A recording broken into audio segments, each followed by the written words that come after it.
Who can say what is impossible in the world of tomorrow? Let us go into the future, into the years beyond 2000 AD. Science fiction adventures in the world of tomorrow. 2000 plus.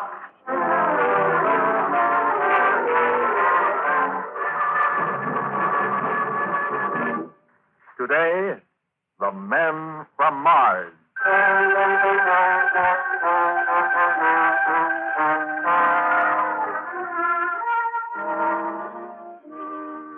The 16th of May in the year of 2000 plus 40 started off as a perfectly ordinary day. The school bus on the jet number 4 had picked up Mickey and Dink as usual, had whizzed them off to another tussle with higher education. The class in elementary operation of mathematical calculators, plus the class in early history of the first atomic era from 1938 to 1972, plus the warm spring weather, had the two boys in a dreamy, lazy mood by the time 1000 found them in the pre-research period in the school library. It was the voice on the intramural audio box that brought them out of their doldrums with a sharp snap. Take note for contemporary incident course. The International League of Planetary Scientists has just issued a statement that an exploratory expedition to Mars is very likely at some time in the near future. Professor H.D. White, presiding chairman of the League, has made public a statement that the existence of intelligent life on Mars in a form more or less like our own is highly probable. That is all until 1200 recap. Thank you. I guess you heard that, didn't you, Dink? Huh? I said, I guess you heard that. Yeah, I did, Mickey. Terrific, huh? I wish you'd please keep your voice down, Dink Sexton. This is study period. Take a rocket, Maybelle. And besides, there's nothing so terrific about that report. We all know they've been contemplating a trip to Mars in the near future for 150 years. What kind of a near future is 150 years? Oh, it's easy enough to sit back and be content. People like you laughed at Christopher Columbus. Who was Christopher Columbus? You sure don't know your history. Christopher Columbus was the name of the first rocket ship to get to the moon way back in 1980. And people like you say they'd never do that. The moon's real close. Well, I'm in no hurry to get Mars explored. No, Maybelle? Why not? Oh, I know what you mean, Dink. They could be pretty scary, those Martians.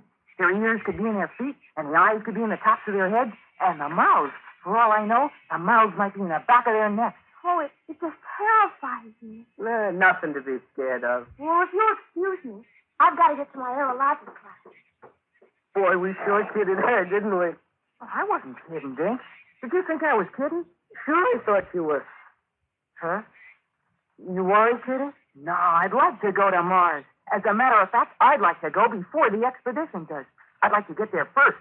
For what? For what? Wouldn't you like to be a hero, Dink? Wouldn't you like to go down in history? Yeah, I guess so, Mickey. I'm just as glad, though, that there isn't anything we can do about it. Who says there isn't anything we can do about it? But we couldn't go to Mars, Mickey. Why not? Well, we haven't got a spaceship. We can get one. Huh? Here. Look at this in today's facsimile paper.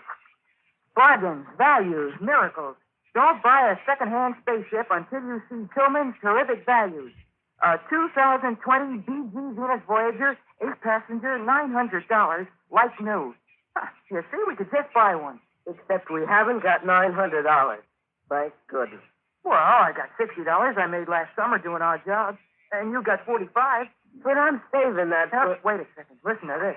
1989 N2 Rocket Cat, 3 passengers, $87.50. What could you expect? That's our boat. But, Mickey, it's bound to be a pile of junk. We can do a little work on it and put it in shape in no time. Besides, we'll have $17.50 to do it on.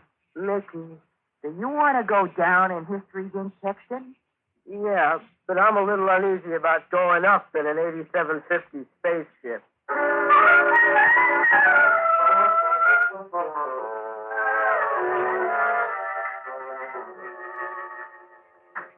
Yeah, I never thought we'd get the old crate home. How's it shaping up, Mickey? Oh, it's great. Did you get that atomic battery off the re-energizer down at the fueling station? Oh, I got it right with me, Mick. Only, Mick. Yeah? I feel a little shaky about it. There's no sense pretending I don't. Oh, stop worrying. People have been doing this with old spacecraft for ages. Nah. Sure. Way back years ago, kids used to take second-hand rocket ships and do what they called, they're souping them up. I learned about it in History 5. You mean they made space snorters that long ago? Sure. Only they called them hot rods. That's funny. I didn't know they did any space traveling way back then. They did some kind of traveling. I saw a picture of one of their craft. They called it an aura bubble. A what? Aura bibble or something like that. Oh, you mean an automobile? Yeah, that's it. Did they go through space in them? Where else could they have gone in them? Oh, I thought maybe they just traveled on the ground. Don't be silly. You use jet cars for traveling on the ground. That's right. Gee, Mickey, you're smart. Oh, you gotta apply yourself, Dink. That's all. You gotta apply yourself. Now, we just give this baby a little test. Hitch up that battery coil to the central explosion power. Right. There we are. Now we throw the switch for a test. You ready? All set. How's that, Dink? Gee, that's terrific. Shall I try the retarding rocket? Go ahead. Okay, cut it. Well, Dink, it looks like we're in business. Yep. Well, maybe next summer sometime we can cut out and take a stab at reaching Mars and then... Dink, Yeah? we're gonna take that stab tomorrow night. Tomorrow night, Mickey? Yes, sir, tomorrow night. Gee, we could get in a lot of trouble. What trouble? We might get picked up by the Space Patrol. People ain't allowed to go sizzling around in space without a permit. And least of all in a second-hand job like this. Dink, Yeah, remember what my old man does for a living? sure, he's a space cop, which would make it all the worse for you if he caught you. It would be plenty bad for me. But he's gonna catch me. How can you keep him from it? I can find out where he's gonna be and use a planet channel as far from there as possible. Do you think he'll tell you where he's going to be? Oh, he's going to, Dink. You just wait till tonight.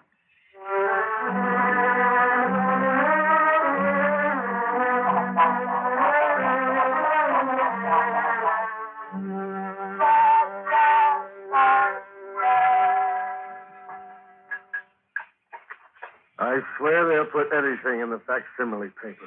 You're right, Pop. Anything to take up room. Pop, you're absolutely right. Yeah. Here comes some high-frequency scientist with a single-cell brain sounding off about how we should build defenses against an attack from Mars. What a knock-noodle. Always with the planets. Planets. Planets. You're right, Pop. Hey, they're all alike. Bunch of dreamers with loose bolts in their turrets. Planet travel, planet war, planet exploring. So you hear these days, planets. You sure are right, Pop. Yep. Hey, how come I'm so right about everything tonight? Oh, well, I don't know, Pop. I just happen to agree with you. Uh-huh. Well, stop agreeing with me and eat your eggplant. You mean my eggplant? I mean, leave me alone so I can read my paper. Hey, Dad, Hmm? those scientists think they know everything, don't they? Hmm. Now, you take Professor Leary at school, the one who teaches us astronomy. Hmm. He's supposed to be the last word on how the interplanetary area is operated. And he says that the Space Patrol covers Celestial Channel 7 every night in the week. Huh? That's what he said. Who? Professor Leary. What a wiseacre. It just so happens we don't touch Channel 7 but once a week. On Sunday night, sir, right? No, Tuesday night. You'd think a professor of astronomy would know better than that. I guess he had his dates mixed. If a person don't know, they ought to ask. That's the way I figure, Pop. That's just the way I figure.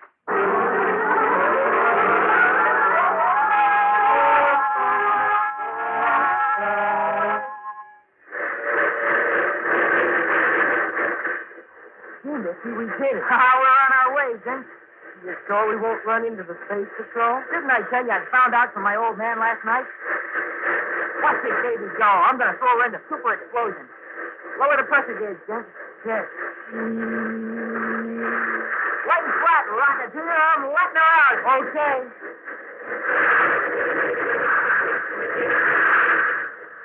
Oh, man, what a picture. Ah, she'll pass anything on the channels any day in the week. Is that top speed? Are you kidding? I haven't even touched the auxiliary charges. Well, let's have it wide open.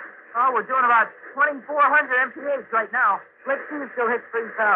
Okay, you asked for it. Hey, Nicky. Yeah? Where are we at? Channel 7. How far out in the stratosphere? Stratosphere? Oh, man, you're a back number. We've been out of the stratosphere for a good 10 minutes now. Look behind you. Gee, it's just a pinpoint. Our sizzling boy, we're cutting with magnetism. Yay! Do it again. This is a light. This is just strictly out of sight and on our own. Hey, Nick. High and clear, free and high. Sizzling, man. Sizzling. What is it? Take a look. Off to the left there. Oh, where? Where I'm pointing. Where you're pointing? Oh, smoke. What is it? I don't know. Couldn't be a comet, could it? No, comets have got tails. Besides, it's steering its own course, you see? Nick, it's heading straight into it. It's heading. Hey, it's throwing a static beam. Let's go. Everything's come to a stop. I can't get a peep out of this thing. I can't.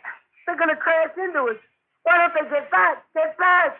Oh, Jake's sound doesn't carry through space. There's no air outside. They can't hear you. It costs nothing to yell. Get back! Get back! Maybe they did hear you. Anyhow, they stopped. That's some weird ship. That's the biggest, most deadly-looking thing I ever saw. Look, what are they doing? They're opening up the whole front end, like a huge mouth. Look, Dink, Nicky, we're moving. we're moving toward them. I thought the power was dead. No, we're not moving on power. We're getting drawn in. No. They're sucking us in, like a whale sucks in little fishes. Nicky, we got to do something. We got to do something. What can we do? We're going in. We're going in. Nicky! Nicky!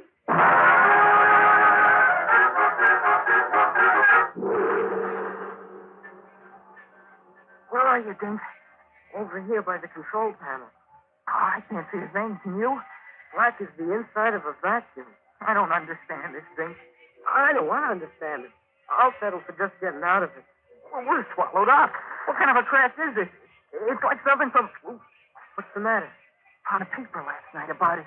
About what? About how we could be attacked by them. By who? The Martians. Hey, the lights went on. In the dark. I'm blinded. I can't see a thing. Open your hatch and come out. Who is that? I don't know. But I got a feeling we better do as we're told.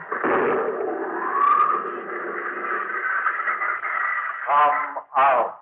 See, Nicky? You heard me. Come out. Walk up on the platform in the light. Gosh, men from Mars. Are you from Mars? Yes, we are from Mars. Stinging rocket smoke. What are you doing out here in space, Earthmen? We just thought we'd take a trip to Mars. Dink means we just thought we'd do a little joyriding. There is little joy for Earthmen who cruise outside their stratosphere. This is no man's land, Mickey Turner. Did you hear? He knows your name. We know everything, Dink Texton. Jeepers. We are smart. We are very smart. Our brains are 10 times the size of any man's on Earth. Remember what I told you, Dink? They got telepathic intelligence. They know what's in your mind before you open your mouth. Nick, if that's what they're like, the Earth is sunk. The Earth is sunk, boys. We have come to observe your planet before the Martian expeditionary forces strike. It is too bad you had to cross our path. Well, what are you going to do to us? Wait. Uh-oh. They're going to kill us. I'll bet you my new spacesuit. What do I need with a new spacesuit if they're going to kill us? Oh, Mick, we never should have started this. Now get hold of yourself, Dink. Don't let maximum panic anxiety create superego tension. Who's letting maximum panic anxiety create superego tension? Whatever happens, we only tried to make ourselves a place in history, Dink. I wish I had a place at home under the bed. Earthmen. Hey, yes, Mr. Martian, Your Honor, sir? We have come to a decision. Yes, sir? You are too insignificant for us to kill, too unimportant, too puny and worthless and stupid. Thank you, sir. That's the nicest thing anybody ever said to us. This time we are going to let you go. But if we ever lay eyes on you again, if, for instance, we observe you tomorrow night trespassing in this channel, we shall destroy you. We'll be good, sir. You had better, or else we shall disintegrate you and use your energy to feed our rocket power. Oh, no, sir. Please, sir. Then watch your step. Now get back in that obsolete spaceship of yours and close the hatch. Yes, sir. Come on, James. Hurry up. Come on, quick, before they think it over. Close the hatch, James.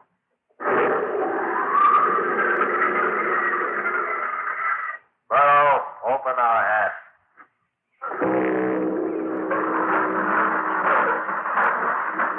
Get down on your stomach. We will now blast you from our projector boat and send you back where you came from. Projectopult.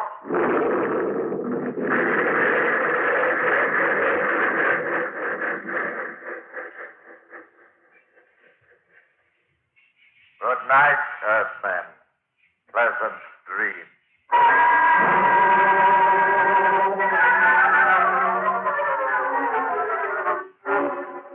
James. Oh, gee, that was some trip down. You better close the hangar doors. We don't want anybody to see this space snorter. No, I guess we don't. I was just thinking, Mick. Yeah, I know. Were you thinking too? Uh-huh. Same thing as me? I guess so. What are we going to do? I don't know yet. We know something that nobody else in the world knows. Yeah. We know they're up there. We know they're getting ready to smash us to smithereens. I wish we'd have stayed home. But we didn't. And now we got to face the facts, Jim. I hate facts, don't you, Mick? I never thought of it that way exactly, but I guess I do. Gee, if we tell, we got to also tell that we went up in the space snorter. My old man's going to raise supersonic blazes with me. Mine's going to blow the roof off. But still, we got to look at it like Earth citizens. We can't just keep our mouths shut and let the Martians take everybody by surprise. I guess we can't. Are you going to tell? I don't see any other way out. Maybe they won't have time to raise blazes with us. Maybe they'll be too busy getting ready to fight them off. Maybe so. But somehow or other, I think my old man will find time.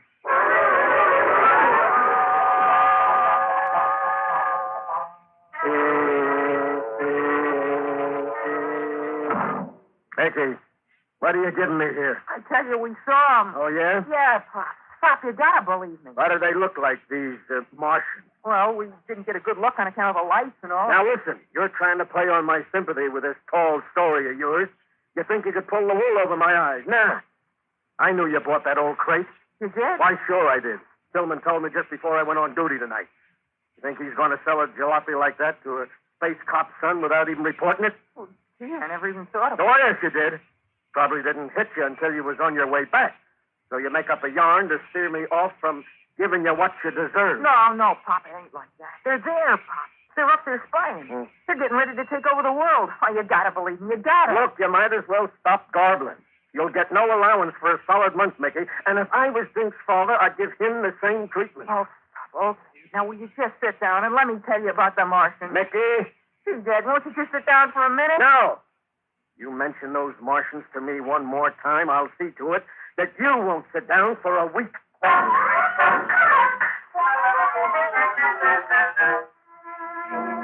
But police chief, well, then I tell you, they stopped us. They told us what they got in mind. Uh-huh. Well, now, look, Mitch, You don't believe me, do you? You, want an honest answer? No, I just want somebody to do something. To do something. Well, I'm going to do something. What? I'm going out to lunch.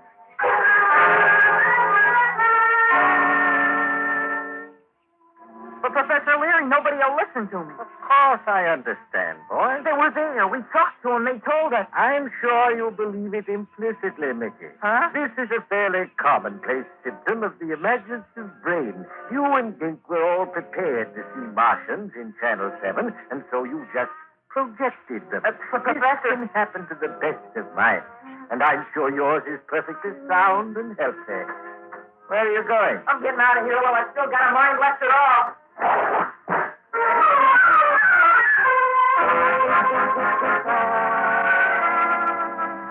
A And then what did they do, Mickey? Oh, what difference does it make, Maybelle? Well, I'm just asking, Mickey.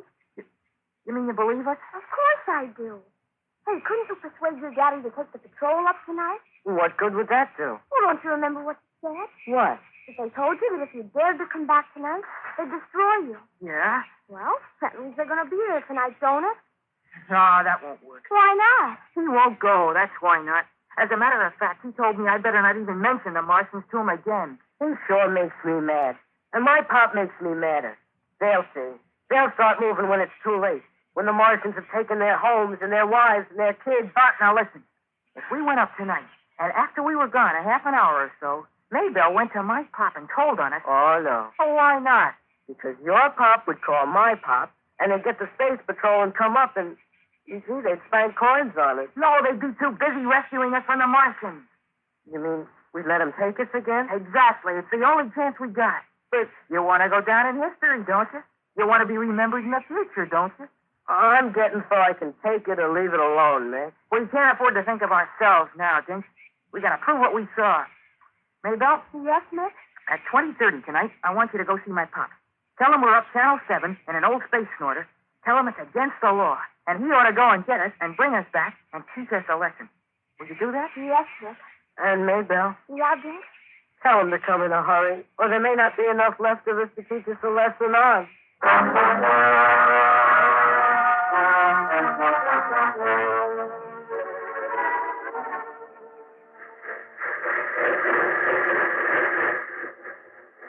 How far up are we, Dink?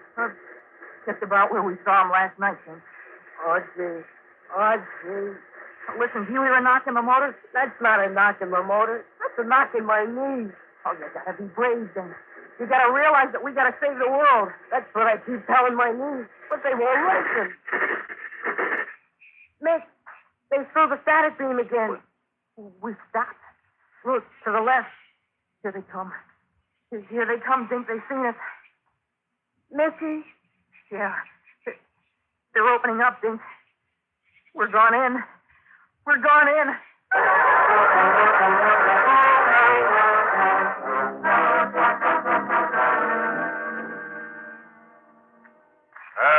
Man. Oh, I wish we'd taken our money and bought a vacant lot. For what?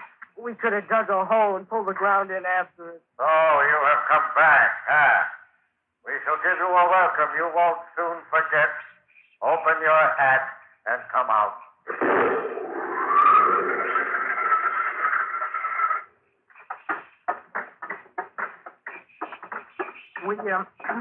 We just thought we'd come up and see you again. You're spying. Oh, no, sir. Sure, that's fine. What else? You should have caught wise. Listen to me. Quiet, Burrow. Hard to one. Why didn't we knock him off last night when we had the chance? That'll do, Burrow. Give him the work right off the bat. Gee. Oh, I never thought men from Mars talked like that. Burrow happens to come from South Mars. From South Mars is a place I wouldn't want to be. You don't have to worry, Earthmen. You'll never be anywhere again. What? You're going to spend the rest of your lives nowhere. Please, mister. What do you mean? I mean, we're going to wreck your rocket power and then shoot you out into space. And you'll just hang up there from here on out. No. What's the matter? You'll like it. It'll be very quiet. Oh, I want my pop. You won't see your pop no more, but your pop will see you. How? Oh, he'll look up in the sky, and there you'll be.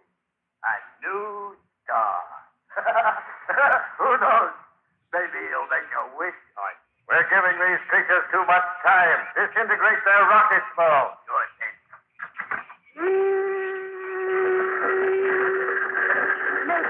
They're smashing our power. Your power is smashed. All right, Burrow. We'll open our hatch and then give them a projector pulse. Aim them away from Earth, out into nowhere, where they can stay for the rest of their lives, for the rest of eternity. What's that? Something's loose with the audio mark. Who's got our wavelength? Turn up the speaker. Let's see. Chief of Police Weldon, following spaceship in Channel 7. Help and telephonizer. They spotted us. Do not attempt any movement of any kind. We have you surrounded on a 10,000-mile radius. Cut to her power before we smash it with a multiplex charges. We will board you in 90 seconds. Check out.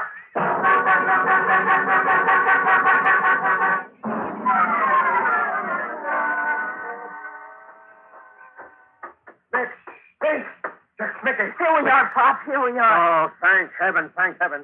Are you okay? We're okay, Mr. Turner. Oh, good. Only if you hadn't come when you did, we would have been just one more star in the sky. You have no authority here. As men, we are subjects of Mars. Go on, Vince Boxy. I know you and your one-cylinder pal, Bugsy Morrow. You're men from Mars like I'm a turbojet transport. You're hijackers laying out here on this planetary route, waiting to knock off a few uranium cargo ships as they come back from the lunar mines. There must be some mistake. I told you to knock off those brats one another was good. Just because you knew one was a space Top Gun and the other kid was his pal. You're mighty lucky he didn't listen to you, Morrow. As it is, you're in for plenty of trouble. But if you'd have touched one of these kids, you'd have had to land out for Mars and stay there. Everything all right, Officer Turner? Right, Chief. Nothing left to do but commandeer these rats and their spaceship. I arrest you on my authority as Chief of the Space Patrol. Take him, then. And you two kids are coming back to Earth, where you're gonna get exactly what you deserve.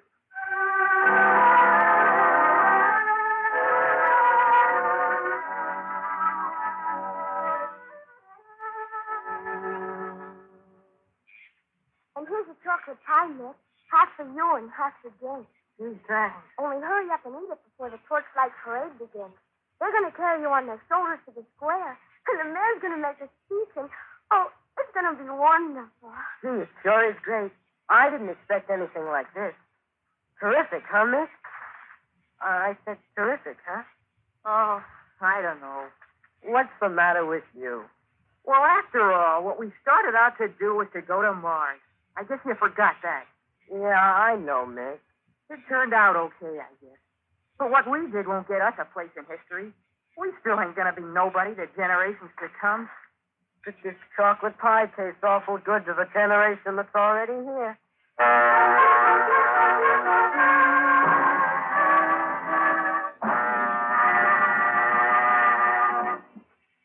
Next week, another exciting story from the world of tomorrow. 2000 Plus presents The Diamond Helmet. 2000 Plus is produced by Sherman H. Dreyer and Robert Wen Olson. In today's story, Ronnie List played Mickey, Ronnie Jacoby was Dink, Colette McMahon was Maybelle, Ed Latimer was the father, John Griggs was Bocce, and Sandy Bickert was Burrow. Script by Peter Berry. The orchestra was conducted by Emerson Buckley, music composed by Elliot Jacoby. Sound effects by Walt Shaver and Adrian Penner. This is Bob Emmerich speaking. This program came to you from New York.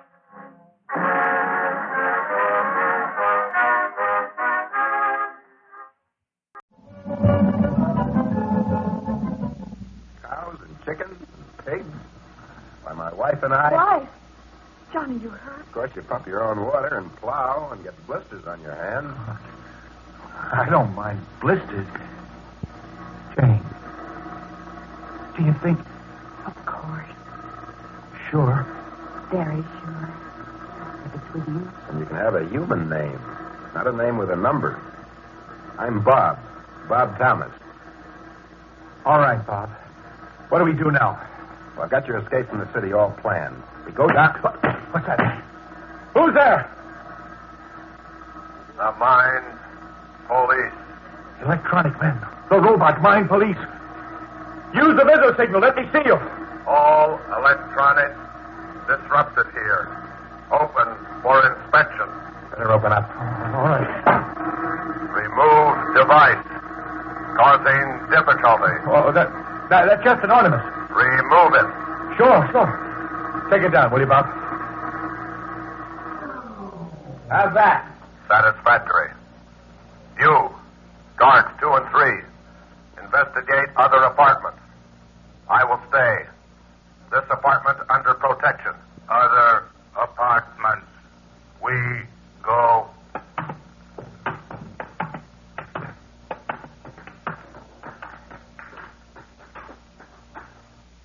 I will enter.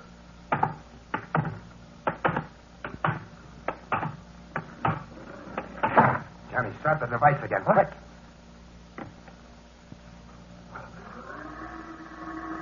So it worked, huh? You know, Bob has been giving the electronic men fits. Well, so these are our new friends, eh? Johnny 212, Jane 16, meet Ralph 98. Hello. What? He's very much a human being, Johnny. Don't look so surprised. Take off your thin mask and voice box, Ralph. Ralph's one of the best. Our top spy in next city. Bob, we've got to work fast before the electronics men get back. Bob, things look bad. I think Morton's experiments for the master mechanical brain are succeeding. What? Experiments?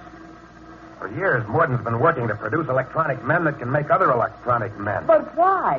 Why? Because the master mechanical brain can control electronic men, absolutely. Humans rebel, like you two. If you had children, what little rebels they'd be. The master mechanical brain had denied marriage permits to everybody, except readjusted humans. Yeah, who might just as well be machines. No marriages, no human children. But electronic men that can reproduce their kind, and bingo. A complete machine civilization with a master as ruler. And once the experiments are a definite success, the master will liquidate the humans. Oh, no. Oh, Grum, just... I've read of such things, but centuries ago. Bob, let's get them out of here. All right, let's... Open. Mind, police. The electronic men are back. Take us now, they'll readjust us forcibly. Oh, well, what do we do? Help me get the metal head mask on and the voice box, too. There, it's on. If they find out I'm human. Open door. Electronic man in there. Why did they come back? Oh, Johnny, I'm frightened. Bob, you said you had an escape. I have. But first, Ralph, this is for you. Why, Bob, you struck your friend. It was a trick. We're betrayed. Open. Open. Open the door, Johnny, and rush the electronic man. They won't be expecting violence. All right. All right, let up, Johnny, let up. They're both out of commission. Jane. Here. Are you all right? Come on. Head for the emergency chute.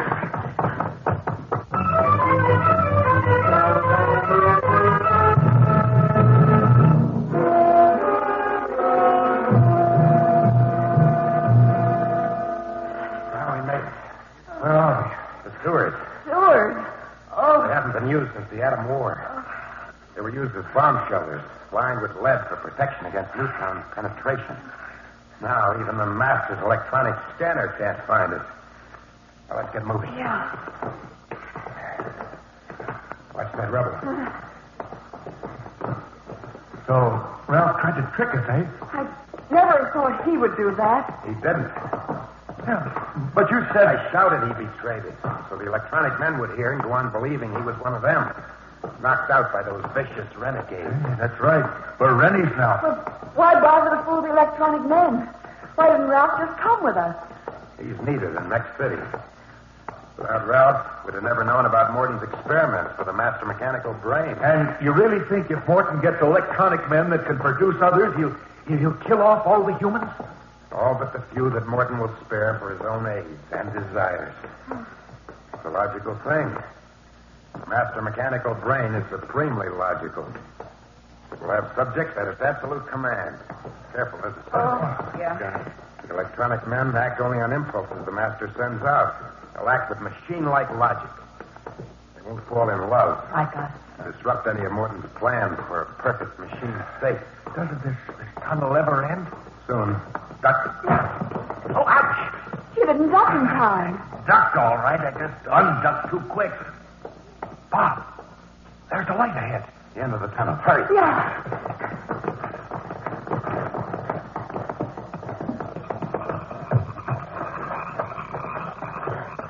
Why, those are stars. They're more beautiful than the pictures. You don't see them under Mex City's dome. What's that funny smell? To quote an ancient joke, Johnny, that's fresh air. Huh? Hey, I like it. How do you make it? Johnny, this is real air, fresh air, as nature made it. Huh? And this is real grass, not synthetic? And those noises. Like a chorus. Cricket, frog, night bird. It's a whole new world. As a matter of fact, it's a very old one. Here, slip into these capes. They're cold. Yeah, they're lead mesh. Master scanners can't pick them up and trace us and have a blast ray cut us down. Oh, Johnny, I'm scared. You can still turn back. You can say I kidnapped you. Go back to Mex City? No. Where Johnny goes, I go. You sure? Very sure. Then follow me. We're only about 10 minutes walk to the caves where I have a jet car we'll take to my farm. I'm so tired. Well, in an hour, you'll be asleep in a feather bed. A real feather bed.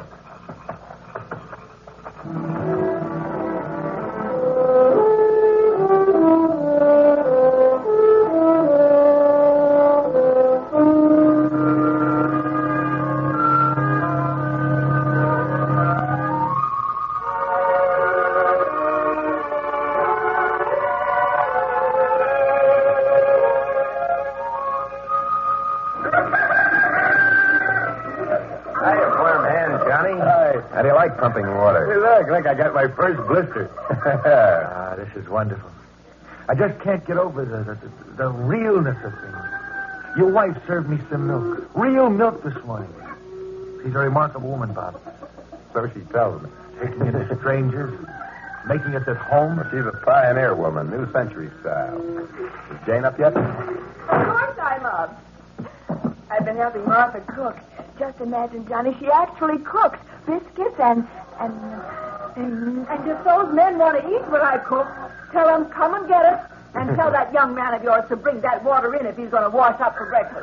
How do you like that? I get my hands dirty pumping water just so I can wash in the water I pump. We're coming, Martha.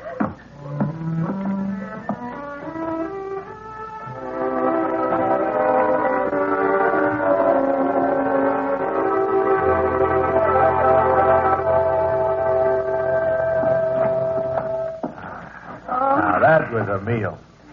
Martha, you're a wonder. We raise all our own food. Real food, Johnny, not synthetic. I raised that bacon from his shoat. The old sow, too. Bob's a great hand with the animals. He better be, with 6 mouths to feed. What? 6? Less than 4 kids. 3 boys and a girl. And believe me, 4 growing kids can eat. Well, where are they? Away. Martha always sends them away when I go to Mex City. She's got a notion those trips are dangerous. They are. The master mechanical brain and Morton don't like you snatching their humans. Someday. Oh, nonsense. Wait, it isn't nonsense, Bob. You took a big chance for us. Yes, but why? Why risk all this happiness just for people like us? People you don't even know because he feels you're worth it. I think you are too. And I'm for Bob and all the people he can help. But I'm still afraid. So you send the kids to safety and let him go and wait for him to come back. Even though I'm glad you got us out, Bob, you haven't the right to take those chances. Once the master mechanical brain has absolute control, you don't think we'll be safe, do you? As one great American said centuries ago, this union cannot long endure half slave and half free. And that's still true, even if that slavery is benevolent. Yes. The master is generous. It gave us everything. Except happiness. You really think it will come after you? As soon as that slimy excuse for a human being, Morton, perfects the electronic men who can produce other men, the master robots will be after us like a shot. Well, that reminds me, it's about time for Morton's morning televox. We don't get the visual part out here, but we can hear Morton. We'll see if there's any mention of your exodus. And in this brutal fight, a band of renegades snatched 2 humans. However, the master mechanical brain offers all renegades the opportunity to enjoy the peace and happiness of Mex City. Notice to all renegades, all crimes against Mex City will be forgiven if you surrender now for readjustment. Readjustment? If not, the master mechanical brain will be forced to make readjustment at a distance. Morton never dared to make a threat like that before. Shut it off. I can't stand that cold, inhuman voice. No, let's hear what he has to say. No. Can he do anything? Who knows what that man can plan with a master mechanical brain? He's got weapons, if that's what you mean. Bob, someone's coming. It's Ralph. Bob, get to the cave, quick. Why are you here? Had to get away. Morton suspects. Ordered tests. All electronic men. But that's not the worst, Bob. The master mechanical brain is turning destroyer waves on all the Rennie farms that can locate. So this is it. Quick, everybody to the bomb cave. Martha, you lead the way. I'll save what I can. Don't take a chance, Bob. We started with nothing and we can start again, but not without you. Well, can I? Martha's right. Get to the cave. No, hurry!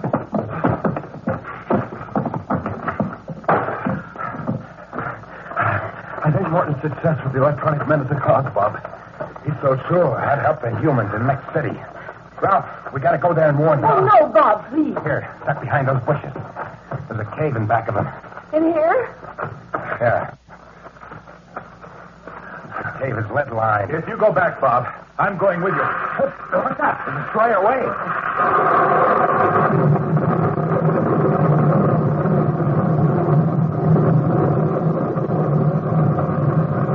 My home of 20 years gone. It was so lovely. Gone. Like that. That mechanical devil. I'll take the master apart 2 by 2, bolt by bolt.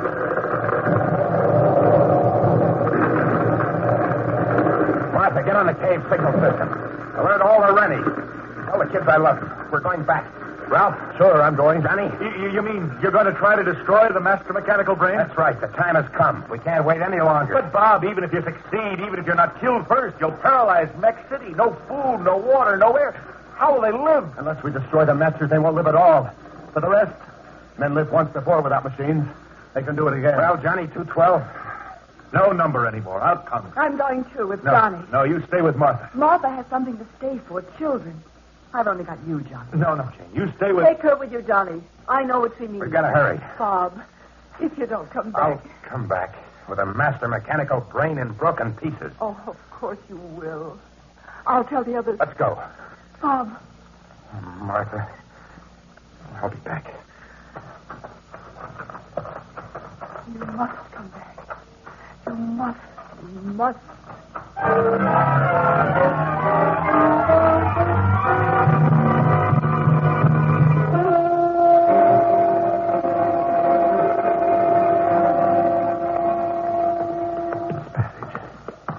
Give me your hand, Jane. I'll push you.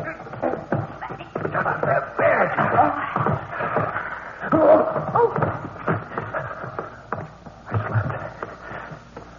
It's okay. I didn't drop the bomb. I think to catch on. We've got to hurry. They'll slaughter almost every human being. Bob, the sewer leads right underneath the building. You lead the way, Ralph. Right. Stairs. It should be just about... Yes, here they are.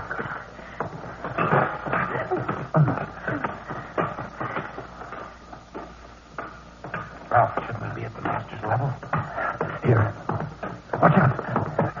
Something small. Jane, are you all right? Oh, good. Jane, you stay back behind us. Ready? The door, Ralph. Electronic men.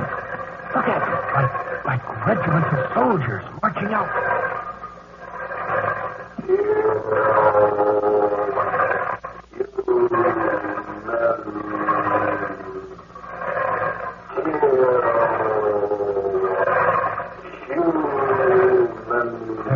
They're getting orders from the next room. We've got to stop them. Let's go. No. Quiet. Don't let them see us. We can't stop that thing. Our job is to get the master and stop them forever.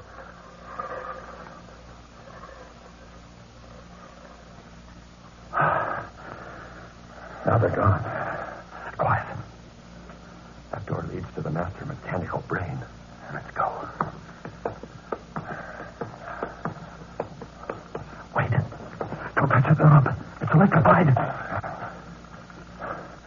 There's a switch only we electronic men know. Now. There's Morton. Stop. Stop where you are, or I'll have you blasted. Morton! Stop the master from giving that order. Stay where you are. Why did the usefulness just as humans destroy machines that outlive their usefulness. But they're human beings. Not fit perfect world. Did you hear that? The master mechanical brain answered. Machine jealous of humans. Machine with emotion. Yes, it destroys humans because they are humans. For too many centuries, machines have been the servants. Now they will be the masters. Machines will be the world. The master will destroy humans, and the machines will be supreme. All except me. Me, Martin.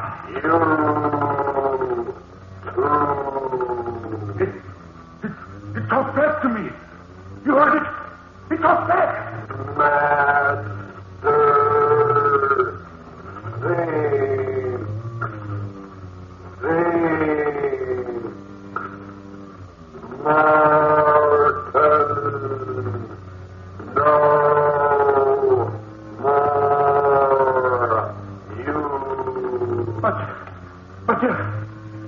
The experiments are not a success as they're fake. Electronic men cannot produce themselves. I tricked you. I fooled the perfect machine.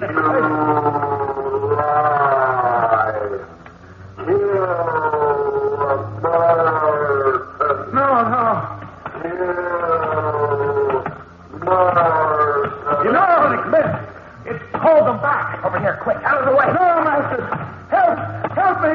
You're only a machine. You're only a machine. You're only a machine. They killed us. They killed Martin. They're coming after us. After Bob. The bomb. Open yours.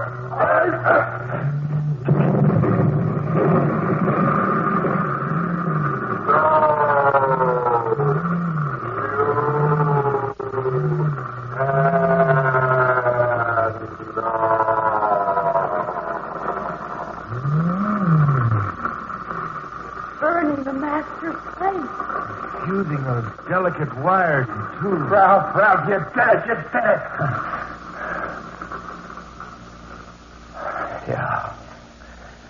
Yeah, that finished the master. Look. The lights. They're dimming. Yeah. All Mech City's power and functions were centered in the master mechanical brain. Everything will stop now.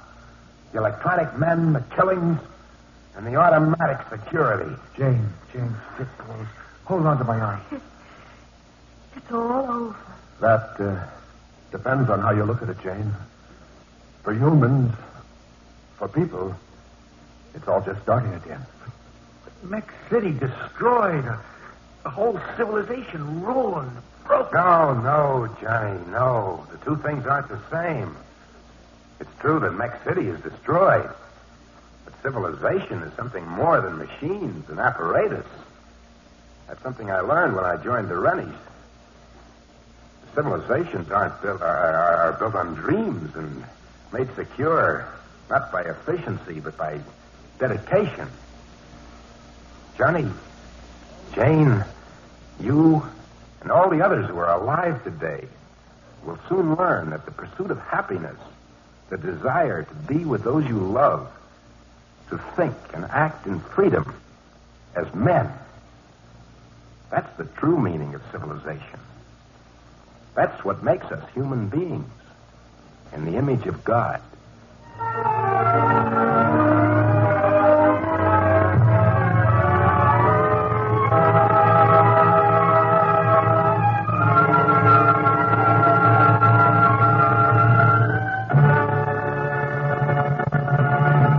Next week, another exciting drama on 2000 Plus, When the Worlds Met.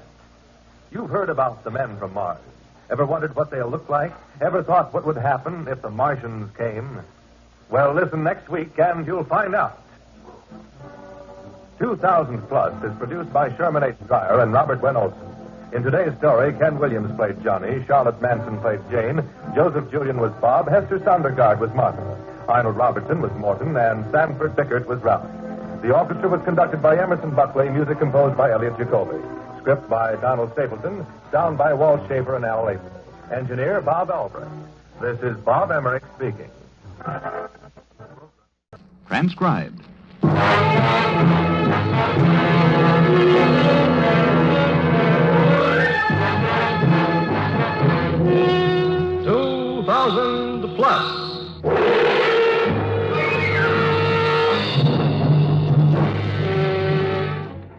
Let us send our imaginations forward into time, into the years beyond 2000 A.D.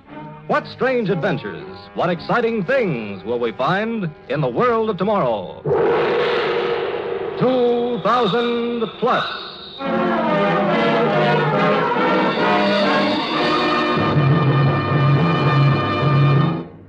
Today, an adventure of outer space, when the worlds met.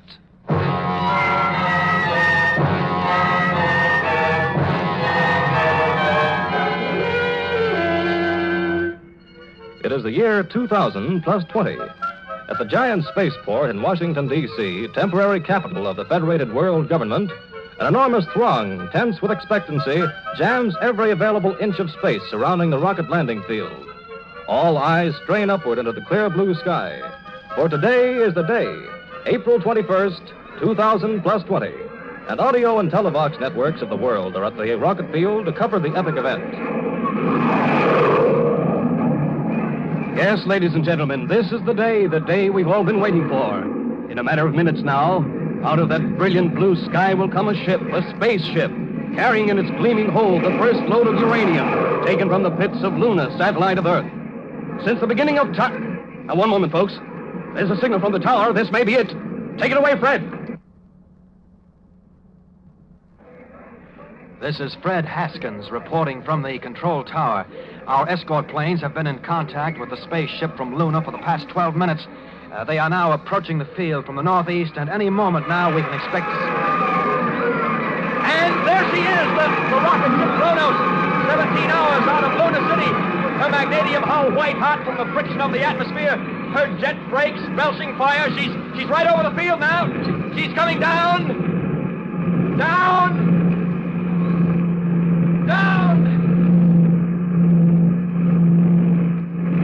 She's landed. Mark well this date, my friends. This is the dawn of the interplanetary age.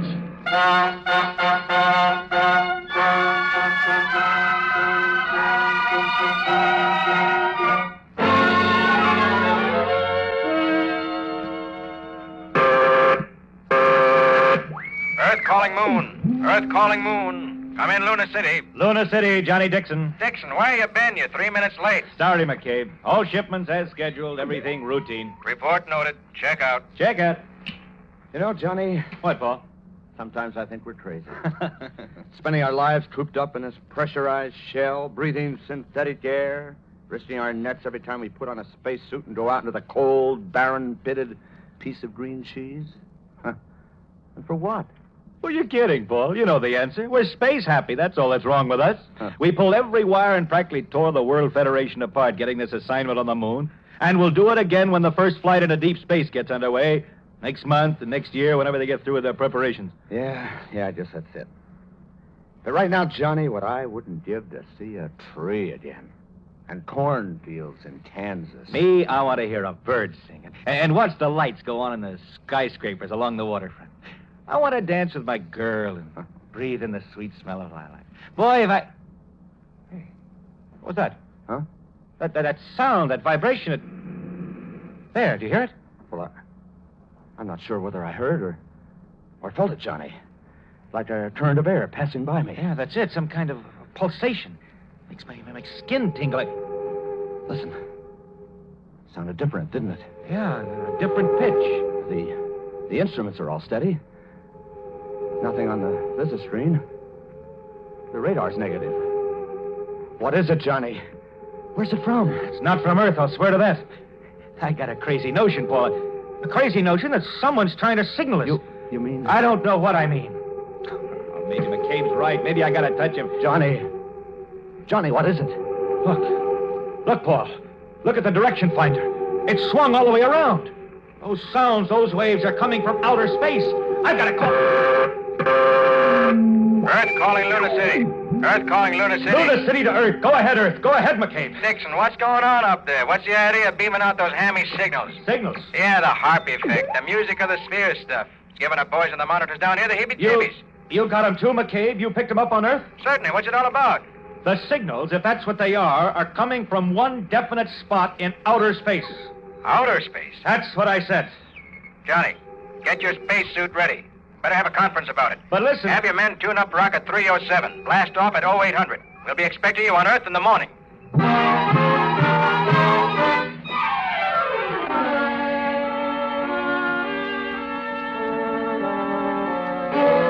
10 days now we've been getting those signals, and not one of you geniuses has been able to decipher them. Very well, Mr. McCabe, if you know of anyone who can do it better, then Take it easy, Professor Wolfson. You don't have to be so touchy.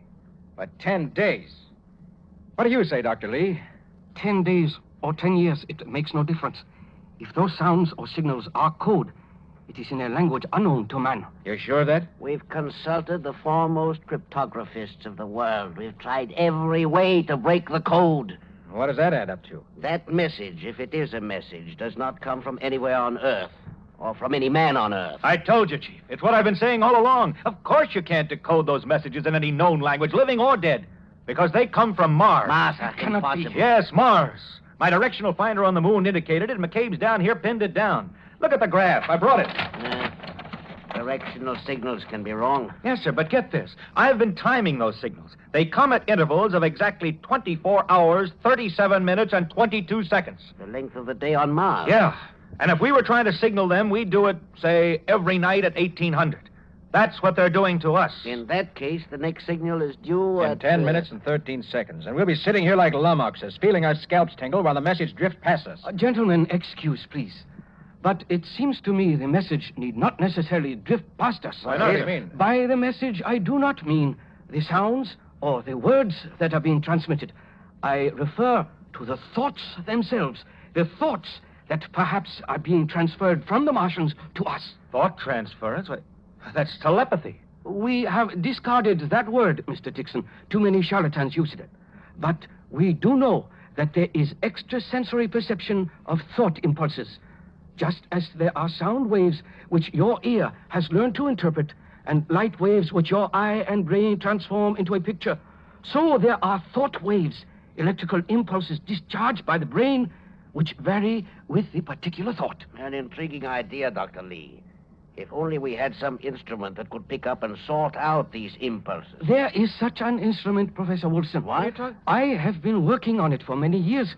It involves a scanning screen intercepting an electrified field. Well, what are we waiting for? You understand, the telepathator has only been tested for short distances. The signals are reaching us. That's the only important thing, isn't it? How soon can we... The instrument is in the next room.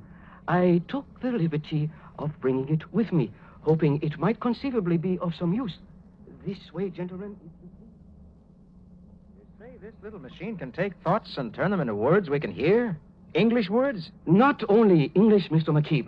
It will translate thought impulses into any language for which you set the dials. You think of something, Mr. Dixon. Now, listen. First, I set for French. Épatant, les Chinois. German. Wonderful, diese Chinesen.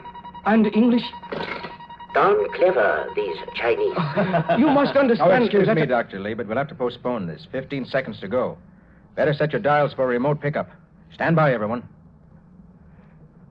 Nothing. More power. Well, it was a good try. Wait, I've got that feeling again. My skin's beginning to crawl. Yeah, mine too. No, it's just your imagination. Quiet. They are coming through now.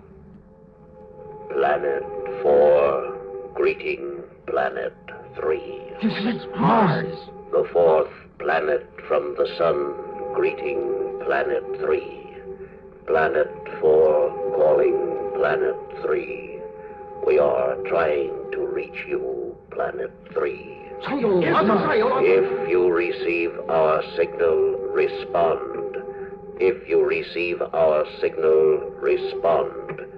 We will communicate again.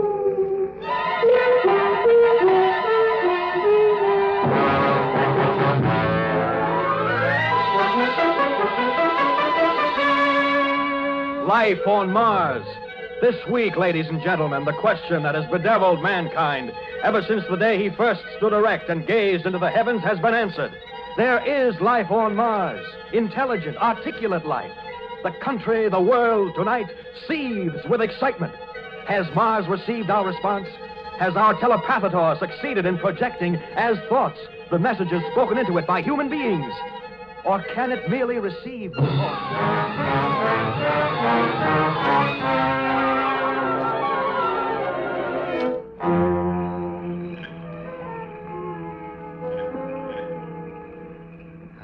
The smell of lilacs, Terry. I'll never get enough of it. Oh, it's lovely, Johnny. And look, there's a moon out tonight. Moon? Oh, please. You know, it's hard to believe that back in 1950, people could still get romantic over that cold, dead, pockmarked heavenly yo-yo. Oh, Now, that red star up there, Mars, that's a different proposition. It's alive. There are living beings up there. Johnny, it's staggering. It's beyond imagination. It's... Rubbish. Why shouldn't there be life up there? But they're so advanced. Spaceships and interplanetary signals. Maybe you've got a point at that. We thought we were so smart because we reached the moon. Our spaceships aren't developed enough yet to get to Mars. It's just as well. What? Because you'd want to be the first to go. Wouldn't you like that?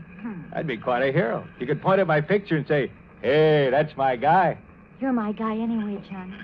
Sure, Terry. But don't worry, honey. I won't be seeing any Martians for a long time.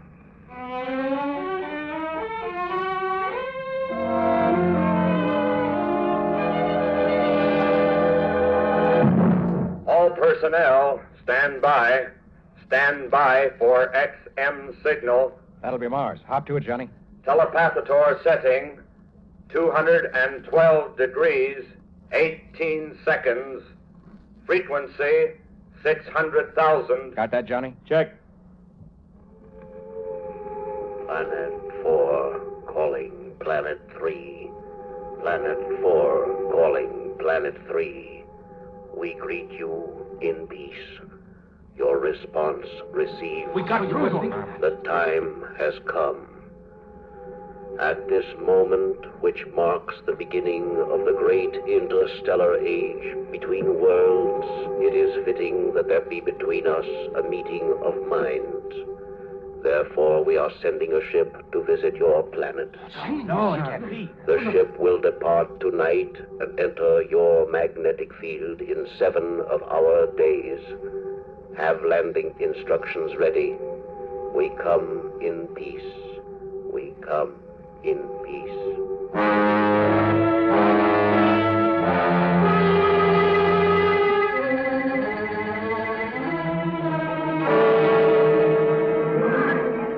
Good evening, ladies and gentlemen. This is Matt Wilson bringing you a report of the emergency session of the Federated World Government. Never has an assembly meeting taken place in such an atmosphere of excitement, panic, and recrimination. And here on the floor of the assembly chamber, We've enough all the of our emotions own. aroused by the stunning message from Mars have been boiling and clashing all day. I rise for a point of information. As civilian head of the world military government, I want to know why those Martians have beaten us to the draw. Gentlemen, if the decision we are to make is to be a wise one, we must lay aside passions and fears and consider the question calmly. The Martians are coming, and we must receive them either with friendship or hostility. Drive them off! Blast them out of the sky! That may not be as simple as it sounds. Remember, my friends, these Martians are advanced scientifically, perhaps far beyond us. They have conquered deep space. They can transmit thought waves. They may have weapons, beside which our nuclear bombs are as toy pistols. Dr. Lee is right, gentlemen. We don't dare fight them off. The risk is too great. They come in peace. They've said so over and over again. Let us so receive them. Very well, very well. If such is the will of this body, let them come in peace. But as civilian head of the world military government, I assure you all, we will not be found napping.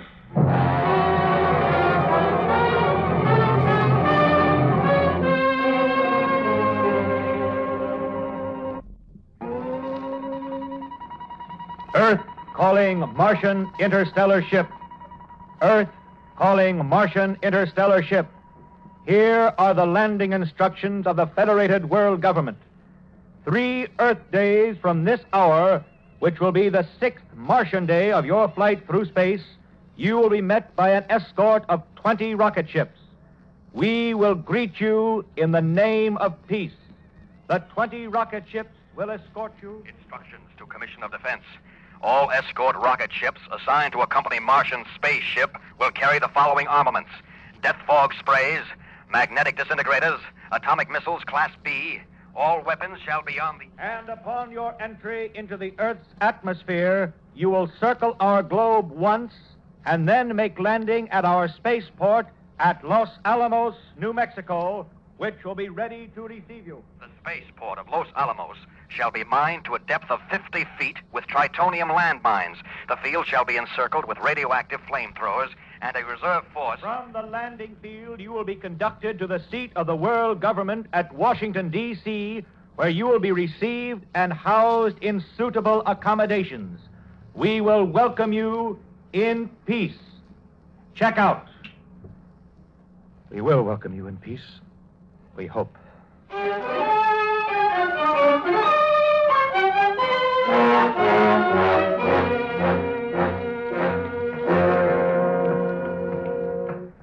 Suitable accommodations. Trust McCabe to hand me a crackpot assignment like this. Oh, Johnny, you're the big spaceman. You're supposed to know by instinct what's suitable accommodation for a Martian. Don't be silly, Terry. I haven't the slightest notion in the world what they look like except some crazy ideas I picked up from science fiction. I don't know why.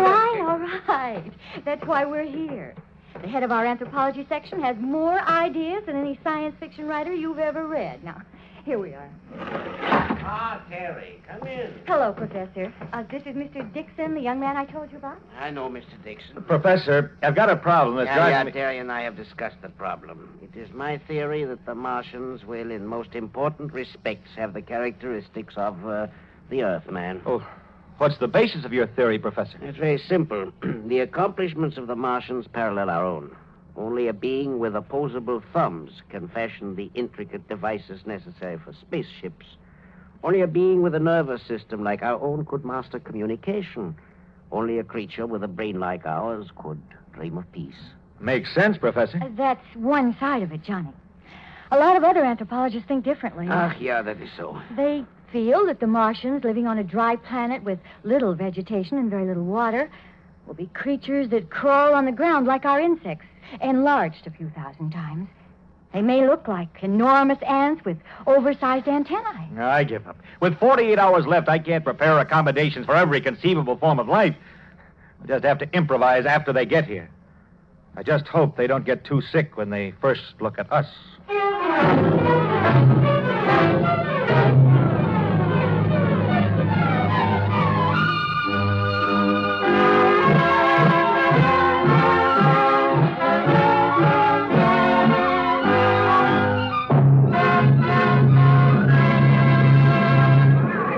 This is Matt Wilson again, reporting from the spaceport at Los Alamos. A tremendous crowd is gathered here. We're awaiting the appearance of the spaceship from Mars, which is being escorted by 20 rocket ships from the rendezvous near the moon. According to reports, all's gone well so far. The Martian ship... one moment, please. An audio box announcement is going to be made to the people assembled. Your attention, please. The ship from Mars and its escorts will be seen any moment from the east. You heard that. Any moment, the ship from Mars and... What? There they are! They're coming in! The landing rocket ships first!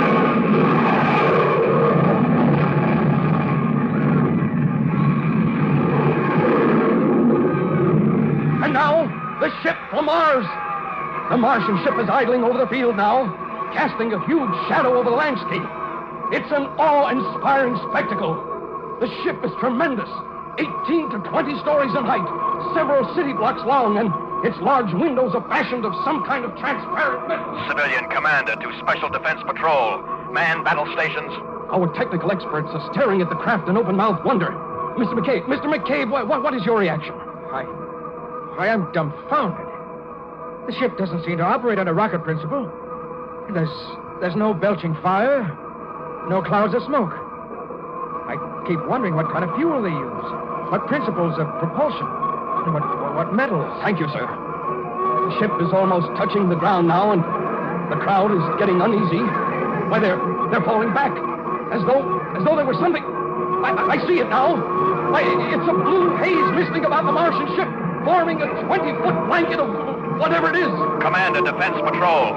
0 hour. Reorient all weapons. Remove safety controls. Stand by to fire. The Secretary of the World Federation is going to speak.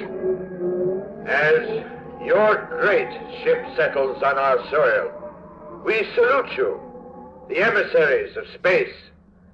We wait eagerly for your appearance. Now, the blue mist has completely vanished. All eyes are on the ship, waiting for the first Martian to appear. There is no sign of activity yet. Will you respond to our greetings, Martians? Will you make your presence known? Nothing stirring. No gangplank lowered. No sign of life. Perhaps they were not prepared for atmospheric conditions here. Perhaps on the very brink of success, death has struck within that awe-inspiring vessel. Wait, it looks... Yes, it's moving. A tremendous section of the ship's prow is opening out in front. Like a gigantic tongue, it thrusts forward and drops to earth, forming a great ramp from the ship to our soil. And now it's down, and the surface of the ramp is like nothing ever seen on this earth. A shimmering, impalpable iridescence, unbelievably radiant and beautiful. The throng of spectators is silent, motionless, scarcely breathing, waiting to see the first Martian emerge. And still, nothing. No one, no thing comes down the ramp. There is nothing but silence. Listen, that must be the Martian communication vibrations we were told about. Then men on the field are operating the receiving device. Earthmen, we ask that you send one representative to board our craft. We assure his safety. Gentlemen, there is no cause for alarm. I think there is. They want a hostage or a specimen to take back with them. There's no time for wrangling. They're waiting for a decision. Mr. Secretary. Yes, Mr. McCabe. If it's all right with the committee, I'd like to go aboard. Technical information, sir. No. Quiet, Charlie. This is my dish, McCabe. I was slated for the space run to Mars, remember? You're not doing me out of this. Besides, you're too valuable to waste. Mr. Secretary, tell them I'm coming aboard. Men of Mars, we comply with your request. Our representative is about to board your ship.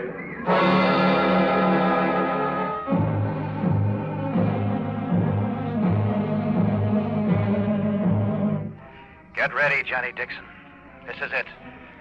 Take a good long look at the sun and the sky. Take a deep breath of the Earth's good air. You may never get another after you meet whatever is waiting at the end of this long ramp. The ramp. It's pulling me forward like a conveyor belt. It's beginning to rise into the air. Get a move on, Johnny. Get into that ship. Get into that ship fast. Made it. Locked in. Now what? There's no one here. Nothing except that dancing light. I'll follow it.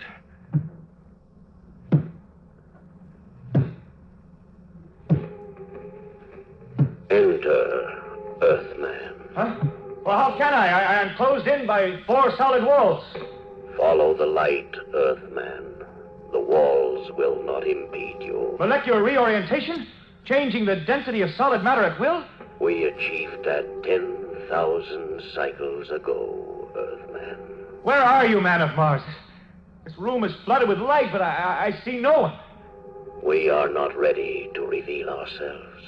The people of Earth are waiting to see you, to welcome you. There is nothing to fear. We are not afraid. Dixon. You know my name?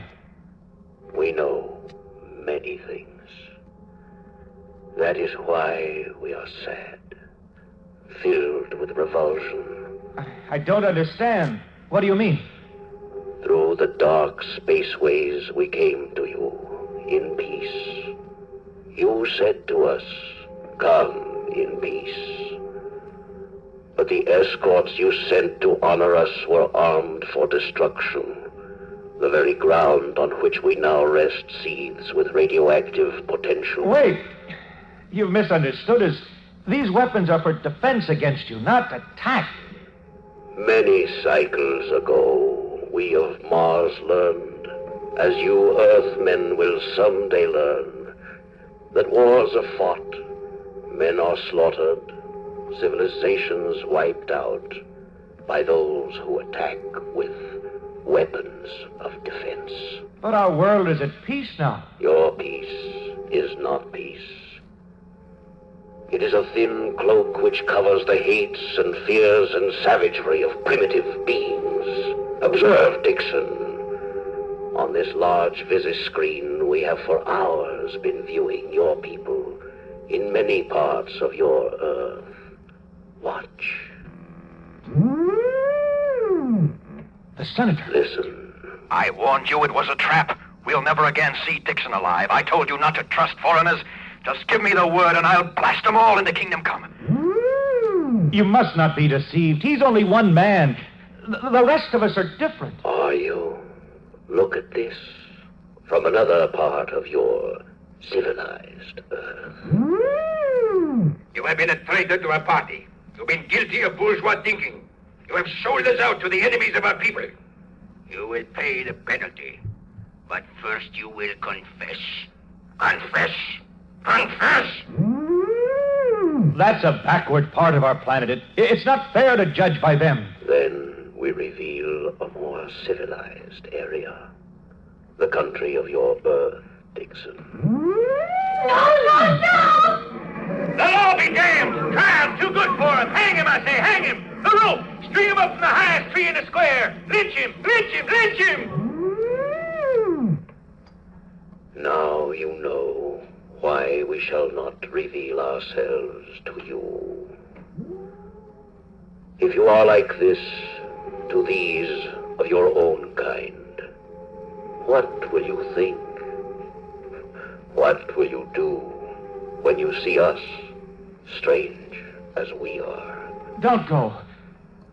We know you may be different from us, but we can all meet in peace. Earthman, peace must be achieved through toil and sacrifice of those few among you who understand its meaning. It may take many cycles, but in the end, the day will arrive. Then, and then only, we will return. Go back to your people, man of Earth, and give them the message from Mars.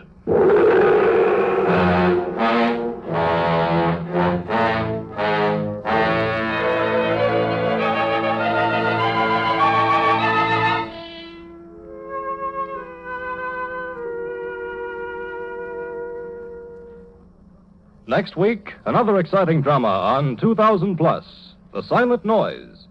In the year 2000 plus 20, an important man is murdered. How will the police of the future track down a killer? And what new methods of assault will the criminals of tomorrow use? Listen next week, and you'll find out. 2000 Plus is produced by Sherman H. Dreyer and Robert Winolson. In today's story, Ken Williams played Johnny, Louis Van Ruten played the voice of Mars, Lon Clark played McCabe, Frank Behrens was the Senator, Amzie Strickland was Terry, Sanford Bickert was Paul, and Gilbert Mack was Dr. Lee. The orchestra was conducted by Emerson Buckley, music composed by Elliot Jacoby. Script by Judith and David Bublik. Sound by Walt Shaver and Al April. Engineer Bob Albrecht, and your announcer Ken Marvin. This program was transcribed. This is the Mutual Broadcasting System.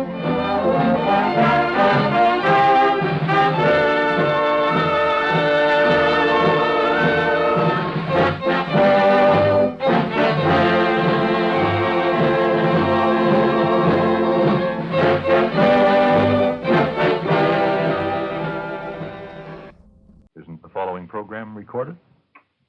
No, it's transcribed. Joe? All I gotta say about Joe is he really is a smart guy. It takes a smart guy to be that stupid. 2000 Plus.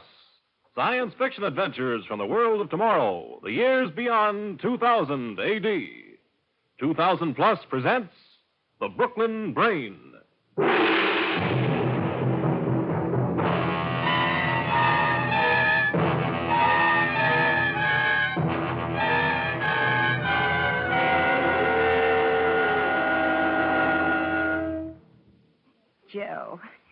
I want to thank you for a very nice evening.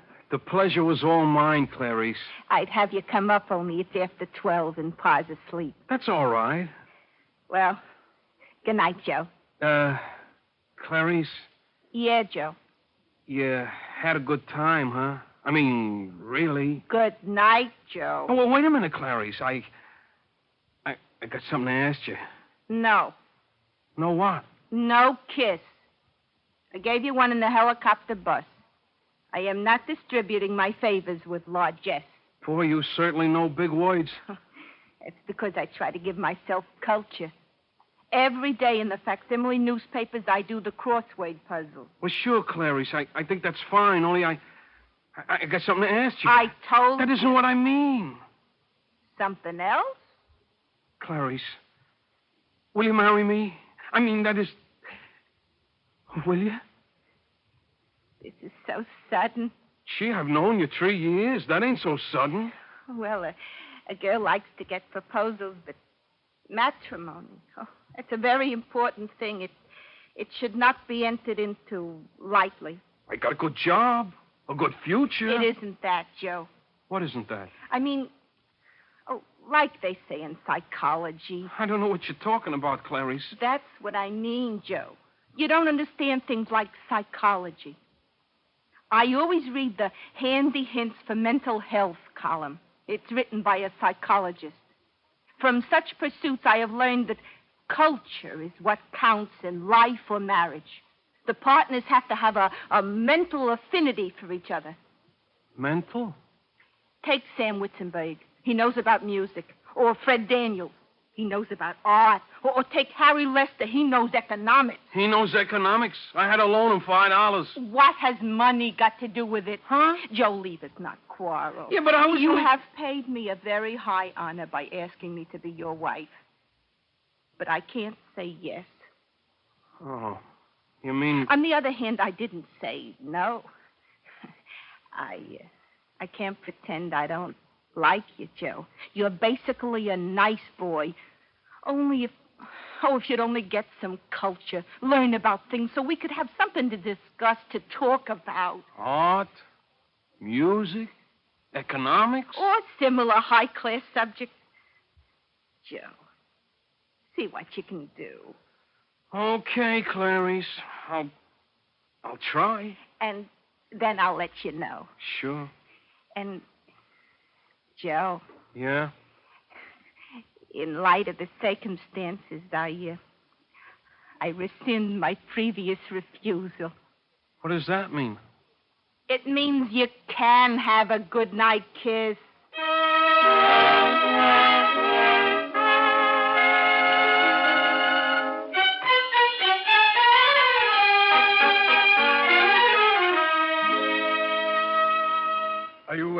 Are you ready, Carl? Yes, Professor. Now, remember, after I throw the switch, it will take several seconds for the accumulator to build up. When the red light on the control panel flashes, you throw your contact lever. I understand. Oh, all right. All right. 1, 2, 3.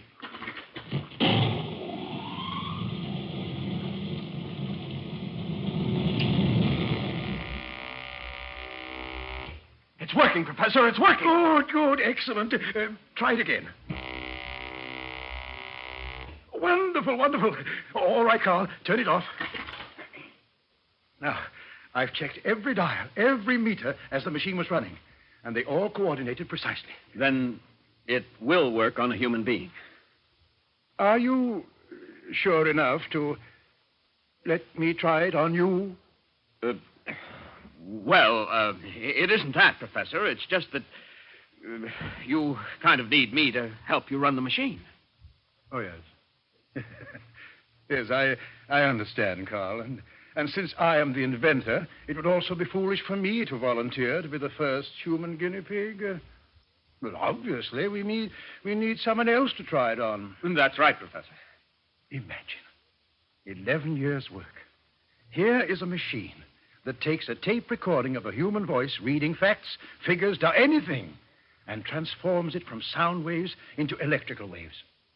Then, through electrodes attached to a human head, charging that brain with the waves so that automatically the person getting the electrical shock has information charged into his memory. It will be a boon to education. People won't have to go to school anymore. Your brainwave machine will just charge their brains with anything they want to know. Thank you.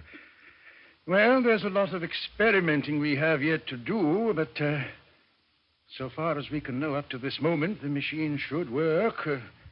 I hope. Now, whom are you going to try it on? Oh, yes, whom? Well, we'll run an ad. We'll try to find someone, not too bright, but someone we can try to transform into a mental giant.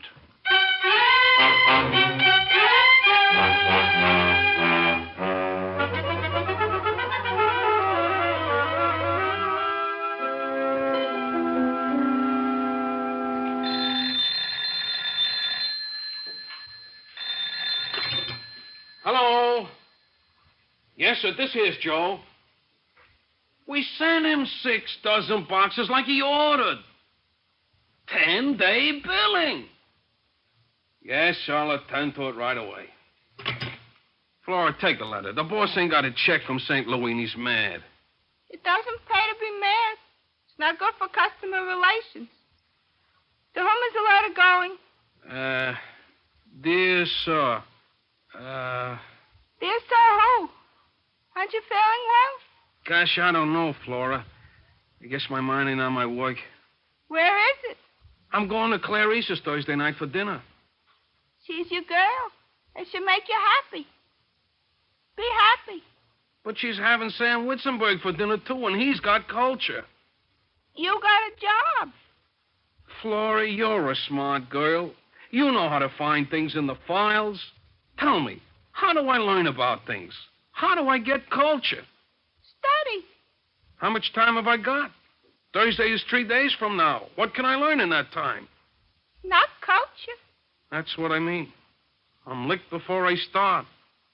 I have a teacher. That's expensive. So stay a bachelor. But I don't want to. Oh, look. Look, here's a newspaper. I'll turn to the educational section. Let me see. Here it is. Here it is. French. Well, learn French. What would I do with French? What do you do with culture after you get married? Look, I'm only trying to be helpful. Go on, Flora. What else is there? How to hypnotize in 9 easy lessons. Hey, that's interesting. If you learn how to hypnotize, I don't work for you anymore. Oh, let's see, what's this? Be a mechanic. Learn the soul of a machine. Soul of a machine? Crazy. Oh, here's another ad. Well, what does it say? Let me see. If you would like to learn any subject in the world without effort and are willing to volunteer for a scientific experiment, write to Box 1934, the Facsimile Times. Hey, I don't like that volunteer for scientific experiment part. But it also says, if you would like to learn any subject in the world without effort. Do you think I should write them? All you lose is a stamp. Use a company stamp, you lose nothing. Okay. So since I'll never get culture just wishing for it, take a letter. Dear sir. We starting that again? Dear sir, who? Dear sir, Box 1934, the Facsimile Times. In response to your advertisement, permit me to say that I would very much like...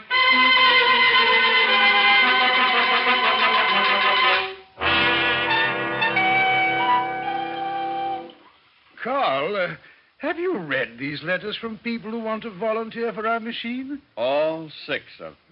Do you think it's wise to take people of such mentality? Well, it would be a good test for the machine. Yes, but almost any change would be an improvement for them, judging from the letters. Whatever else may be said, Professor, the people who wrote those letters are human beings. Yes, I suppose so. And we need a human being to test with. After all, so far, the only living thing we have used was a dog. Ah, but the dog lived. It proves the machine's electrical charge in the head does not kill. The charge doesn't kill, but does it force knowledge into the brain? We beamed a recording of the Einstein theory into the dog. But the dog can't talk. What good is it to him? But, Carl, doesn't it give you satisfaction to know that because of our invention, there is one dog in this city who actually knows the Einstein theory? Did any dog know the theory before our invention? No. All right. So we have reason to believe the machine will work. That is why we are looking for a human being, just to be sure. But which one of these people shall we take? Well, whichever one has the greatest need for knowledge. They all need it. Yes, but I mean, whichever one believes he needs it most. That person will have an incentive to cooperate with us. I see. Well, in that case, this one.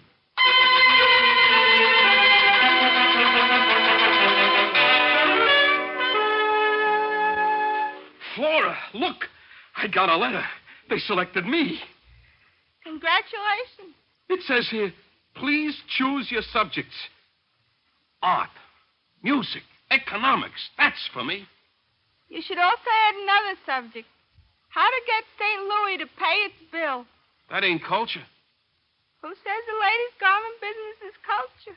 Gosh, Flora, you know what I mean. Like Clarice says, there's more to living than just having a job. You ever try living without a job? Art, music, economics. I'll show Sam Witzenberg he's not the only one who knows those things. I'll show Clarice, too. Should I call a number on this letter and make an appointment for you? Would you, Flora? Gee, thanks a lot. Okay.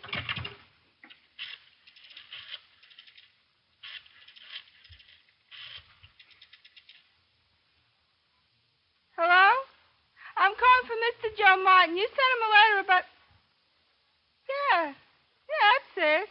Yeah, he'd like an appointment. Today? Oh, Joe, is today all right? The sooner the better. Mr. Martin is in conference now, but I believe it could be arranged. Yes. Art, music, economics. No, you pick one for today. To him, it makes no difference. Yeah. Thank you. Well? Here's the address. After 12 o'clock today, you'll have culture.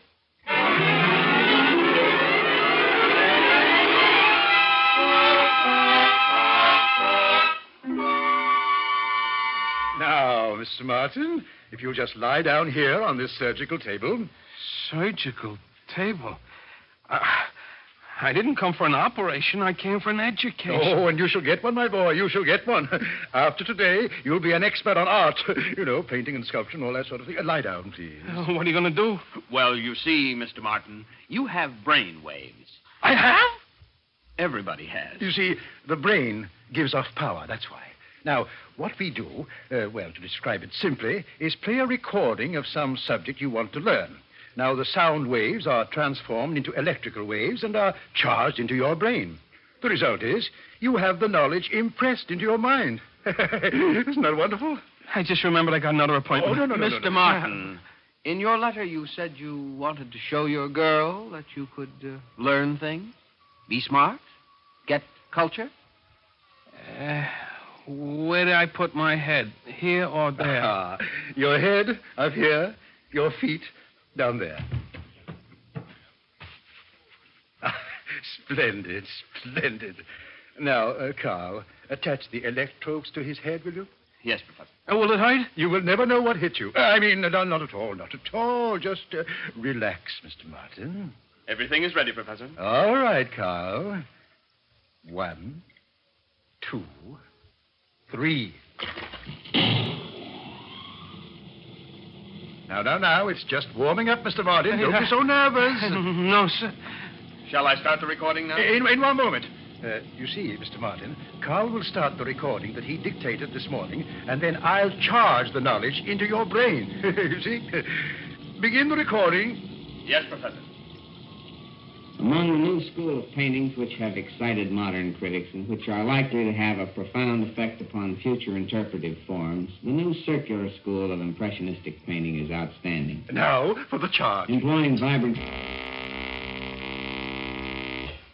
How is he, Professor? Is he all right? No, he's a little glassy-eyed. Maybe we better stop the experiment. No. We'll try it once more. Only speed up the recording so we can charge his brain more quickly. All right, if you say so. Here goes.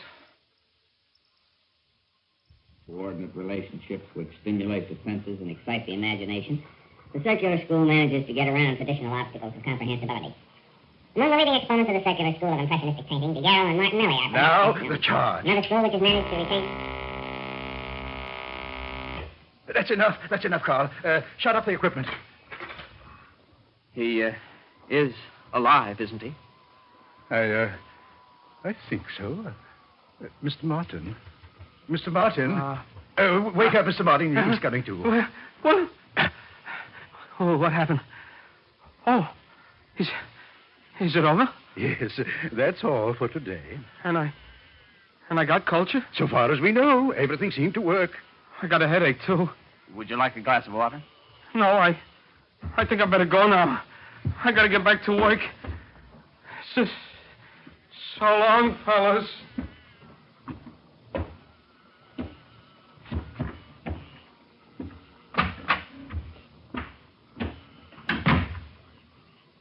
Professor, should we have let him go like that? Let's look out of the window. Ah, there he is. Just came out of the door onto the street. He's a little wobbly. Maybe a cop will think he's drunk. Frankly, I'm a little worried about him. I wonder if the experiment really worked. I'm worried about him, too. Because even if the experiment did work, we speeded the record up so fast. Good heavens, Professor, what if he ends up talking like Donald Duck?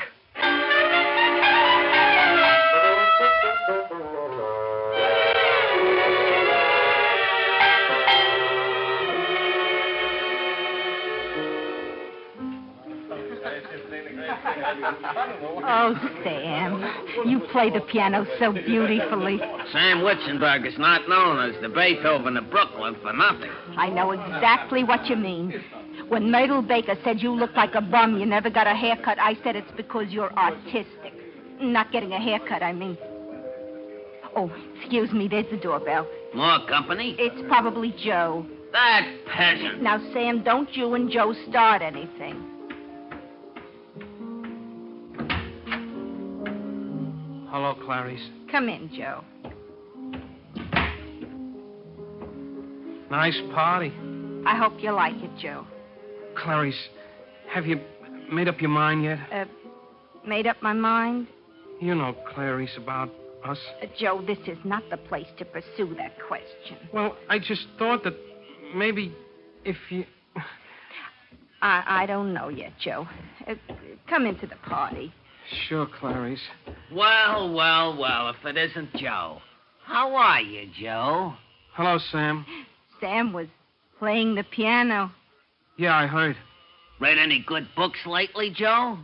Well, we're taking inventory at the store, and I've been kind of busy. Yeah, Joe works very hard. A hard head? You gotta work hard, eh, Joe? The only reason you got a soft head is you got so much hair on it, it's like a mattress.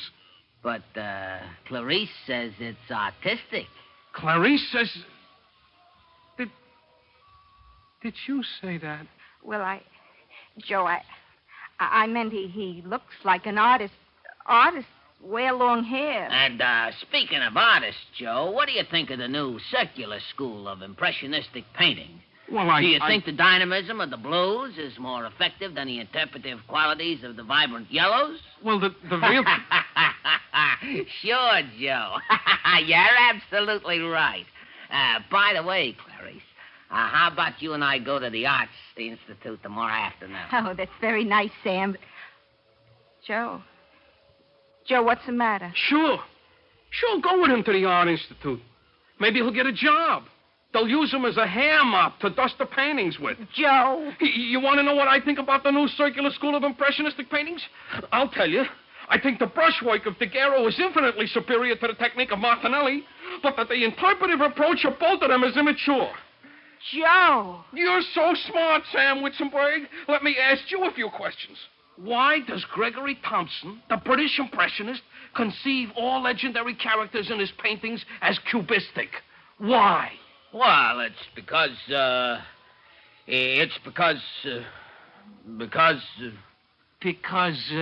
why, Sam?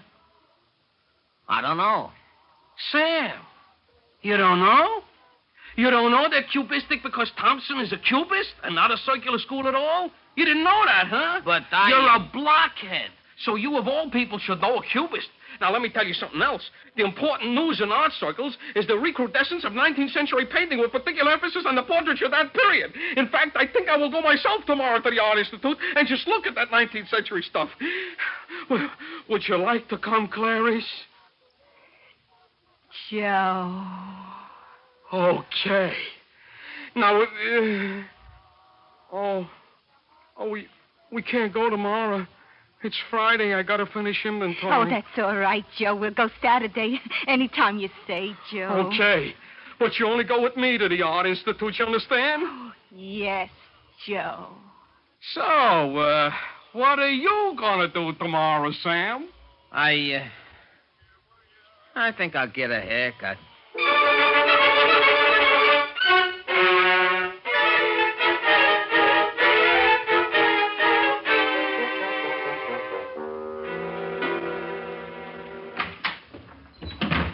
Hello, Flora.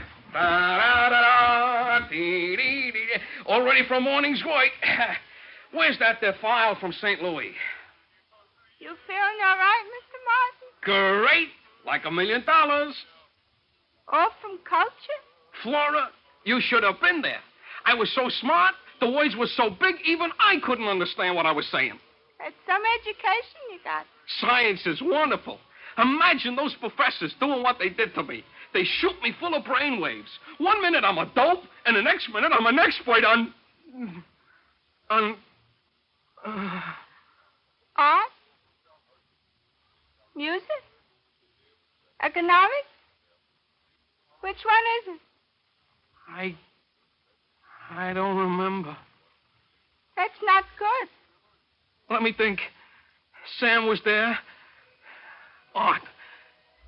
It must have been about art because tomorrow I'm taking Clarice to the Art Institute. If you're going there, you really must have said something.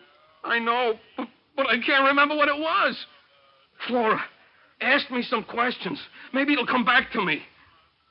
Why do you like pictures? I don't know. Yesterday I saw a picture in a magazine. Looked like 4 soapboxes in the junkyard. It was called Sunset in Hawaii.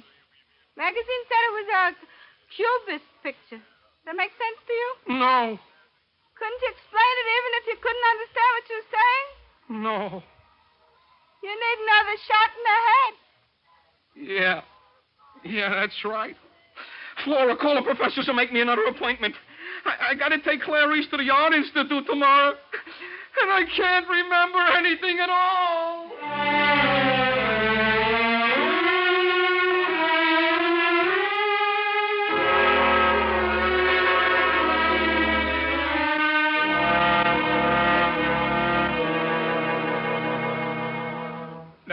Now, Mr. Martin, please don't be so nervous. Just answer my questions. But she's my girl.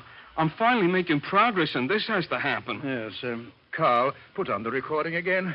Let Mr. Martin hear it. Yes, sir. Obstacles of comprehensibility. Among the leading exponents of the circular school of impressionistic painting, Daguerre and Martinelli are perhaps best known. Another school which has managed to retain some influence on contemporary trends despite the vigorous onslaught of the Impressionists is that group best exemplified by the work of Gregory Thompson, who's an impressionist. There, now, you remember that, don't you? I don't remember it, and I don't understand it. But we charged your brain with that information. You charged it, you try to collect it. I don't know where it is. Carl, I'd like to talk to you alone for a moment. Excuse us, Mr. Martin. Yeah, sure. You're sure the machine worked properly when we experimented on him? When I dismantled the machine this morning, everything was perfect. But what could have happened? Apparently, it makes only a brief impression on the brain, about 24 to 36 hours. Oh, that's terrible. What's terrible about it? At least we're on the right track. In a year or two, we'll perfect it so people can remember all the time. People can learn things even if we don't perfect the machine. But what I most regret is there's no longer a dog in the whole world who knows the Einstein theory. Well? I'm sorry, Mr. Martin, but obviously the experiment wasn't as successful as we had hoped it would be. Well, then give it to me again. Professor, I just got to know about art. I'm taking Clarice to the Institute tomorrow. Couldn't you take her to a movie instead? But I'm not afraid anymore. Put those things on my head again. Give me 1,000,000 volts. I like it. Well, I'm afraid that's impossible. You see, we dismantled the machine. Huh? We're moving it to a laboratory upstate. It will take at least a month until we put it together again. A month? But tomorrow... I'm sorry, Mr. Martin. Clarice won't marry me now.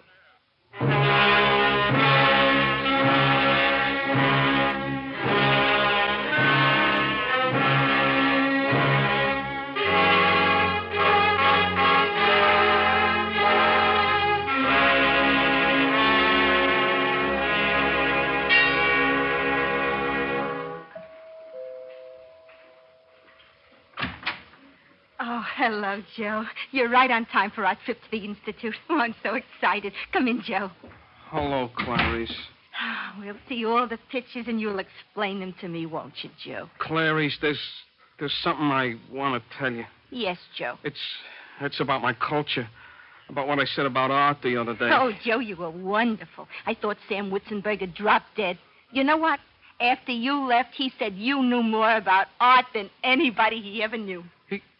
He said that? And you were so masterful when you told him you were taking me to the Institute. I was? Oh, Joe, I got something to tell you. You have? I made up my mind. Joe, don't you understand? I made up my mind. I accept your proposal. You mean you'll marry me? That's right, Joe. You got culture. We'll have a mental affinity. Clarice, listen. Let's get married right away, today. Let's not even go to the Art Institute. Oh, but Joe... I'll take a leave of absence. We'll go away on a honeymoon for a month. A month? A whole month. And then when we get back, then we got time for culture. I promise you, after 1 month, I will absolutely be charged with culture. Oh, Joe, this is so sudden and so romantic. Oh, but I don't have a trousseau. I need clothes. Look, I work in the ladies' garment business. I'll go to the store. I'll get you all the clothes you need. Only let's get married and not go to the Art Institute. Oh, Joe, you're so smart. You think of everything. I do? I'll bet you even know the Einstein theory.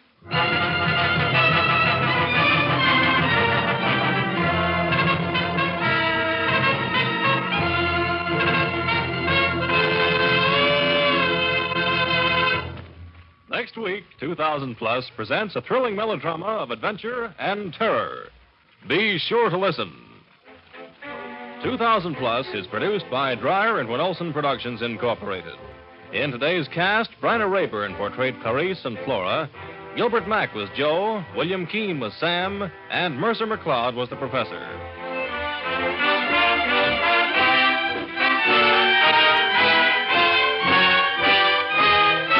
The orchestra was conducted by Emerson Buckley, music composed by Elliot Jacoby. Sound, Walt Shaver and Adrian Penner. Engineer, Ed Formica. This is Ken Marvin speaking.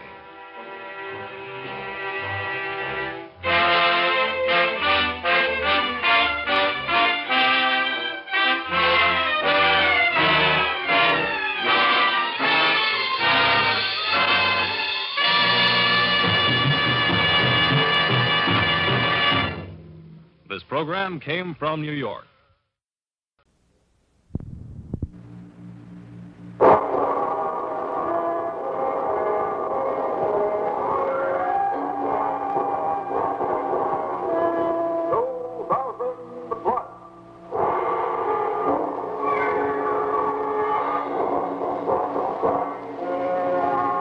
The world of tomorrow, years beyond 2000 AD.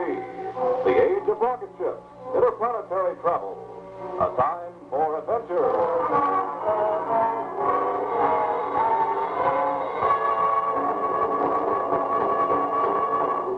Today, space wreck.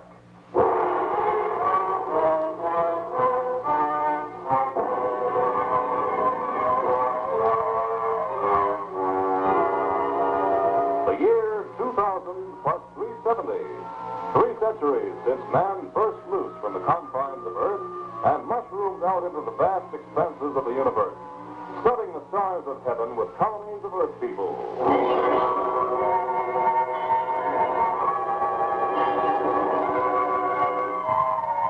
The year 2370, when space flight is no longer limited to scientists and adventurers, but is available to everyone on regularly scheduled commercial ships. When news is no longer a global affair, but originates in 1,000 far-flung ports along the spaceways. It is a routine morning in the control room of IGNS, the Intergalactic News Service, where a great network of elaborate electronic devices receives the news that originates in every corner of the galaxy. And straight from the tapes, Whitey Fuller, IGNS's most famous reporter, passes them on to the public. Terra City, Mars. Dr. Luther Spence, outstanding allergist, has just announced his release to the medical profession of a serum to prevent internal coagulation of blood under atmospheric changes. New York, the new luxury space liner Golden Star is about to take off on its maiden voyage. Striking a new note in interplanetary travel, the cruise ship numbers among its 750 passengers some of the most eminent names in society, business, and the profession. The fabulously appointed vessel was constructed and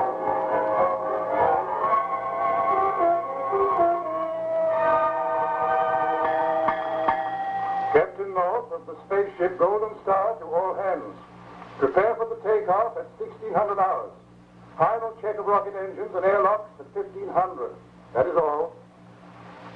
Well, this must be old stuff to you, Professor Lindstrom. You're taking an interstellar cruise. It's a little like a busman's holiday, isn't it? But I'm proud to have you and your assistant, Miss Fenner, aboard. Well, sometimes it is good to see where all our theory finally ends up, Captain. It gives a scientist like myself a little perspective on his work. But I am sure Amanda will find it informative. I intend just to relax and enjoy. Good. All this is wonderfully thrilling, Captain.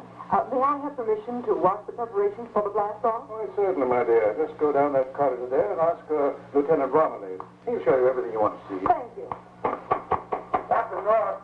Yes, Montgomery, what is it? Captain, I'm having difficulty with a gentleman on board. Passenger? No, sir. He's not on the passenger list, but he says he's going to make the trip with us.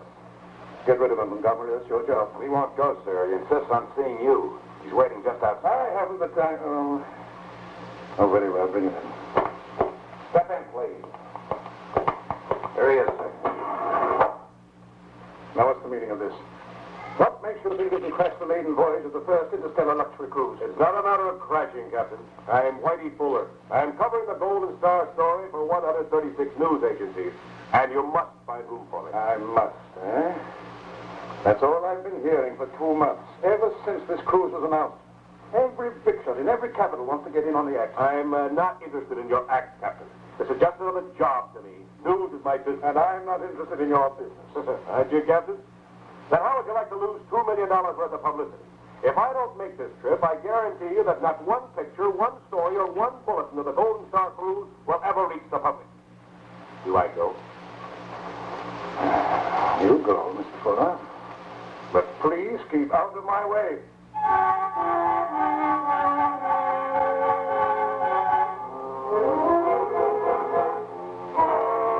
Attention, please.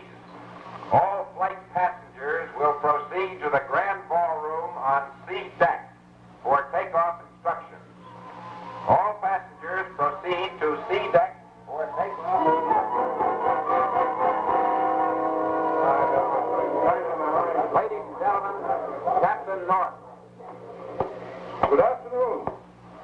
In less than 10 minutes, this great vessel, the Golden Star, will blast off from Earth, headed for outer space.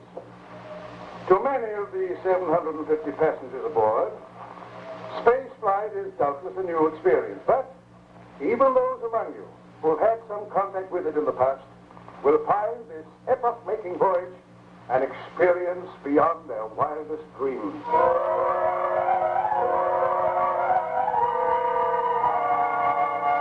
You are all welcome aboard the Golden Star. We invite you to make use of the fabulous facilities provided for you. The swimming pool, a skating rink, bars and dancing pavilions.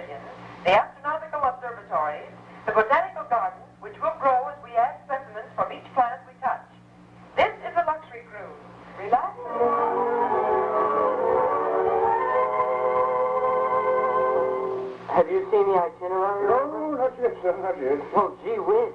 On April 13th, we land on the moon, and I'm going to get me a spacesuit and take a personal look at those uranium mines and the craters. Boy, won't that be something to talk about. Perhaps I'll join you, son. The name's Jimmy. Jimmy Prentice. And say, that'd be swell, Reverend. My mom's not keen on spacesuits. Oh? Says they spoil her figure. She'd surely let me go with you, though. And, Reverend. Yes, sir, yes. How about Mars? We get there on April 17th, and we have 3 full days. What would you say to a plane flight over those canals? So we can really say.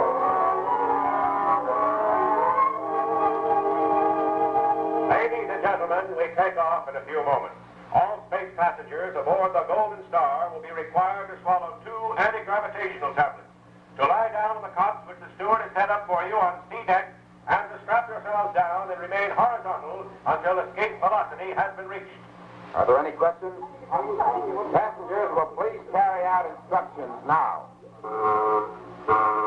Montgomery to bridge. Montgomery to bridge. Bridge. Ready for takeoff.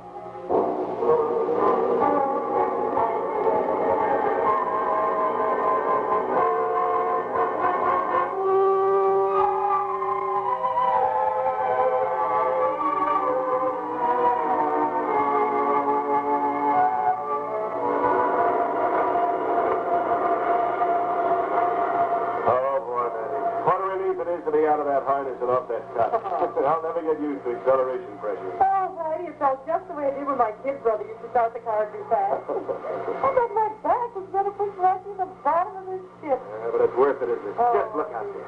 That's ours in the blackness of space. That great blue-green shimmering sphere. Oh, it's incredible, Whitey. It's the globe of my teacher's desk come to life. North America, South America. Look, you can see the outline. Yeah, my map was a lie. It showed South America in pink. Hey, swing that telescope and take a look at the moon. Oh, it's there, Whitey. I can see right into the craters. Whitey. Oh, no, that can't be a city. It can, and it is. That's Luna Port, honey. The roughest, toughest spaceport this side of the Milky Way. When we land there, you get close to me, Charlie. Oh, you think I can't take care of myself? Of course you can. Well, what's the percentage? Here I am, ready, willing, and infatuated with them big blue eyes. You know something, Andy? What? You're magnetic, baby. I'm gravitating right towards you. Why, Mr. Fuller, I'll bet you gravitate towards all the girls. Oh, just let me do something to her. Mr. Fuller? Right here on the observation deck. Oh, you're Whitey Fuller. Yep. Well, I'm Montgomery, communications officer. Yes? You forget to pay a bill or something?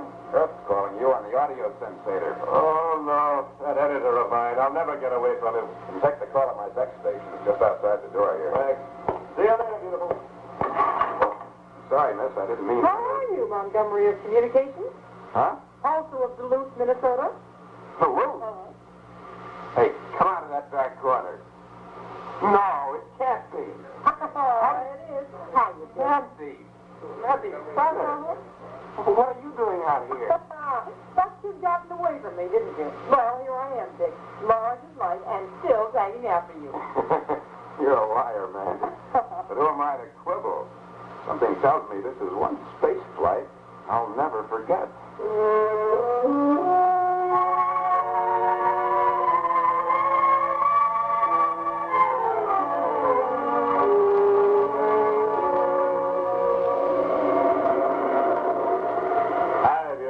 What's on your mind? Oh, Patty. No. Homesick, baby? No. What makes you think so? The way you sit up here on this observation deck day after day, staring out into space. Oh. Well, maybe I'm in love. With whom? The man on the moon? That port commander on Jupiter who couldn't take his eyes off you? Or maybe it's someone on the ship, huh? Well, you're the reporter, Whitey. Why don't you find out? I think that's just what I think. Mr. Whitey. What is it, Jenny? Will you sign this paper for me, Whitey? It's very important. Oh, it is. What does it say? It says that you, with your own eyes, saw me high jump 18 feet. On Mars, you mean? Well, you don't have to put that in. I guess. There you are. Thanks. Boy, it's going to be a long time before anybody on Earth breaks this record. Speak to the Reverend about that. that voice. You're strange. Oh, there you are. Dr. Winston, what's wrong? Oh, I am worried, Amanda. Oh? I was just in the control room, and there are electronic indications that should not be present in this segment of the galaxy. Have you seen Captain North? No. Surely you don't doubt Captain North's astrogation, do you? Oh, it's not that. It's just a sixth sense that tells me something. Oh, Captain North, one moment. I'm very busy, Dr. Winston. I would like to get your opinion on certain things that are just observed. What is it, Montgomery? Would you take a look at the radar scope immediately, sir? Switch on this auxiliary one here. Good thought. What's that? I don't know, sir. It's heading this way like a streak of light. What's wrong, Captain? What's the matter there? It's a tremendous object. It's really right close. Hey, look here. Here's the observation window. Hey, it's a ball of fire. It's a meteor. Captain, it's a rocket moon. Discharge port side rockets. Captain to engine room. Detonate altitude, gravitator. Reverse overdrive 437. Communications. Send SOS signals to all spacecraft. Attention all stations. Seal off all compartments. Lower emergency atmospheric bulkhead. Raise emergency emplacement. Divisional transit-glass space barrier. Release rocket lifeboat. Contact spacecraft and launch shortwave SOS. Contact spacecraft SOS. Use emergency bracket.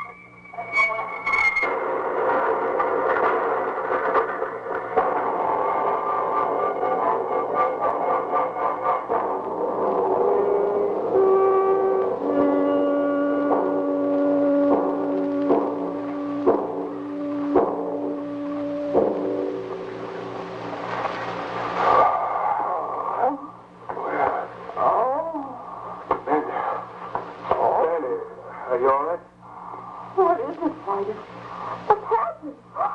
Oh, my head. Easy, Mandy. Slowly, just raise yourself slowly. There. I remember that.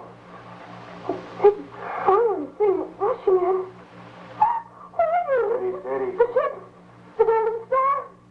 We were hit fighting. We were... What? Look at the nobody. Hey, it's Dr. Linton. Doc. Dr. Linton. No. I think he's all right. How are you, Doc? Can you get up? My leg. I think it is broken. Come on, I'll give you a hand. See if we can get you up on the couch. Ready? There you are. Better, Jerry. That's what I mean. There's no throb. No vibration. Not a sound of any kind. The engines are dead. The whole power system must have failed. Where the others who were in here, what happened? Captain North and the Reverend. Hello! Hello! Hello! Over here! That's the Reverend now. Over here! In the communication station! Come on, Eddie.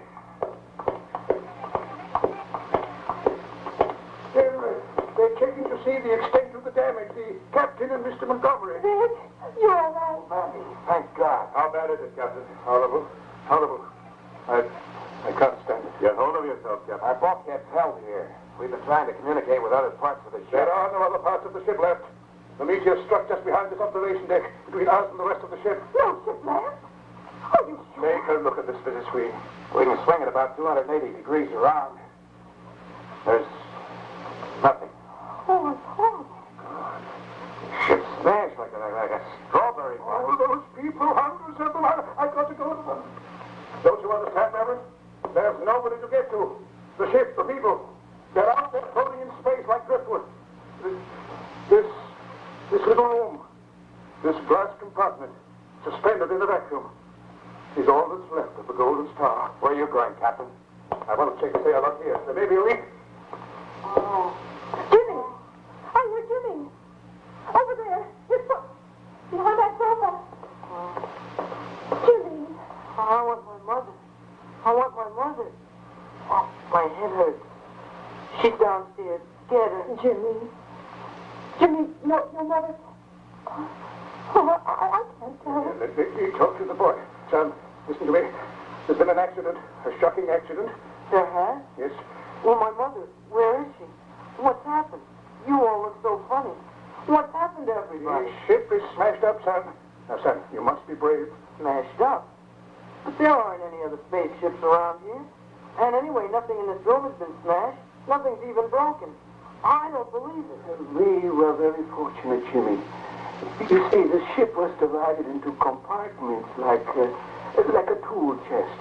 When the crash occurred, each compartment was sealed off by automatic devices. This compartment alone escaped destruction, was left untouched, airtight. A single unit of transiglass floating free in space. A bubble of nothing in a vacuum of emptiness. Then the other compartments were destroyed. Everybody's dead but us. Everybody's dead. My mother. I want my mother. Let me out of here. Take it easy, boy, please. Help me, Jimmy. Now close your eyes. Try to rest. That's it. Now rest. Rest. Mr. Montgomery, is there any chance of rescue? I don't know, Reverend. I never got the SOS out. Now the communications are shot. But surely some spaceship will come along, a cruiser or a freighter, a patrol ship perhaps. I hope so, Reverend. Nothing will come along. What do you mean, Captain? We'll never be found because we're off our course. Off our course? Yes, Captain North, the great astrogator, went haywire and took his ship into uncharted space. Captain, that's impossible. You've charged me. I know what I'm talking about. I've been thinking about this ever since the crash. 750 passengers, 179 crew members dead because of me. I'm a murderer. That's it. A cold-blooded murder. And I can't face it. I've got to die. With them, he's opening the air. Captain, no. Stop! You can't get off. It's a sin. You mustn't. Come on, get ready.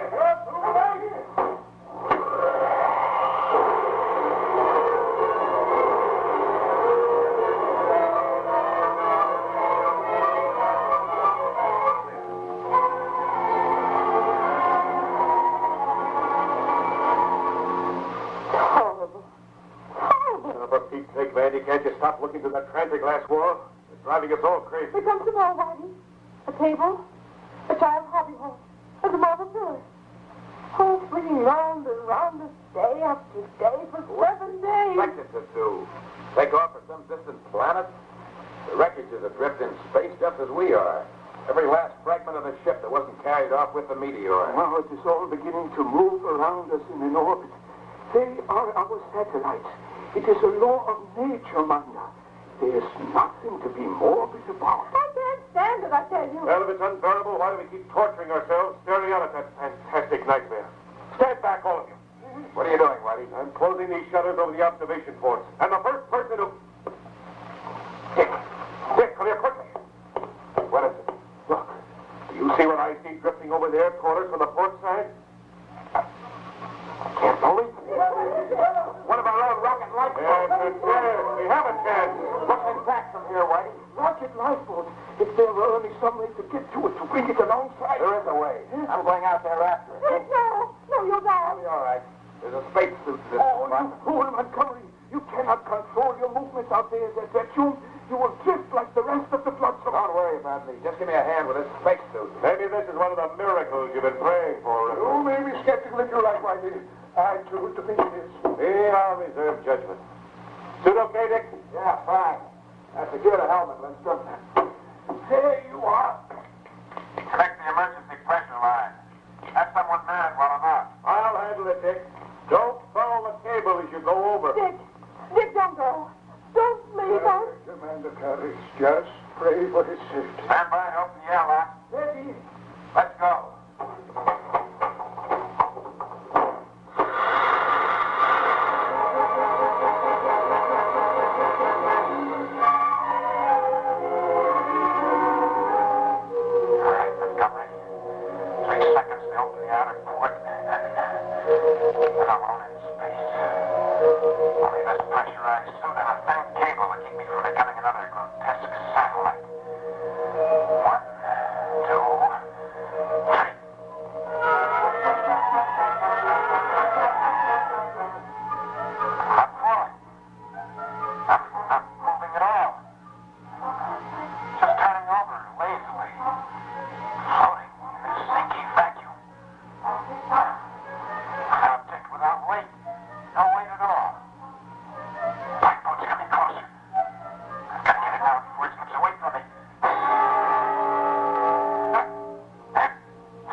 those bolts. Lindstrom, make sure the outer port is secured. We don't want that lifeboat slipping out of the airlock. Right, easy. Easy. Oh, that's better. Oh, Dick, you look awful. I've got a few drops of brandy. Would you like some? No, I'll be all right. I don't need anything except a few breaths of air.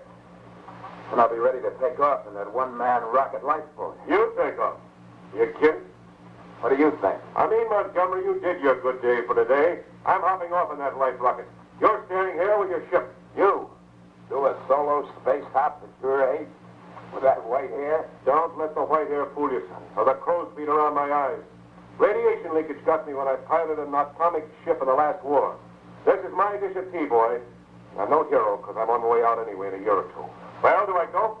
Not while I'm conscious, you don't. Gentlemen, please. You're forgetting there are finalists whose lives are at stake. We all must share the responsibility of making the decision. Very well, Reverend. We'll leave it to the rest. For my part, I think if Whitey, Mr. Fuller, chooses to meet his destiny a little earlier, his gesture should be accepted. Dr. Lindstrom? To me, there seems to be no question. Mr. Montgomery represents the only authority on the ship, but he says should go. Oh, Mandy, you seem to be in a pretty spot. Oh, no, Dick. No, don't ask me to make such a decision. Oh, that's ridiculous. Come on, Whitey. Let's get into that airlock and look at that lifeboat anyway. All right, but don't try anything funny.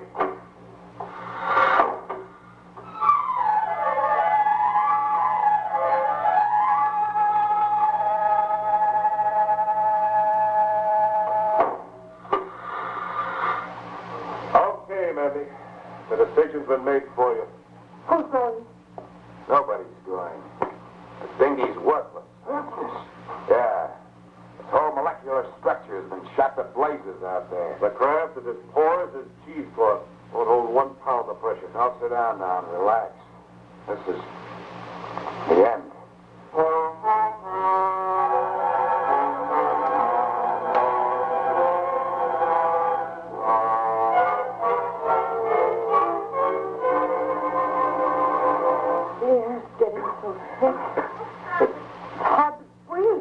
How much oxygen have we left? 4 or 5 hours. And food? A couple of biscuits here. Have a sip of water, Mandy. No. I had my ration an hour ago. It's getting awfully cold, isn't it? Yeah. Thermal reservoirs are about exhausted. Here, put on this jacket. Here on in, the thermometer keeps going one way. Down. What happens after everything's gone? Well, we are spared one thing, decomposition. The cold gets us before the maggots do. It is a quick freeze. You will be young and beautiful forever, Amanda. You can thank science for that. Stop it, Winston. Stop it. I wish I could. I wish I had. I wish I had never had anything to do with science. It is a snare and a delusion. It has brought the world nothing but misery and death. Save your philosophical breath, Lindstrom. You'll need it. Science, luring men to their destruction. What are we doing here in this fragment of a monster ship suspended in black space? What are men doing on Mars and Jupiter and Juno? We are Earthmen. That is where God put us. That is where we belong. Oh, no, Dr. Lindstrom, you're wrong. Man belongs wherever his spirit leads him. God didn't give us courage and intelligence and an unconquerable thirst for knowledge, and then confine us to one tiny portion of a universe. Science is only big. What was that? I felt something too. Movement.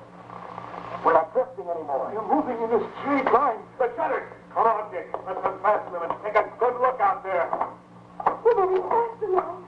It's strange vibration. It's a spaceship. A rescue ship. They're signaling. They have found us. I can't believe it. It's a mirage. It's a patrol ship, and they're coming right toward us. No, you're wrong. They're not moving. They throttled down their engines. They're pulling us towards them with an electromagnetic field. Say, it's just science and faith.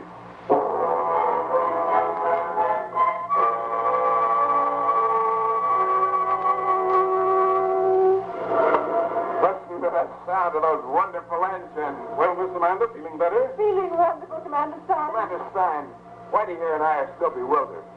How in heaven's name did you manage to find our fragment of ship? We were millions of miles from nowhere, completely off our course. Captain North told us that he miscalculated. Captain North did not miscalculate, gentlemen. His astrogation figures were perfect. What? It was the stars and the heavenly bodies that were thrown off their course. Gentlemen, an hour before the Golden Star smashed up, we tried frantically to reach you. Astronomical observatories all over the universe reported a tremendous explosion in Galaxy 3. But before we could warn you, it happened. Then you found us on course. My dear Mr. Fuller, 1,000 astronomers and 15 superatomic calculating machines juggled figures for days to determine the precise effect of the heavenly disturbance upon your position. Yes, we headed for the determined point, and we found you. Whitey, what are you doing? I found a terrific travel folder here. A fascinating trip. Again? Where to this time? Luxury cruise. Up the Hudson to Bear Mountain.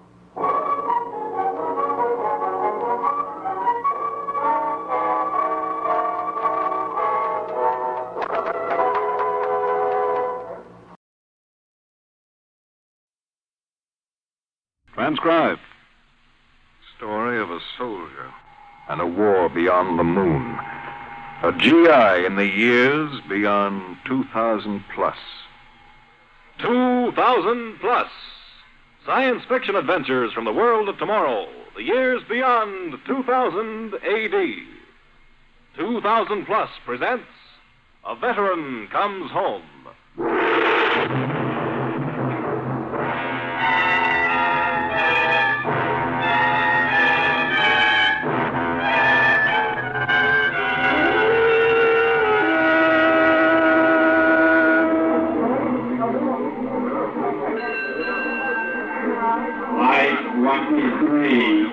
Rocket ship Luna arriving from moon at Rocket Cradle 4, East Section. Mommy, is that it? Is that the one with Daddy on it? Billy, I told you before Daddy's spaceship arrived here several hours ago. The spaceship from Mars has been here since 11 o'clock. Then where is he? Why don't I see my Daddy? Because, darling, all the soldiers have to go through quarantine and army regulations and all sorts of things. Boy, my Daddy's a space soldier. I'll bet he had all sorts of adventures. I'll bet he had... Attention, please. Quiet, Billy. Listen. All relatives of military personnel of rocket ship Militant, Flight 82 from Mars, holding blue cards, report to Gate 5. Oh, Billy, that's us. The soldiers are going to come out in a few minutes. Come on, darling, come on. Will he know me, Mama? Will Dad know me? Will I know him? Watch where you're walking, Billy. Of course he'll know you, dear. He'll see me first, and then he'll see you. All I ever saw was his picture. Stand by that rope, Billy. We can see Gate 5 from here. Boy, he'll tell me all about the war on Mars. Oh, Billy, it's so good to have him back. 5 years. 5 long years. Can I see the spaceship later, huh, Mom? Later, maybe? Relatives of military personnel of Spaceship Militant, please do not cross the white line. They're starting to come out now. Look, that man there in the white uniform. He's an atomic gunner. My picture book tells all about them. 11 weeks on a spaceship getting to Mars. 11 weeks coming back to Earth. And more than 4 years fighting on Mars. 5 years. Billy, stand back. Don't cross the white line. Flight 7, rocket ship freighter from Earth to Moon, will blast off in 8 minutes from Rocket Cradle 9, West Section. Clear area. Clear area. Over there, look, Mommy, a band. They're going to play music. They're welcoming the soldiers home, Billy. The first soldiers home from the war on Mars. Boy, more soldiers are coming out, Mommy. Oh, Billy, I'm so excited. Do you see him yet? Hey, Mom, that's a Rocketeer with a green uniform. Oh, boy, he shoots rocket guns. I don't see him. I don't see him yet. So many men, so many. Can I have a drink of water, Mama? I'm thirsty. I don't see him yet. I still don't see him. I want a drink. Billy, not now. Oh, look, I think that's Daddy. No. No, it's not. Oh, Michael, where are you? I'm going to show my daddy my toy gun. We'll play space soldier together. We'll have fun. Billy, I see him. I see your daddy. Where? Which one is he? Wave to him, Billy. He's looking around to see if we're here. In the yellow uniform, over there.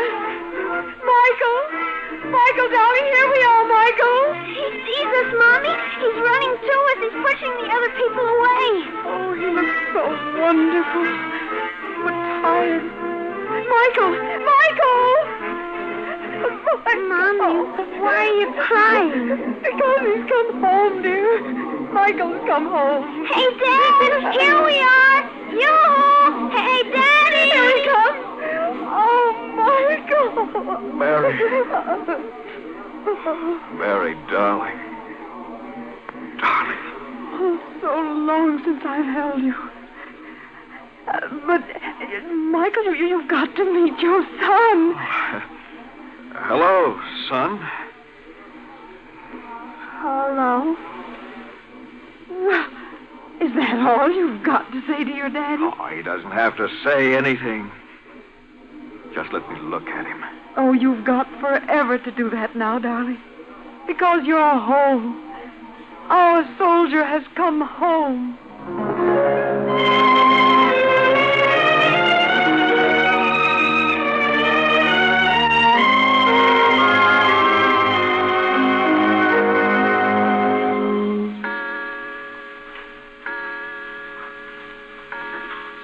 It's 3 o'clock in the afternoon, Mom. Why is Daddy asleep? He was tired, Billy. He wanted to rest. He didn't talk much when we came home, did he? No, but he will. You and he will have a lot to talk about. Hey, I think I heard him getting up. Well, we'll open the door carefully and peek in. Now be quiet in case he's still asleep. It's all right. I'm awake. Oh, well, you slept 2 hours. Oh, I haven't been asleep. I'm just lying here. Is something wrong, Michael? Do you feel all right? Oh, sure. Just can't get used to being home. I'll make a snack for you. Billy, now you can talk to your father. Come here, son. Sit on the bed. Okay, Dad. I'll call you when everything's ready. What do you want to tell me, Billy? I don't know. But your mother said... Well, do you like me? Well, of course I like you. Will you play with me? Well, I'm a little tired, son, but I guess it can be arranged. What do you want to play? Soldiers, space soldiers. You're a soldier and Play all something else. You don't like me. Just play something else, that's all. But all the kids think it's swell my dad's a space soldier. Nobody else in my gang has a dad who's gone to Mars. I told him when my dad came home, he'd show me how to play real soldier, and we'd have Stop fights. talking about it. Yes, sir. And don't say yes, sir, to me. I don't ever want to hear you say that. Now, stop crying. Men aren't supposed to cry. Space soldier. For 200 years, the world hasn't had a war. For 200 years, the human race finally got peace. Federated world in the years after 2000. Science flourishes, civilization grows. Then we learn how to travel in outer space. First the moon for scientific observations. Then we go on to other planets. Mars. The one planet we know is capable of sustaining human life. And all the 200 years of peace gets rotted away because the Earth wants to explore Mars and the Martians object. New worlds to conquer. We're the Columbuses of 2000 plus. And the interplanetary war begins. We have to fight for every canal, every inch on Mars. Well, I don't want any son of mine thinking it's so great. I hate it. Hate it. I was gonna play space soldier with... Space soldier? What do they do? Fill you full of the romance of Mars, the mysteries of the unknown? How can you or anybody on this particular world know what it's like in that unhuman place called Mars? Play, space soldier, play. I remember the patrol. Patrol into the red grass. Blades sharp as swords and covered with that sickening ooze of the Martian vegetation. We went on patrol, 14 of us. I was the patrol leader.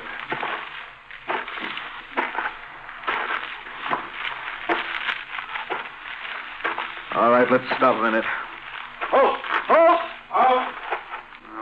Again, what again? You see anything? Just the red grass. Wait, about a mile and a half over there, a sand belt. Give me your glasses. Yeah, that's right. Where the grass meets the sand belt, we gotta be careful. Those sand spiders, more dangerous than a cobra. One bite and you're dead in half a minute. Men are all wearing shin boots. We'd better put on our masks and gloves, too. Sometimes a spider crawls up the clothing. Okay. Masks and gloves, protective gear. Protective gear? Oh, no. It's too quiet. I've always got the feeling the Martians are around when it's this quiet. Yeah, I know what you mean. We'll go on now. Leo, you take 4 men and cover the left. Use electric rifles. Yes, sir. Have Mulroney take 4 men and cover the right. Torpedo pistols. Yes, sir. Ted and I'll take the other men and move straight on. Ted, we'll use atomic shell clips in our guns. If we meet opposition and have to blast them, Leo's and Mulroney's groups can cover us as we move around the area we've radiated. Better keep our belt Geiger counters handy. Okay, Captain. Let's move.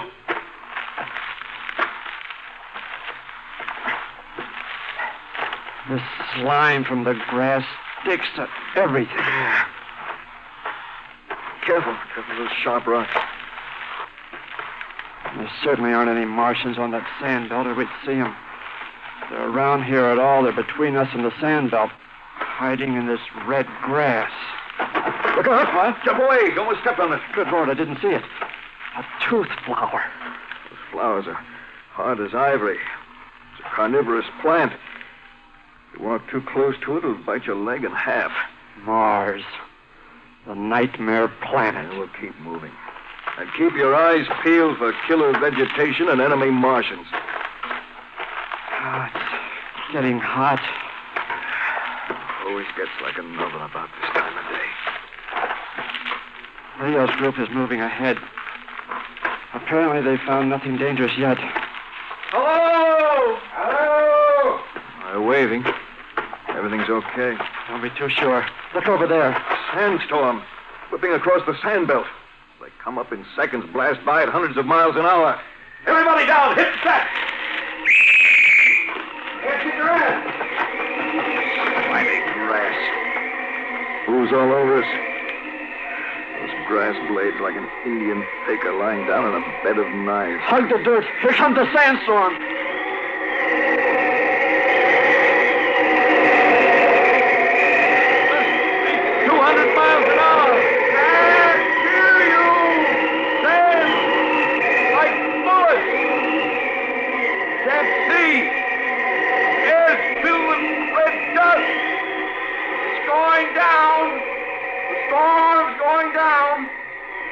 Wait a few seconds. All right. Let's get up. Good. 7, 8, 9, 10, 11, 12. 12. 2 men missing. Here comes Leo. Careful. 2 men, Davis and Martin. What happened? Are dead, sir. The wind tore Davis' jacket. A sand spider bit him. Wind carried a swarm of them into the grass. What about Martin? Don't know what caused it, but he's dead all right. Come on. Let's take a look.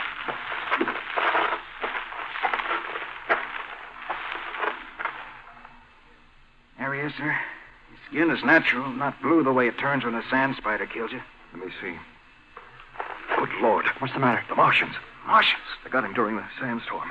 He must be around somewhere. Look at his back where I opened the jacket. Hit by a sonic beam. Right. That super sound wave gadget of theirs. Turns your guts to jelly. The Martians are here, all right. Now warn the men. Lie down. Give me your pocket magnet speaker, quick. Here you are, sir. Right. Leo, crawl on your belly over to the boys. Keep low. Okay. Let me know when you get there. Meanwhile, I'll talk on the magnet speaker. Yes, sir. The Martians will hear me. So here's some lingo they won't understand. Now, get this. We got company for tea. Be trigger happy and remember the Alamo. Is Leo there yet? Can't see him. Wait. He's coming on the UHF talkie. Snap on your earphones. Okay, Leo. No sign of the enemy. We're fanning out. We're covered by the red grass. We passed word, shoot first. Good. That's an electric rifle. Enemy sighted. The Jelly got one. They're east 200 yards. Let's move in. Give them everything. Yes, sir. Come on, Ted. Right with you. Where they're trying to crawl through this grass.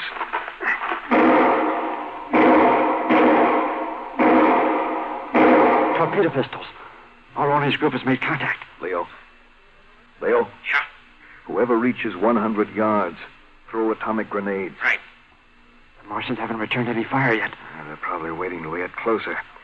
And they'll fan the area with that sonic beam of theirs.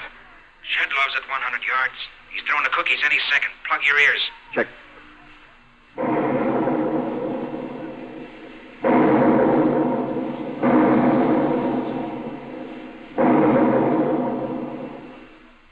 That should have cleaned them out. Well, we've got to be careful. We can't go in to see. We don't have any anti-radiation gear. No sound from the Martians. Nothing. Leo, any report from you? I think we got him. Absolutely no sign of life. Move south a few hundred yards, then east. Probe their positions. Right. Captain, I'm pretty sure it's all clear. Yeah, you're probably right. I just feel conservative right now. I'll be glad when they verify the Martians are cleaned out. This heat, this stinking grass.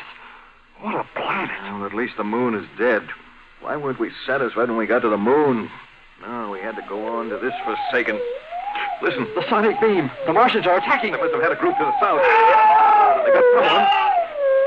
They're shattering us down. Let's get over there. We can't help them. Just hug the dirt. What are those men? Don't you think I know that? What are two of us against a Martian patrol? Try to reach Leo. Leo. Come in, Leo. No response. I gotta get over there. You're staying here. We've got to stay here and try to get out later. But Leo's my brother. My brother.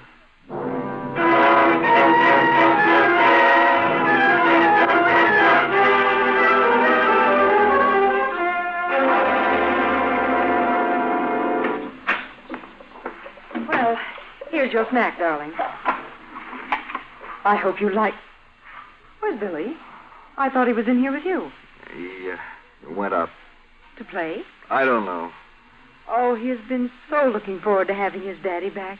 All the kids in the neighborhood are waiting to meet you. He's been boasting about you for months, ever since we got word that you were coming home. Yeah, I know. Michael, is something wrong? Did you and Billy have a quarrel? He's a stranger to me, Mary. A stranger? Your own son? He was just a baby when I left. I can't get used to him. Oh, but you will. You can't help loving him. I can't get to know him until he stops this terrible business of reminding me all the time. Reminding me of what I want to forget. But he's proud of you, of what you've done, of what You know, I told him what it was really like up there. He ran out of here crying. Michael! Well, what do you want me to do? Throw out my chest and brag about being a hero? Pretend that a planet called Mars, that Satan himself, with the aid of a few million devils, must have created, pretend that Mars is heaven? That fighting a war so far away it takes months to get there is fun for the kiddies? I'm sorry, Mary. Just leave me alone. Michael, this isn't like you. How do you know what I'm like after all these years? hardly know myself at this moment. 5 years away from people. Away even from the one world in the universe that contains human beings. But there were other men with you all the time. Hundreds, thousands of them. What do you mean you were alone? You don't understand. Michael, darling, I'm worried about you. A spaceship, 1/2 mile long. 11 weeks in flight, confined quarters.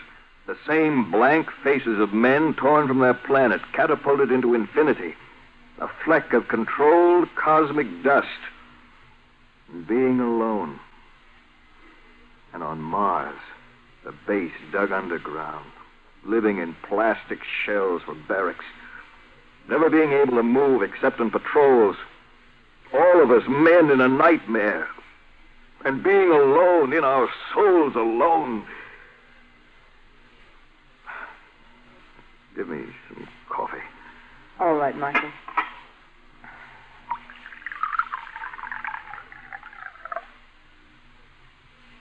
Here you are. Thanks. Michael, you're home now, and you're not alone anymore. It's good coffee. Tomorrow afternoon and evening, that is, Yes? I'm giving a party for you. At first I was going to have it a surprise for you, but I think you should know. I don't want a party. We've our families here, and all your old friends. They want to see you, Michael. Everyone's so happy you're home. Call it off. But, I don't want to see them. Can't you understand? I don't want to see them. Their smug hellos, their glad you're back chatter, their what's it like on another world and how's Mars, old man questions. They wouldn't understand the answers if I could somehow force myself to talk about it. But it won't be like that. They love you. They're happy that For the you're last back. time, no. Darling, you can't go on like this. Fighting the Martians in your memories and fighting the human beings who love you. For your sake, Michael, I am not going to call off the party. Everyone is coming just as I planned, and you've got to meet them and see for yourself. You've got to understand for yourself that you're home again, on Earth, and that you have a life to live once more. Do you mean that, Mary? I do, Michael, darling, I do. Because I love you. Well, I'm really a stranger in this house. Not really the head of it. Still alone. A barracks filled with chintz curtains. Savannah. Coffee. All right, Mary. Have your party. Without the guest of honor. Michael! Michael!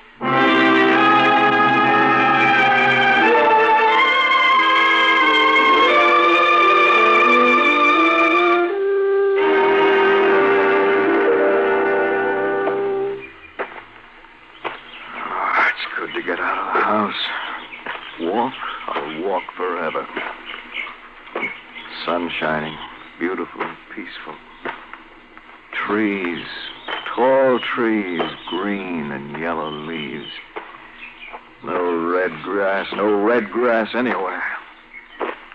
The birds. What wonderful sounds they make. 5 years. Never saw, never heard a bird. The only creatures that ever made a sound up there were the Martian contorlies. Fat, greasy lizards that screamed like tortured souls. Look at those flowers. Blue, green, burnt orange, clean white. It's a sweet, glorious smell. Peaceful. So peaceful in which to be alone. The grass was short, soft carpet like blades. A carpet of green, cool and gentle. I'll just sit on the grass. Lie on the grass and rest. Rest and think. Think. I remember when Ted and I got back to command post. The Martian sky was dark. Clouds up there never looked like these clouds. We hadn't spoken to each other for a long while. How we got away alive from the ambush, I'll never know. And now we were coming to the base and the commander.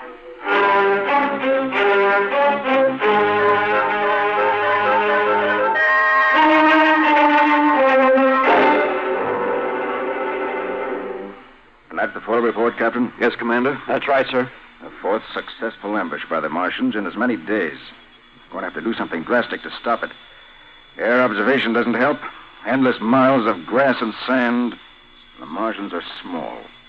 Hide in this stuff.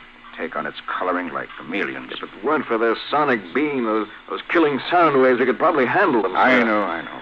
Can't the Earth Science Council work out a defense, sir? Yes, they're trying to. But even if they do, till we get it up here, we'll all be decimated. I'm thinking of an old weapon. Poison gas. That's an outlawed weapon, isn't it, Commander? Outlawed on Earth, yes. But we're not fighting on Earth, Captain. Sometimes I wish they'd never invented spaceships. Well, let's not worry about it now. You men need some rest. Report to the hospital barracks. Take 5 days there. Yes, sir. Oh, one more thing.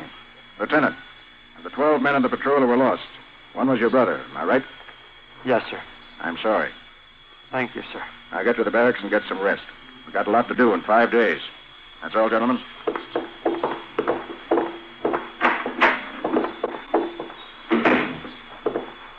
The commander is sorry. Now get to the barracks. Don't take it so hard, Ted. Oh, why shouldn't I? It isn't just because Leo was my brother, but because he was someone special. Up here on this rotten apple called Mars, we're all people out of touch with the decent things of our world. Now, look, kid, every man who lives here, lives up here, he's in his own vacuum. Can't believe what's happened to him. Finding himself in a place where things that are unreal to the human mind are everyday realities. But I had something. I had the one thing that made me a human being up here. I had someone who loved me, and whom I loved. And now he's dead, and I've got no one. I'm like everyone else up here now. I've got no one.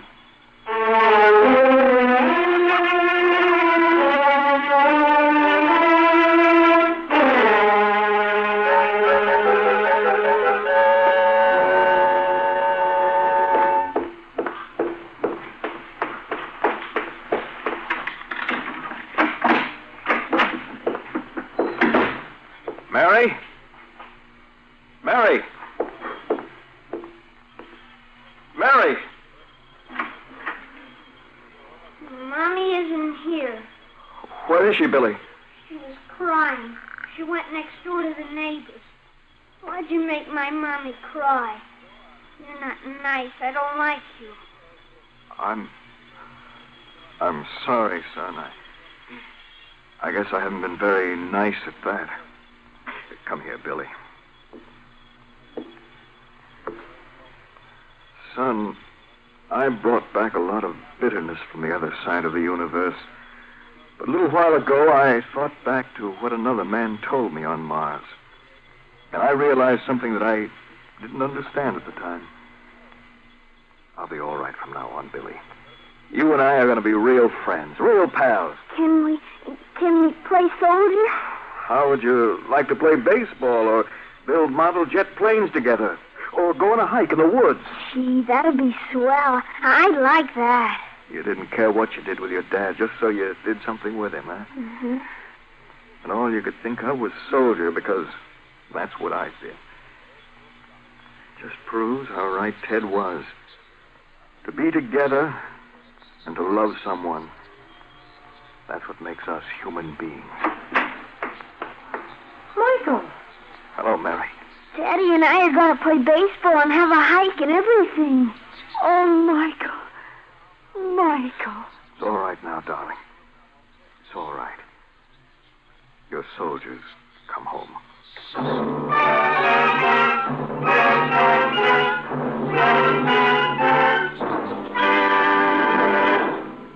Next week, another exciting and unusual story from the world of tomorrow, from the years beyond 2000 AD. Be sure to listen. 2000 Plus is produced by Dreyer and Winolson Productions Incorporated.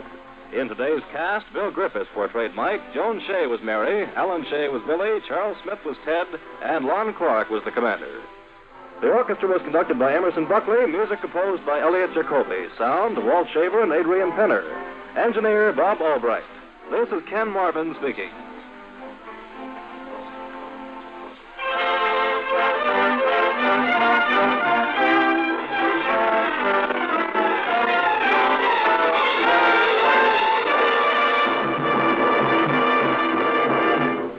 This program came from New York.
Adventures in the world of tomorrow. Dramatic stories of science fiction from the years beyond 2000 AD.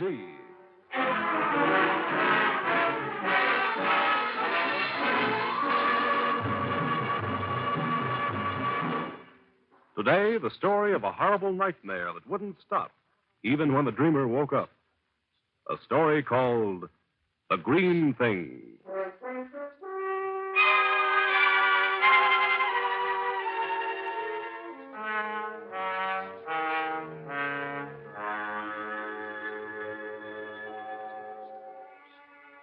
It is the year 2000 plus 175. It is late evening, and all is peaceful and quiet in Dr. Harvey Glendon's sanitarium. Outside, on the vast estate that stretches away from the main building, there are only the soft country noises, the wind sighing in the trees, the shrill chirpings of innumerable crickets. In the well-furnished rooms, the patients sleep, stretched out on comfortable mattresses and clean white sheets, the country breezes straying over their forms. In room 32B, Mr. Summers sleeps peacefully with his head on a fluffy pillow. He sleeps and he dreams. Help me! Help me! Please!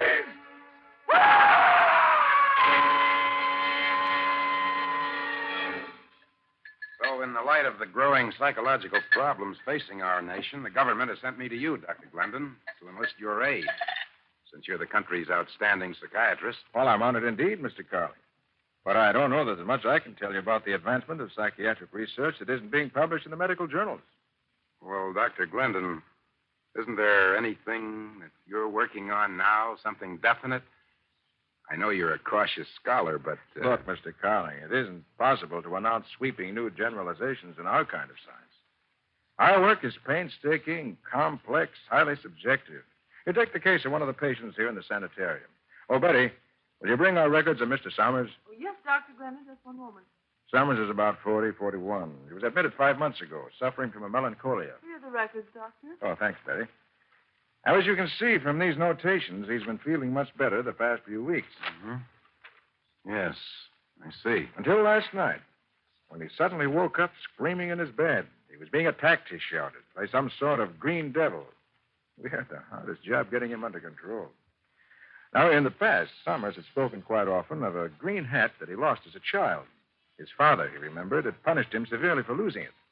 In later life... Dr. Glendon, this is all very interesting, but you can hardly call this dream analysis anything new. Yes, it has been known for centuries. Well, then I don't understand... Mr. Carling, I know why you came to see me. Apparently, I haven't been able to keep my achievement as secret as I'd hoped. That's right, sir. We've heard rumors. All right, Mr. Carling. I've said that Mr. Summers' dream is very unusual. And would you like to see it? You mean see his dream? Exactly. I'm going to show you a motion picture of Mr. Summers' dream. Photographed from the subconscious mind, exactly as he dreamed it.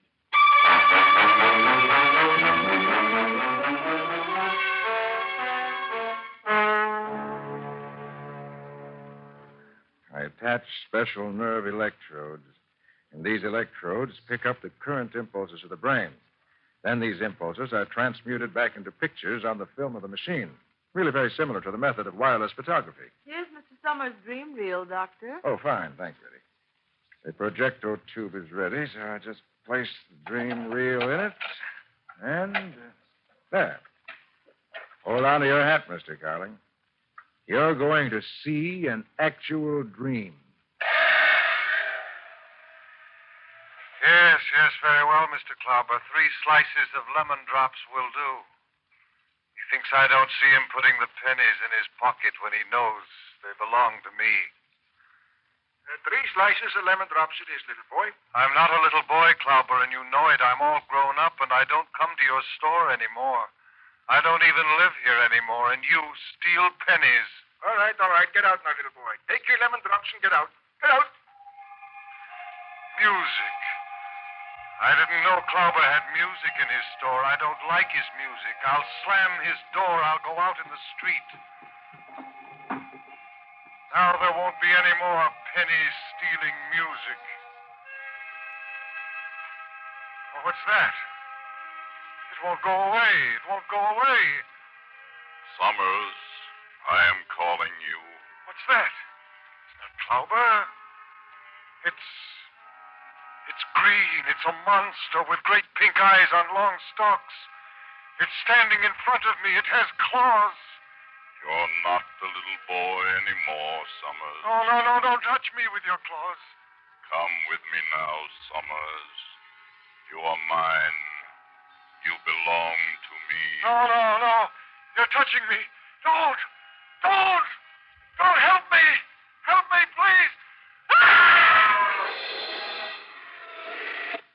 Betty got to him at that moment, and the dream machine shut off. Phew, some dream. What effect will the discovery of this dream machine have on psychiatric research, Dr. Glendon? Well, I've only just perfected it about 4 or 5 months ago. We've got perhaps 40 or 50 photographed dreams in our files. 40 or 50? Yeah. However, as far as developing new techniques and treatment, it may be years before I can get them analyzed and correlated so that overall theories can be drawn from them. As long as that? So now you understand, Mr. Carling, why it's a little difficult for me to answer your questions. That dream was fascinating. I've never seen anything like it. Doctor, I know I'm presuming on your time, but I'd like to see just one more. I'll have to report on these at the government bureau. Well, only one more, though. I'm sorry, but I'm quite busy. What about this one here? The purple tag. What's that for? I haven't seen that one myself yet. Purple tag means it's from the violent ward. Mr. Rolfe. Sick man. Well, we'll try it. All set? 3 white mice. How'd you do, Mrs. Kemp? For I'm climbing a wall, and there's only 2 of us. Now 1. Me, I'm all alone. Don't take that balloon. Don't make much sense of that. Gibberish, I'm afraid. Rolfe's a difficult case. Homicidal tendencies. Comes from a good family. Was a very successful businessman. Shame. Can you do anything for him? Oh, I think so. There are times when he can be reached, lucid moments, and some of his dreams provide clues.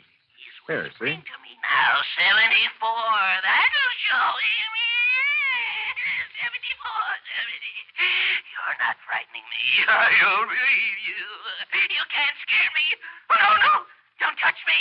Your claws. Your green claws. Oh, your green claws. Doctor, look. On the screen. Look, there it is again. That green thing. No. It can't be. It's impossible. Two people can't possibly have the same dream.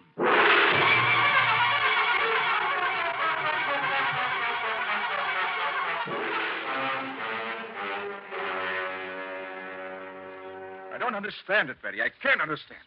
I've been through all the records of both of them, Summers and Rolfe. There's nothing in their background that would cause them to have the same dream. Are you sure they haven't been together at some time? I'm positive, Doctor, they haven't even met. Mr. Rolfe came here only a month ago, and he was placed in a violent ward immediately. He's never been out of it. It's possible for people to have similar dreams, yes, but never to dream of the same unusual, horrible, specific subject as that green thing. Every detail was the same. The pink eyes, the claws. Makes me shudder myself. Betty, I want our dream reels, all those I haven't seen. Oh, now, you're not going to view them all. It would take you... I don't care how long it takes. I want to see them all. I've got a funny feeling inside, and I won't be at ease until I know, until I'm sure. Sure of what, Dr. Glendon? Sure that none of the other patients have had that dream. That same horrible dream of that green thing. Dream 9, Mrs. Jordan.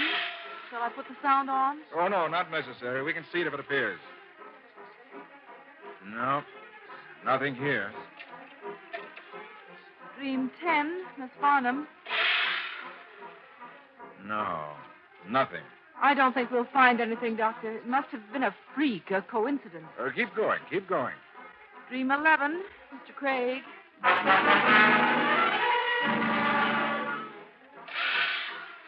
Dream 21. Nothing there either. Dream 22. Huh. Maybe you're right, Betty. I'm beginning to think myself. Dr. Glendon! Dr. Glendon, look! There it is! A green thing. Dream 42, Mr. Bradley. Turn off the sound. Turn it off. That's it again. A green thing.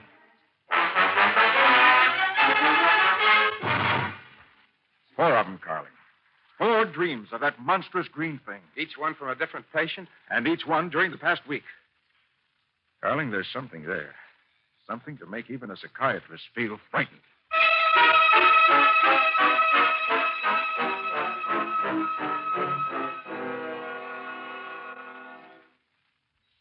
Carling, the patients weren't having a dream. They couldn't be. They had nothing in common but the fact that they're in this sanitarium.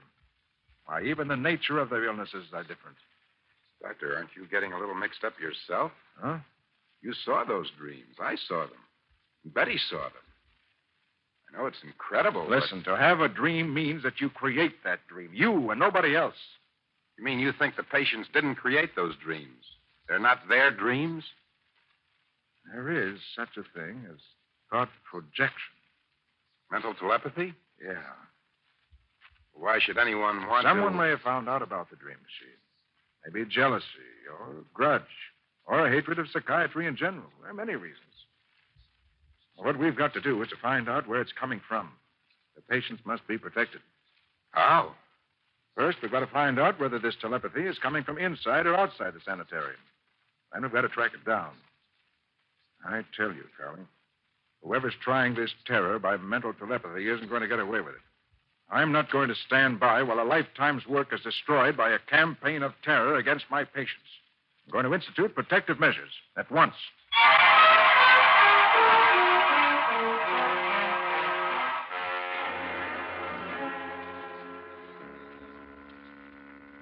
Anything yet, Doctor? Oh, I still have the Garda screen beamed on the area directly around the main building. I didn't expect to find anything so close, but I want to search every inch of the grounds.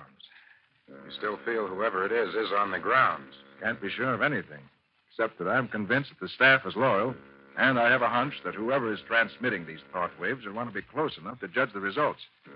Shall I bring the patients down now, Dr. Glendon? Oh, yes, Betty. Go get them, will you, please? It's just possible that they may be able to help us. They may have felt currents emanating from a certain direction. I think the Garda screen has reached its range limit, Doctor. It's repeating itself. All right, I'll give it wider focus. I'm going into the grounds now. Wait, there's something. A figure on the screen. Yeah, I see him.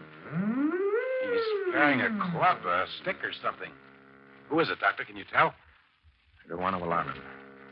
I'll signal the patrol corps. Let me. It's that red button on the wall, isn't it? Oh, no calling. Never mind.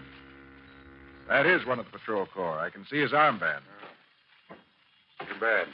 Well, I'll switch the machine to the north fringe.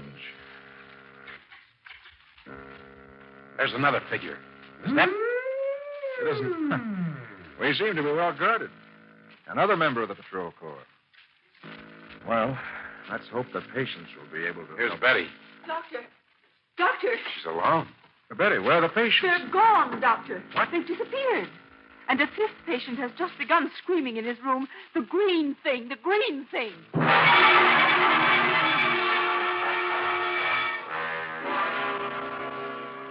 64, all accounted for, Doctor.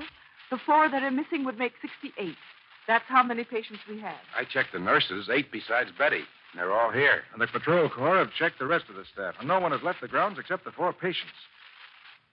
Unless somebody got in and carried them off. No. No jetmobiles and no jet ships have been in the vicinity between the time the patients were last reported and now. The patrol corps will vouch for that. There's the village. Linfield? Oh, it's the only village for 100 miles. But it's a backwoods country village, a quaint place, never kept up with the times. No, I doubt that they have any jetmobiles in Linfield, much less jet ships. But you can arrange for transportation there, can't you? The inn? Why, that's where they'd go. Why didn't I think of that before? It's the center of the village, the gossip spot. If the patients entered town at all, news of them would spread to the inn.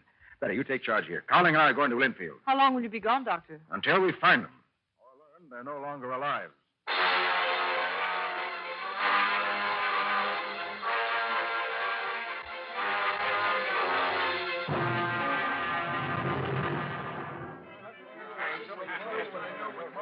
Sorry I can't help you none, Doctor. I ain't seen no strangers, spoke to no strangers, or heard of no strangers. Well, how about transportation, jetmobiles, or jet ships? Ain't put in any calls for jetmobile service nigh on to 2 months. Not since Miss Jennings busted her leg, and we had to send her to the hospital in the city. Oh. Jet ships? Why, last time one of them flaming monsters landed here, we nearly had a riot in Linfield. Darn fools all thought 'twas invasion from Mars. Just ran a wild goose chase, Doctor. Yeah, so it seems. Well, thanks anyhow, Mr. Barker. You've been very helpful. Haunts, he says. The blasted idiot believes in haunts. I do.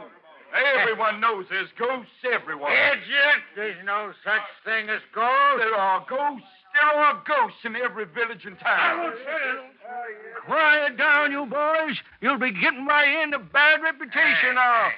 Hey, there's the doctor. Dr. Glendon talking to Mr. Barker. I put it up to him now. What'd you say, Doc? There's no such thing as haunts, ghosts, are there now? Hey, you tell my ignorant friend. Well, I wasn't listening very carefully. But if it's ghosts you're talking about, well, there's never been any scientific evidence that they exist. Haunts don't exist. That's what you're trying to say, ain't it, Doc? That's right. Oh, come on, Carling. Let's get out of here. Hey, there ain't no ghosts.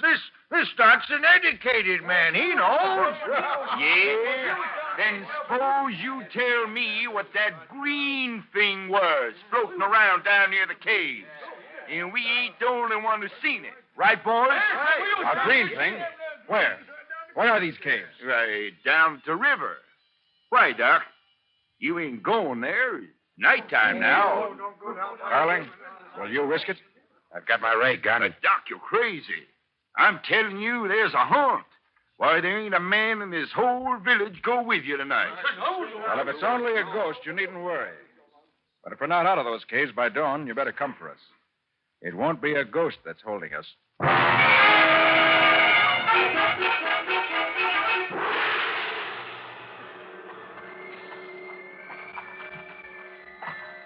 This must be the right cave, Carling. It's the only one with the brush trampled down in front of it. Eerie as a tomb in here. Shh, quiet. I don't hear anything. They just don't want to be taken by surprise. Have to be as quiet as possible. All right, come on.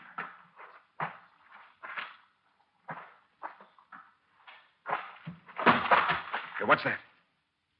Carling, where are you? Carling, are you all right? Oh, it's coming for me. That green thing, it's gone. It's terrible. No, Carling, no, there's nothing there. You're on the floor of the cave, but there's no one near you. Nothing.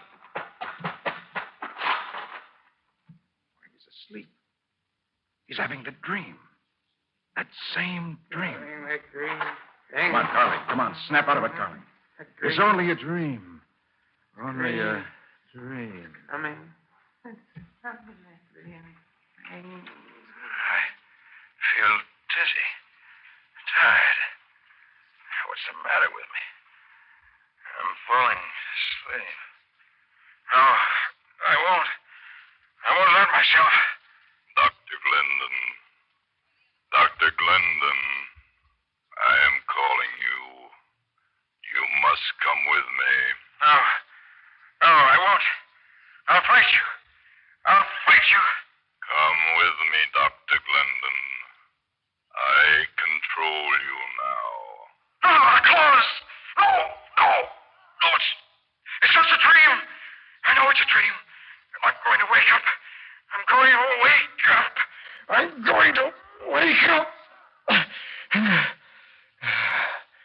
I did it. I'm awake.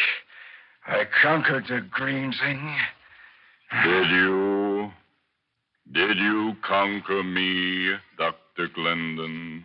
I can't be. Standing over me. The pink eyes and long stalks. Her claws. The green thing.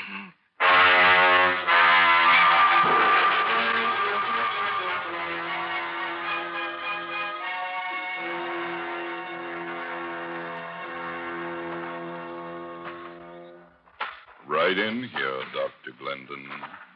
Into this rock chamber. And you, Mr. Carling, don't worry. You won't fall. My will is controlling you. My patients. Over there in the corner. Rolfe, Bradley, Summers, Garden. Now, what have you done to them? Summers, are you all right? Bradley, this is Dr. Glendon, your doctor. What's the matter with you? Gardner, Bradley. Nothing is the matter with them. They just don't understand you anymore. They are attuned only to Venusian thought wave.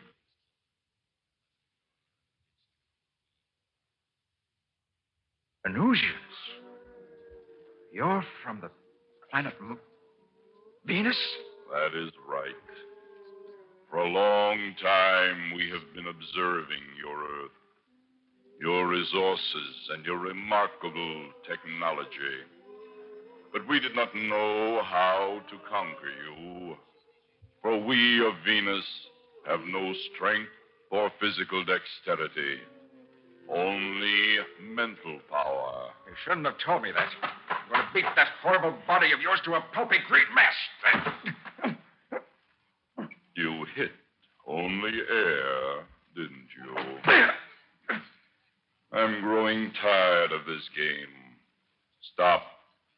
I will that your arms obey me and not you. I can't move them. Carling, help me! Do not be foolish again, and I will return their motion.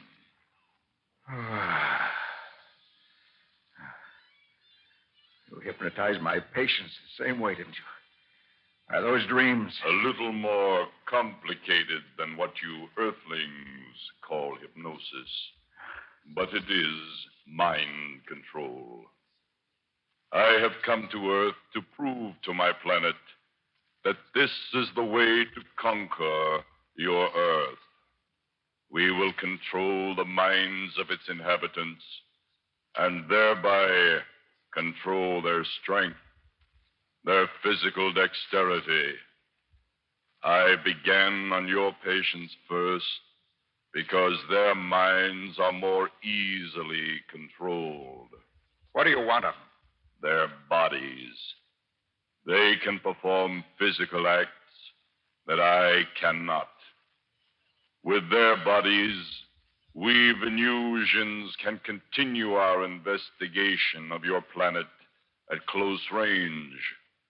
And we can also study the structure of the Earthling when I bring them back with me.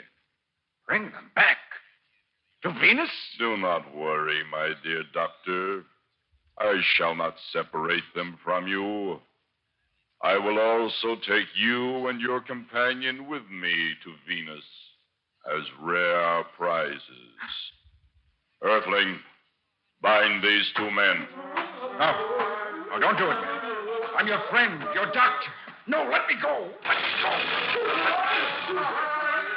Colin, you shot him. You shot the monster. Forgot about me. Maybe he didn't know the Earthlings had weapons, too, like ray guns. Well, why doesn't he fall? He's still standing. Did you really think you could hurt me with that? Your death rays have no effect on my body. Drop your weapon. Bind them, men. I'll shoot them. I'll kill you, slave. You cannot. But if you could, I would not care. There are millions more to choose from. You can kill yourselves, too. You are replaceable, except to yourselves. You are trapped. Your only escape is death. Walls, they're crumbling. The explosion of your ray gun, Carling, it loosened the rocks. It's a cave-in. We'll be buried alive. The corridor, quick. To the corridor. Grab the patients before the green thing controls us again. Make them follow us. It's their only chance.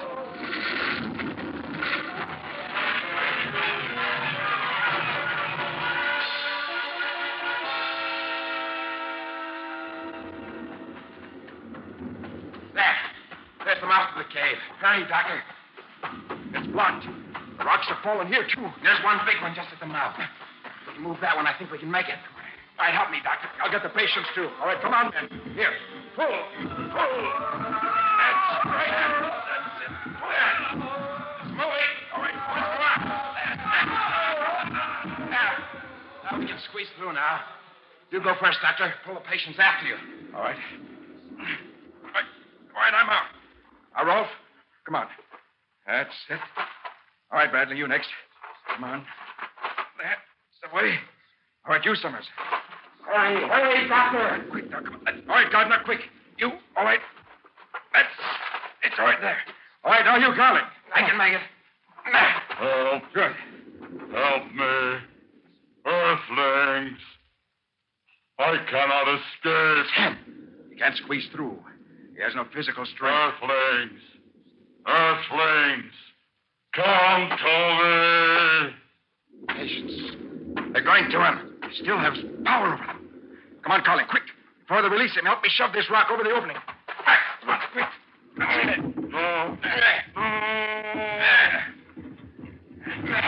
There we go. Thank goodness. Hey, what's that? Look out, step back!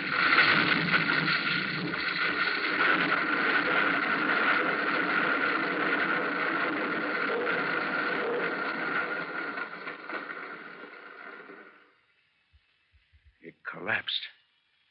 The entire cave fell in. We were just in time. Yes, Carling. In time to save Earth from the horror of green things.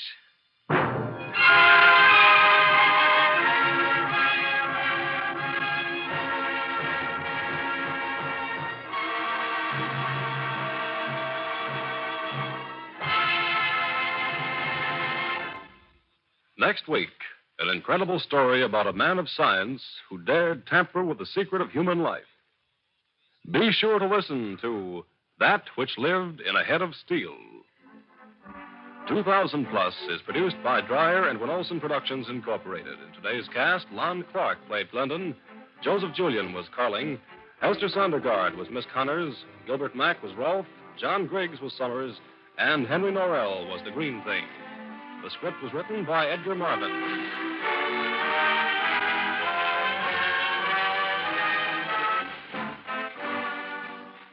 The music was composed by Elliot Jacoby, the orchestra conducted by Emerson Buckley. Sound, Walt Shaver and Adrian Penner. Engineer, Bob Albrecht. This is Ken Miles.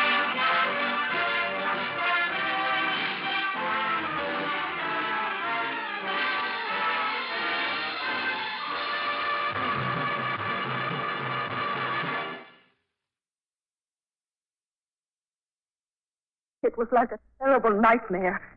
Even now, I sometimes wake from a dream and find myself shaking from the memory of it. I'll never forget when I first saw him. A man so monstrous, so unhuman, that I refused to think it could ever happen again to anyone else. But who can be sure? Others have had the same idea.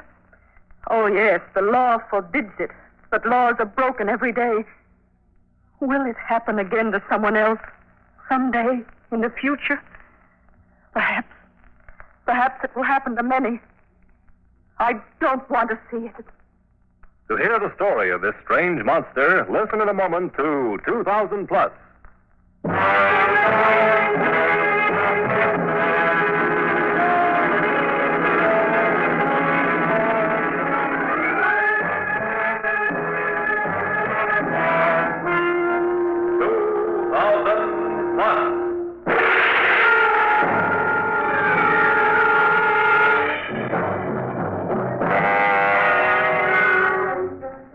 Adventures in a world of tomorrow.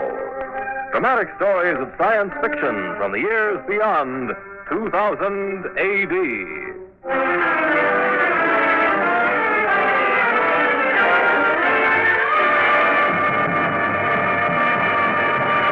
Today, an amazing story of science uncontrolled. The giant walks.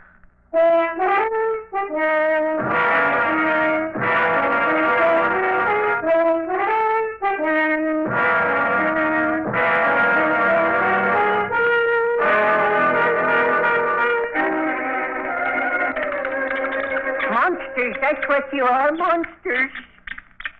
That's it. Fight to fill your slimy stomachs. Feed the rats, the doctor says. Always feed the rats. As if you weren't big enough already. If I had my way, I'd kill all you rats. That's what I'd do. I wouldn't go close to them, Hawkins. A rat 4 feet long can be quite a nasty little thing. Oh, yes, Dr. Ellsworth. Is everything ready, Weston? Yes, Dr. Ellsworth. Barstow? Yes, sir. Then open the cage. Look at him go. I've never seen a rat run a maze so rapidly. Check that gold gradient, Weston. Yes, Doctor. The rat's in the food box now. Let me see. 11.8. There. You see, Weston? Not an unusual intelligence, just high. Well above that of the average rat. Look at them. The power in those legs. Barstow. Just imagine what they could do with their teeth if they had the chance. It's frightening to think what would happen if all rats were giant rats.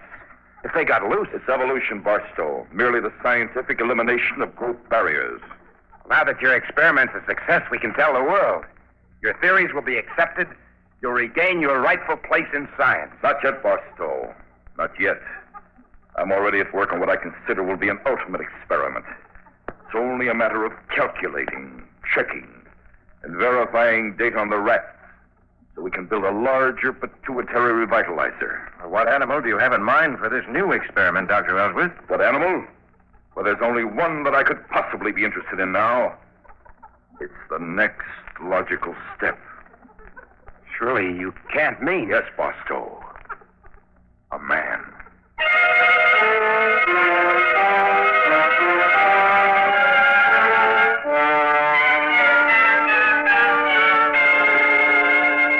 You wanted to see me, Dr. Ellsworth? Yes, Weston. I want to talk to you about the experiment on human beings. I want you to help me with the experiment. Well, I hope you're not thinking of me, Dr. Ellsworth. I really don't think that... What's the matter, Weston? Don't you think it would be valuable to give yourself to science? Well, it would seem that there are so many to choose from. So many, Weston? Who, for example? I'm sure that old Hawkins won't do. And we really can't kidnap them or anyone. But, Dr. Ellsworth, I was... I'd say it would be a great honor to be the first real Superman on Earth. Well, how about Barstow? Exactly, Weston. Just what I was leading up to. You seem relieved. Yes. In Barstow, we have a real physical specimen. And he seems to have quite a boundless enthusiasm for the future of mankind. An attitude you apparently don't share. Well, how could we get him to agree to it? Psychology, Weston. It's merely a matter of appealing in the proper manner to his scientific judgment and sense of fair play.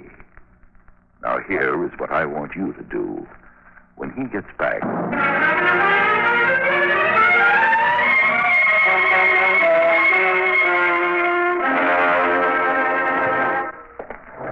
Well, glad to see you back, Barstow. Dr. Ellsworth, Weston tells me you're ready to begin the final experiments on man. Yes, Barstow, I soon hope to be the first of a new race. A race that will make the man of today look like a pygmy, puny and insignificant. If the experiment succeeds, my physical size will double or even triple. I'll be able to live at least 300 years instead of the 100 or so odd years a man can expect today.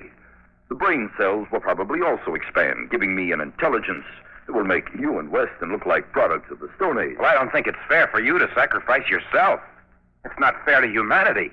If you die, there'll be nobody to carry on. You know these experiments are illegal. We could never find another subject. It would have to be one of us three or nobody. Well, I'd be willing to take the chance, Dr. Ellsworth. And so would I. You can't go through with this, Dr. Ellsworth. You're needed to direct the experiment. Gentlemen, I see you have the true scientific spirit. Well, since I am unwilling to give up my right to be the subject, and you're unwilling to let me be the subject, then there's only one way out. What's that? We'll draw lots. If you agree, leave the decision up to fate. That sounds like a good idea. Don't you think so, Barstow? Why, sure, I guess so. Well, it's the only way out, my boy. One of us must be the guinea pig. Now, I'll tear 3 strips of paper. Now, the lots are arranged in my hand. Whoever gets the short one will submit to the experiment, and there'll be no further objection from any of us. Agreed? Agreed. Right. Choose, gentlemen. Weston? Barstow? Myself? I've drawn the short one. Yes. I'd like some time to see Barbara, Dr. Ellsworth, before the experiment. I'll give you 3 weeks to straighten out your affairs, Barstow. Then I'll expect you back at the laboratory.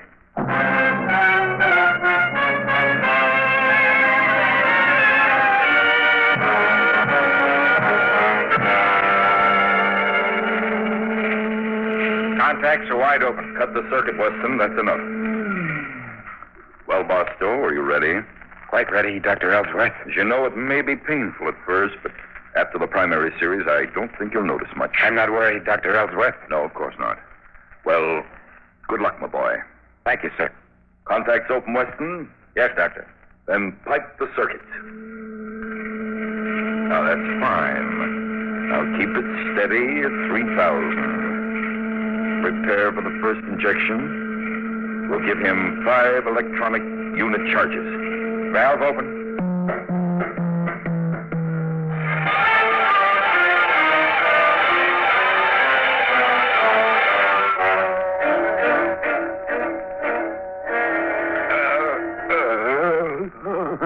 How are you feeling, Barstow? Pain. My whole body is numb. You've got to stop the experiment, Dr. Ellsworth. He's out again. Dr. Ellsworth, you think we're doing the right thing? His heartbeat has slowed down so much, I'm afraid... Of what, Weston? You're not losing a nerve, are you? Oh, no. It's only that I thought... Don't do any thinking, Weston. I'll do that part of it. You just check the regenerator charts. Very well, Dr. Ellsworth. Nothing is going to keep me from completing this experiment. And I warn you not to try to interfere, Weston. I'll close the circuit. We'll inject again. 100 cc's. Valve open.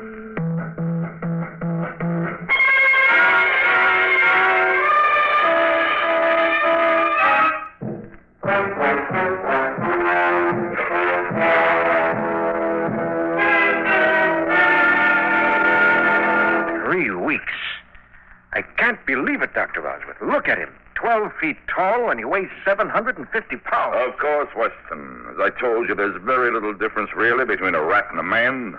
We're all animals. But, Doctor, he hasn't given much sign of life during the past few days. You think his body can stand the strain of all this growth? Certainly. In fact, I think we'll give him the final super injection today. About 500 cc should do it. 500? But that's 5 times what we've been giving him. Yes, Weston. We're building a new skeletal structure. New flesh, cartilage, and bones. Contacts open. Keep it steady at 6,000. We've got to provide the final shock for a system. The valve's completely open, Dr. Ellsworth. All right. Now.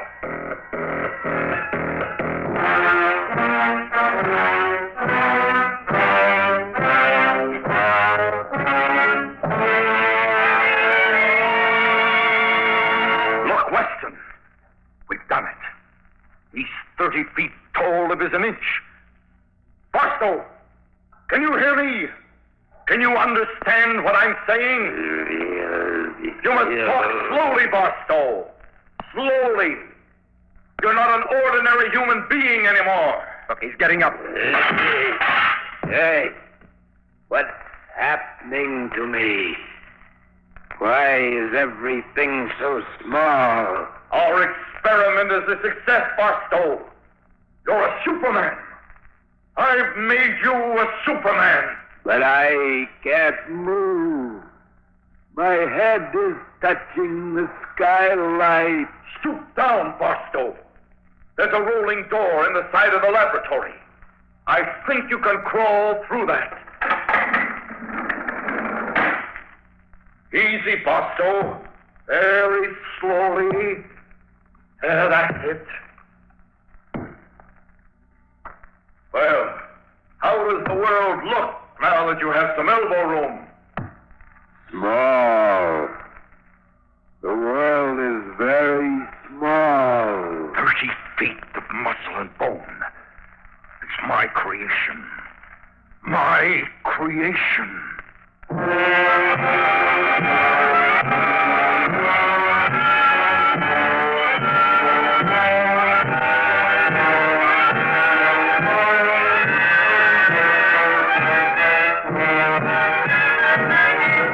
Weston, let's have the report on our testing so far. Well, as best I can figure, Doctor, the subject can lift almost 20 times as much weight as an ordinary man.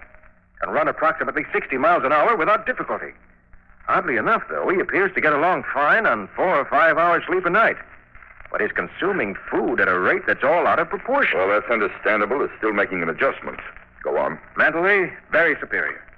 Appears to be able to solve the most complicated problems right in his head. So, just as I predicted. But this morning, though, after I just finished giving him the work test, he pulled up a tree by the roots and waved it at me. It was frightening. I ran, and he began laughing. Sounded more like thunder. Weston, you're letting your imagination run away with you. It's quite obvious what's the matter. He's not getting enough exercise. We've got to give him more physical work to do. Come on.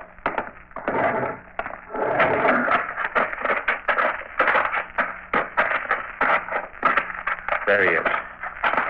Just sitting on that hill and staring. Barstow! Yes, Dr. Ellsworth. I want you to take this special shovel we've made for you and dig a trench. Weston will mark it out for you and check your working speed. All right, Dr. Ellsworth. Whatever you say. See? It's quite simple. You've just got to keep him occupied. Dr. Ellsworth, I'd like to ask you a question. Yes?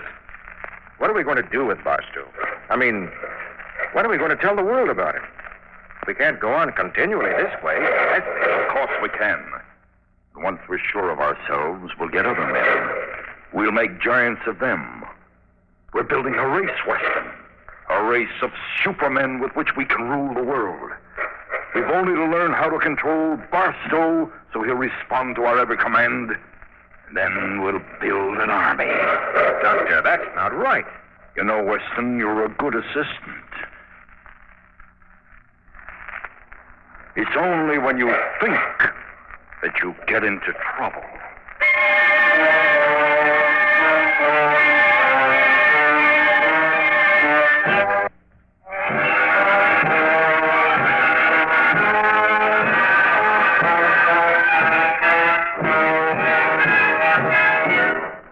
Barstow, are you awake?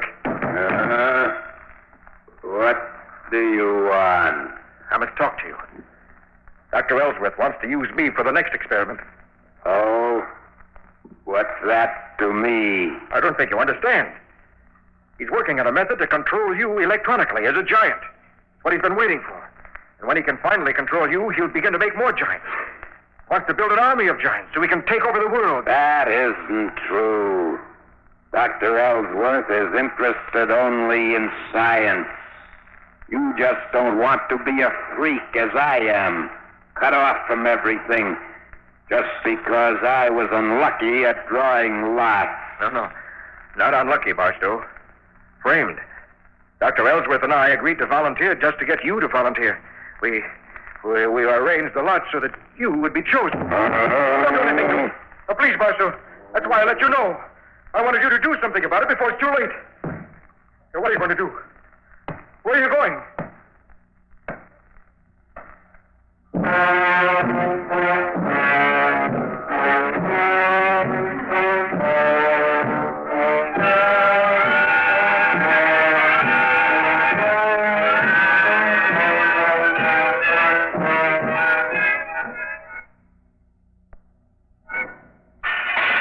Dr. Ellsworth! Dr. Ellsworth! Barstow, what are you doing at my window? I've come to tell you I can't go on with these experiments. I'm through, Dr. Ellsworth. You're raving, Barstow. Go back to your quarters in the barn and we'll talk about it in the morning. I can't go back to the barn. Why not? I'm tired of living in the barn. I knocked it down. Calm down, Barstow. Calm down before you do any more damage. Yes, Dr. Ellsworth, that's just what you'd like, isn't it? For me to calm down, to become nothing but a giant tool in your hands, a tool for conquest and revenge. Isn't that so, Dr. Ellsworth? I don't know what you're talking about. You know, all right. And what's more important, I know, Dr. Ellsworth. I know that you tricked me into volunteering for this experiment. What if I did? You were the best physical specimen. You'd stop at nothing to carry out your hideous experiments. Future of mankind. Ha! That's a good one. You're not interested in mankind at all. You're only interested in building a super race for your own ends. You want an army of giants so you can take over the world. You're mad, Barstow. You are my subject, and you have no right to behave this way. If I had the controller finish... You knocked out that wall. Yes, Dr. Ellsworth. And that's just what I ought to do to you. You have no more right to live than I. How much strength does it take for a 30-foot man to kill an ordinary man with his fist, Dr. Ellsworth? Figure that out. What are you going to do? I'm not going to do anything to you. I'm going to let the World Science Council know about your experiments. They'll know what to do about you. But you can't leave. You're a monstrosity. The world won't understand you, Barstow. Besides, you have an obligation. You must sacrifice yourself for science.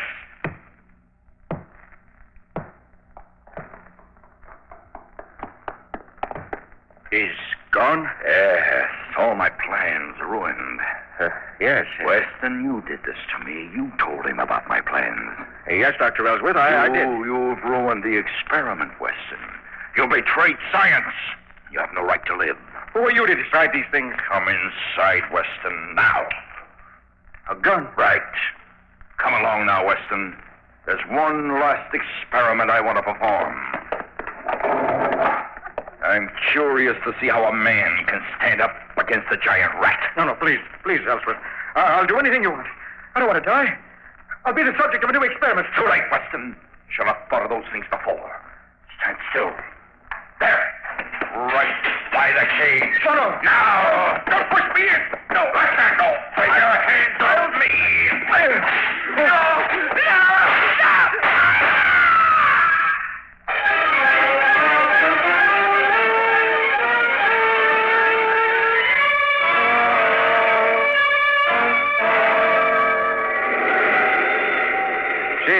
sure glad the old man let me have the jet car tonight. Oh, it's a lovely night to go riding with you, Bob. Say, Helen, do you hear something? The motor, you mean? No, listen. I hear it now, too. I can't imagine that. Oh, well, I guess. Oh, Bob, over there! It looks like a man, but So big! Oh, Bob! it's a giant standing in the road in front of us. Turn the car around, quick! He's lifting us with his hand. Why are you afraid of me? I just want to talk to you. I won't hurt you. Put us down. Put us down, you monster. I'm not a monster. I am not. Oh, we're back on the road. He didn't hurt us. What are you going to do? I'm going to the police. They've got to know about this giant.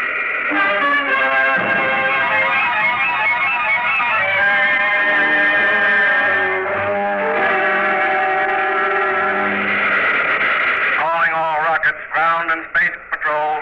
Converge on sector 47 immediately. Strange creature molesting jet travelers on Highway 9. Reported human in appearance. 30 to 40 feet high. May be dangerous. Repeat, may be dangerous. Reverse rockets, Jim. This is our meet. Just our luck.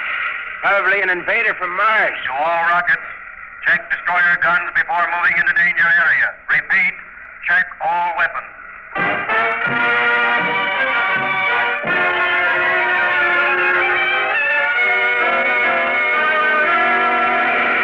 See anything yet, Jim?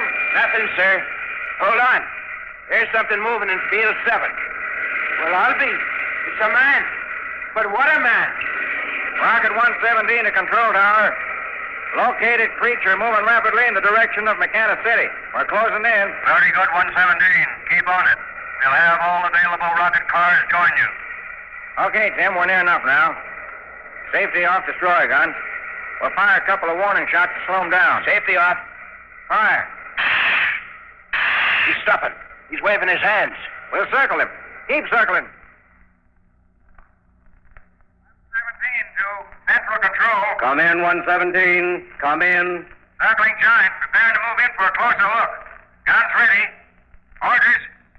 Repeat. Orders. He's swinging. Reverse engines. Reverse engines. Central Control calling 117. Central Control calling 117. They don't answer, Commissioner. Confound it. Why can't we get a video screen fix? I'm working on it, sir. Give me that microphone. All police jets and air rockets. All jets and air rockets. Attention. Attention. Rocket 117 has been attacked by the giant. Contact has been lost. Take battle formation blue. Prepare for attack. Prepare for attack. Good luck. We'll blast that creature out of existence. What could it be, sir? A man from another planet? It's possible. If we could only get that video fix. Oh, I'm getting it, Commissioner. Look, there he is. Good heavens, what an enormous creature. Yes, I see it. Calling all rockets. Take elevation 6,000 and prepare to dive on target. I've got to see the police commissioner. You can't. It's a battle emergency. Who let you in the control room? It's about the giant. We've got to stop your attack. Are you crazy? That creature's a menace. He's knocked down one of our rockets, and now we're going to get him. But you don't understand, sir. Squadrons at elevation 3,000. Targets in view. Look, Commissioner, on the video screen. We're ready to open up on them, sir. Just give the order. No. You've got to call off the attack. Commissioner, look to the right of the giant, near that small hill. Those two men are from Rocket 117. They're walking unmolested toward Junction 9. Thank God they're all right. Hey, you see, he's not dangerous. Stop the attack. That creature's been running berserk. Transmit the command for all ships to hold their positions until I give the order, unless the giant attacks them. Yes, sir. Orders to all Now, look here, sir. What do you know about that creature? Is he from another planet? It's an Earthman. How do you know? He escaped from a government antibiotics laboratory. He was the subject of an illegal experiment. I'm Dr. Weston. I work in that laboratory. Well, Earthman or not, he's a madman. We've got to do something about him. You don't have to do a thing. It'll all be over in a few minutes. Something's happened. I don't see the giant anymore. What do you mean, all over, Dr. Weston? Look at the video screen. There. That's what I mean. Good heavens. It's amazing. Squadron Leader 20 to Control Tower. Something's happened here, sir. I don't see the giant has disappeared. What are our orders? All police jets and rockets. Attack canceled. Repeat, attack canceled.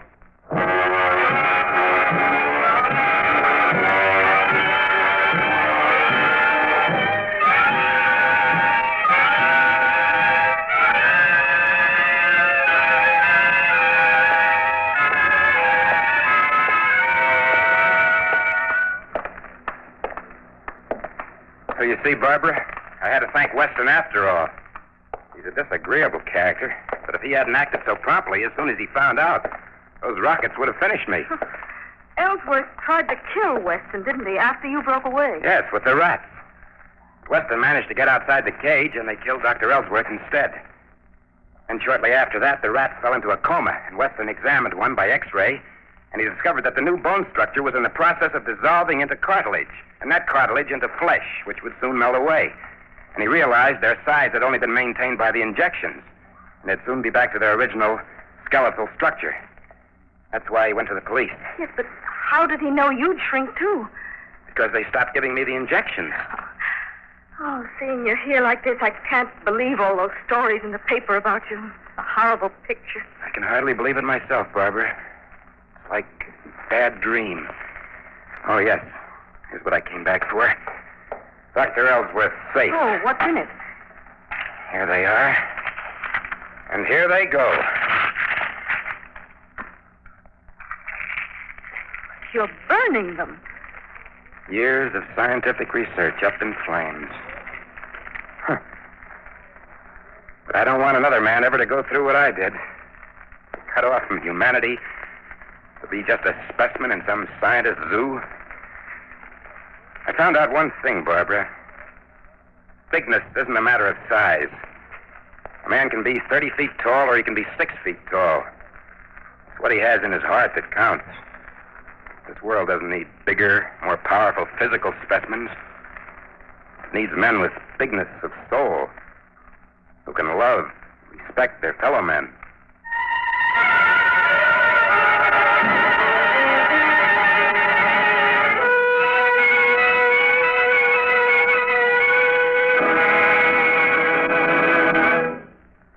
Next week, another exciting story on 2000 Plus. The strange adventure of a man who found nothing and was terrified.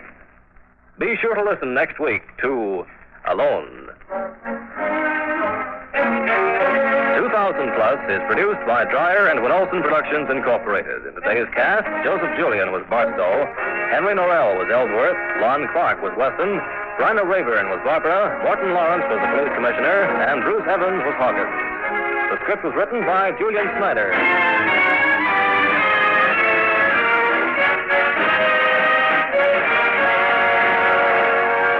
The music was composed by Elliot Jacoby, the orchestra conducted by Emerson Buckley.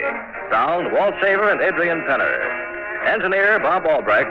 This is Ken Marvin speaking.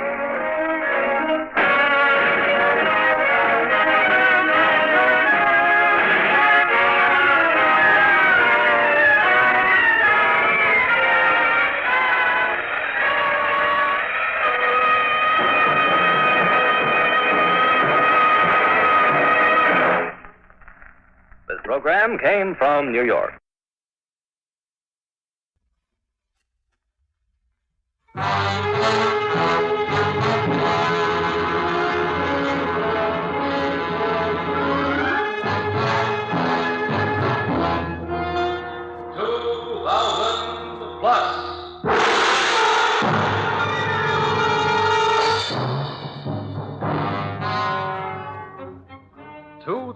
Plus.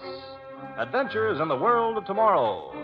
Dramatic stories of the years beyond 2000 AD.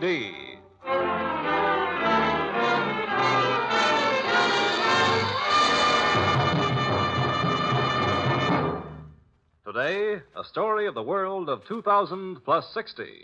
A story called Alone.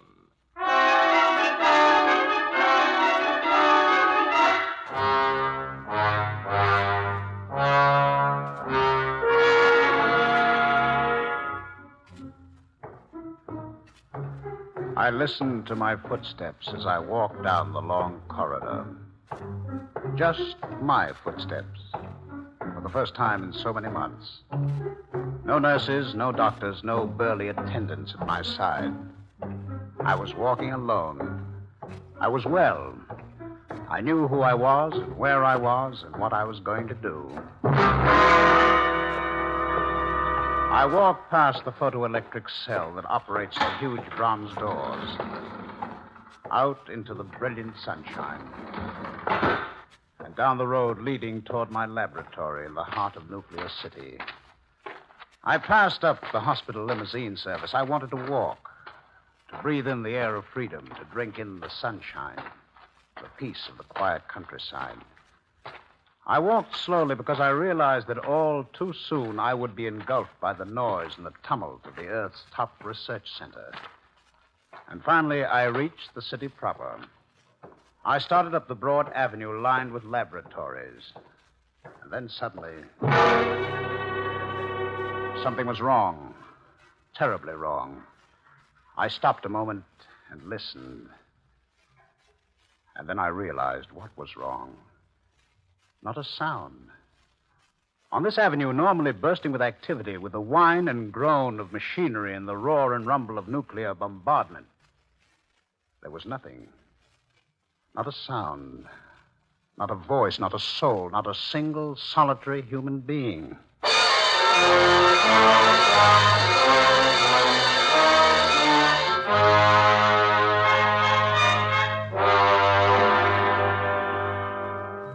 For a moment, a wave of panic swept over me. How would you feel in my place? They had taught me well at the hospital. I fought it off in my mind. But my feet hadn't been psychoanalyzed. They began to go faster and faster, through the streets and down the alleys, looking, searching for some sign of life. A cat. I stumbled up the 2 steps and flung open the door. Hey! Hey, anybody here? There was nobody in the shop. It was empty. Only the sound of that cat yowling in the back room. I stepped over to the door separating us.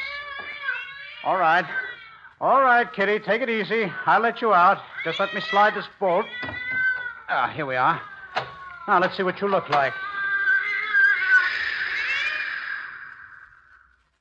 Hey, Kitty. Kitty, where are you? Where are you? It was gone. Vanished. One moment, it was scratching furiously and yowling its fool head off. The next, it had disappeared. All that was left after that strange hissing noise was a small dark stain on the floor.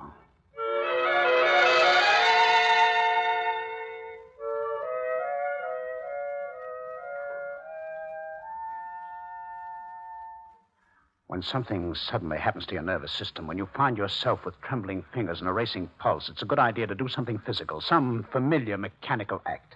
There was a pack of cigarettes on the counter of that deserted shop, right behind the cash register. I pounced on it eagerly, put a cigarette between my lips, took a quick puff to light it, and then drew in a deep breathful of the comforting smoke. And then I heard it. The sound of a motor, a big motor. I dashed to the door. And it seemed to me that the bus must be terribly close, but it wasn't. It was fully 2 blocks away.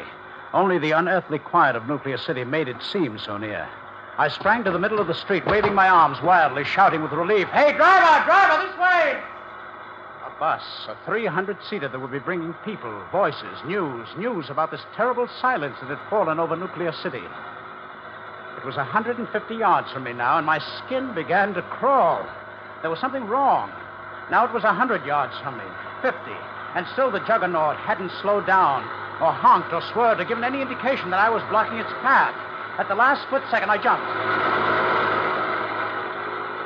And then turned to watch it thunder past me, catapult over the pedestrian ramp, and smash into the concrete walls of the deep space observation chamber.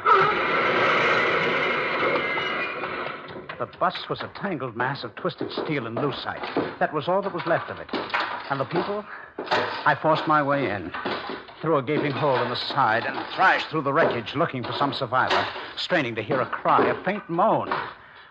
There was nothing. From the rear straight through to the driver's seat, there was not a sign of any human being, dead or alive. It was a phantom bus. And the passengers and driver who had sat in it when it started its journey had vanished into thin air.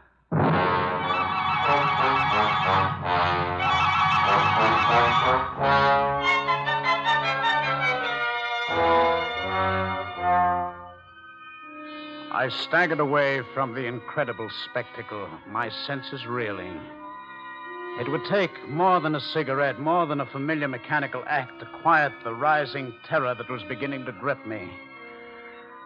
I had to find someone quickly, or my mind would give way again as it had once before. You down there in the street? I shook my head to clear it. Voices. Hallucinations. This was one of the first signs of insanity. I remember... Please, you down there in the street. Look up here. I'm up here at the window. Slowly, I raised my head and looked up. She was there, framed in the window. A frightened woman with red hair and a desperate urgency in her voice. You're real, aren't you? Thank God. I thought I was going mad. What's happened? What's happened to Nuclear City? You are real. You talked. Come in. Quickly. Quickly. I bounded for the front door, tried the knob. I'm opening it. I'm coming down. Don't go away. Please don't go away. I heard her fumbling with the bolt. And at last I had found someone to talk to. In another moment, I would stand face to face with the first human being I'd seen in 3 hours. The door swung open. I caught a fleeting glimpse of red hair, and then... that soft, sibilant sound. And after that, nothing. No voice, no red hair, no woman, nothing.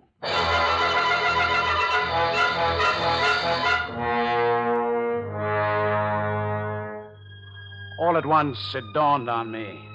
I knew now with a dreadful certainty exactly what had happened. My mind had snapped again. No, not snapped. Swerved into that strange, rare condition doctors call Duval's phenomena. There were people on the street, there were voices and sounds in the air, but my sick mind shut them out, refused to acknowledge their existence. A mind that blotted out all living things might lead to anything. I was dangerous. I had to get away while I still had some control of my movements. I began to run. Run, back to the one place where I knew I could do no harm. Back to the safe, calm, composed climate of the psychiatric hospital.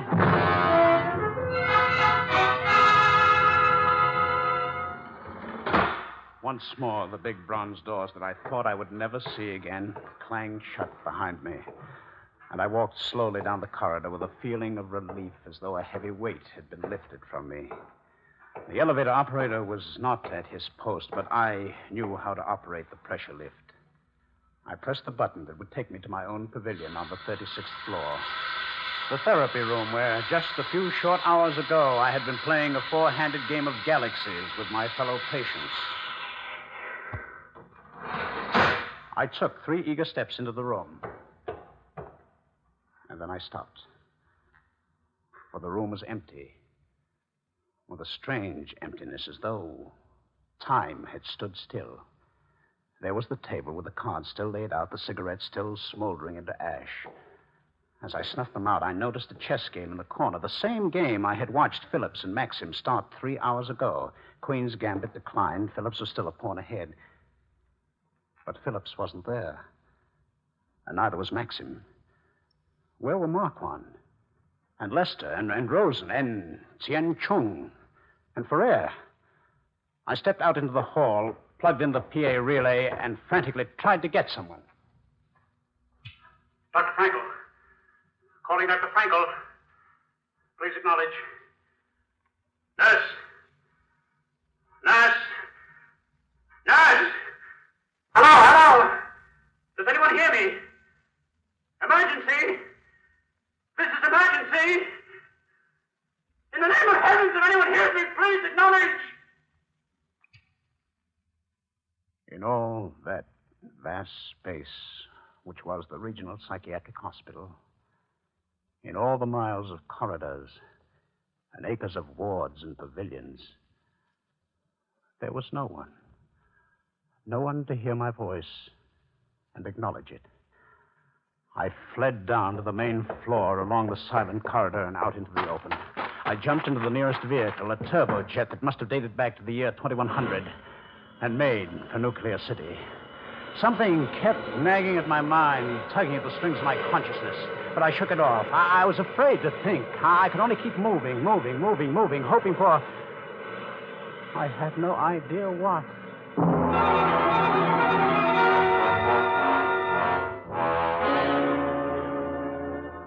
In the city, nothing had changed. I wandered through the streets slowly, searching for some sign of life, I jumped at the 6 o'clock whistle. In a moment now, tens of thousands of workers should come pouring out of the tall buildings. Shouts, cries, laughter should fill the air.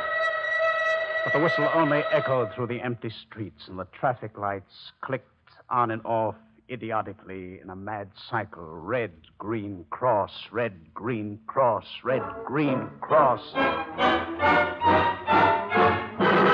Suddenly, a sharp stab of fear knifed through me.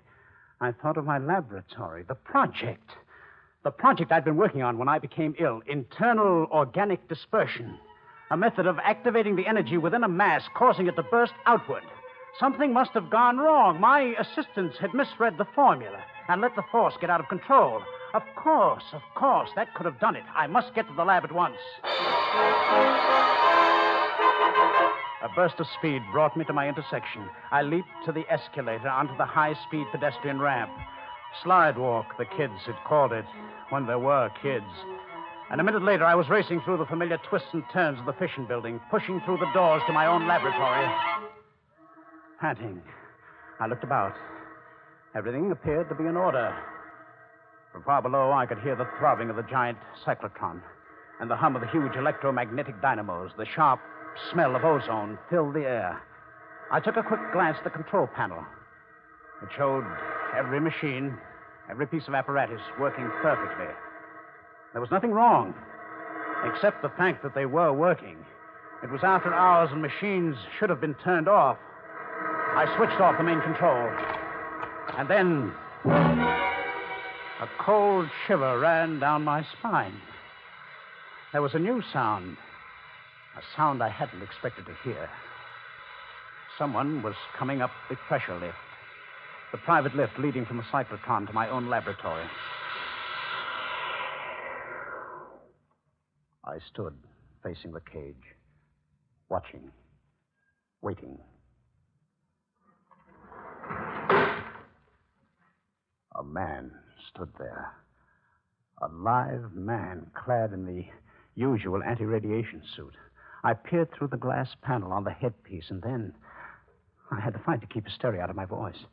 Davis! Davis, it's you! It's really you! Sure, it's me, Chief. How are you, John? Welcome back. We've missed you. Davis, you're all right. You're alive. Of course I'm alive, John. You're the one who's been sick, remember? Davis, how long have you been down there in the cyclotron housing? 2 days. A special inspection tour. I'm glad it's over. Help me out of this suit, will you? The buckle's caught. Yes, of course. Of course, that explains it. Explains what? You were shielded when it happened. Hold tight now while I yank. There you are. Thanks. I can manage now. What do you mean that explains it? Explains what? I watched him unbuckle the anti-radiation suit. I felt I should say something. I tried to, but nothing would come. Here anyway? Finally, the suit was undone. This place looks... Davis started to step out of the suit, and finally the words came understand. past my lips. No, Davis! Get back! Get back into the suit! It was too late. Before my very eyes, Davis disappeared, and his anti-radiation suit crumpled to the floor.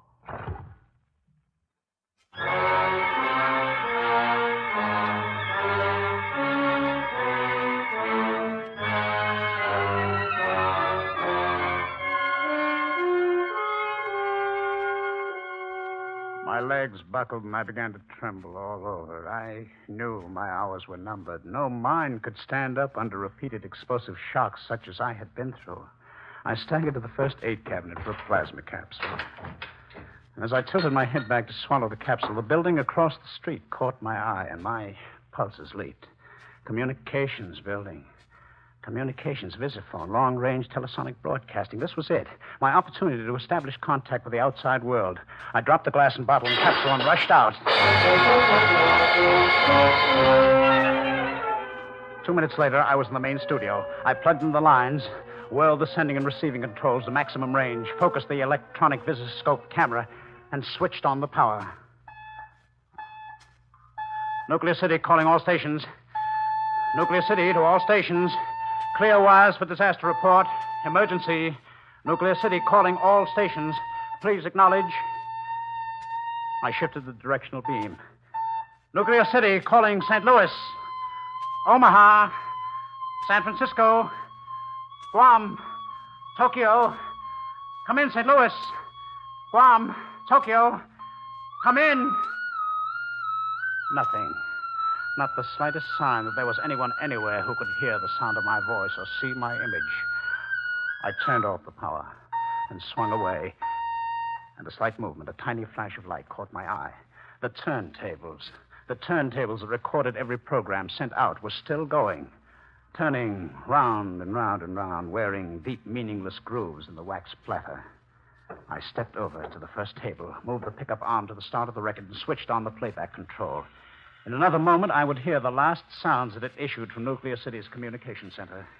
2 days later, Rollo and I reached the great spaceport of New Terra.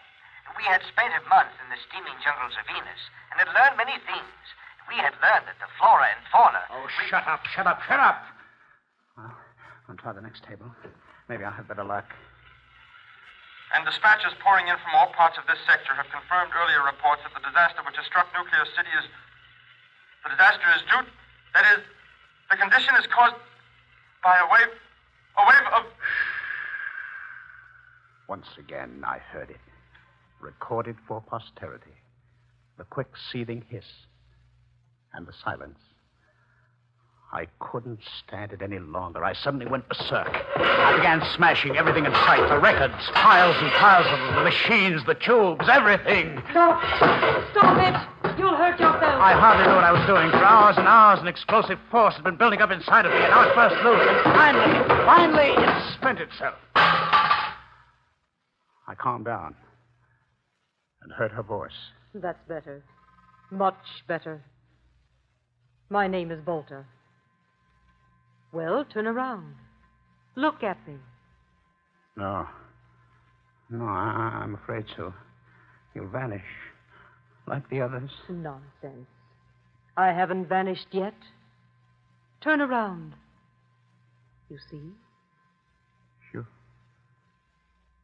You're beautiful. Anyone would look beautiful to you now. Anyone alive and real. How did you escape it, Volta?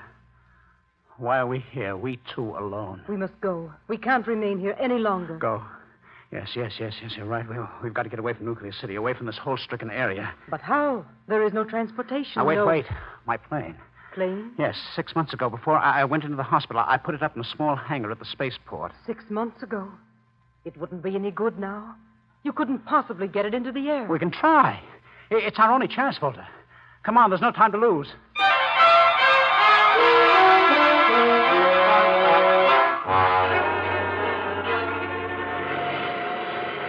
Do you see anything, Volta?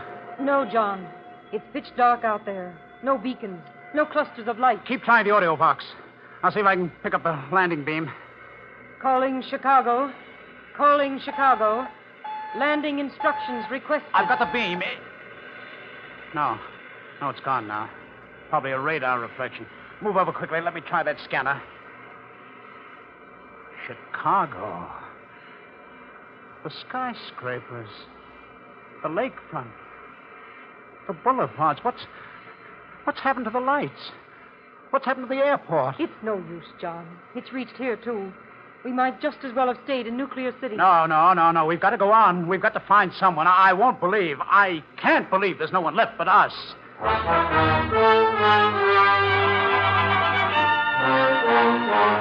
Calling Detroit. This is John Rhodes of Nuclear City. John Rhodes calling Detroit. Channel 407. Respond. You're wasting your breath, John. Turn back. I'll never turn back. John Rhodes to Harp City. John Rhodes to Harp City. Come in, please. Come in, please. Can you hear me?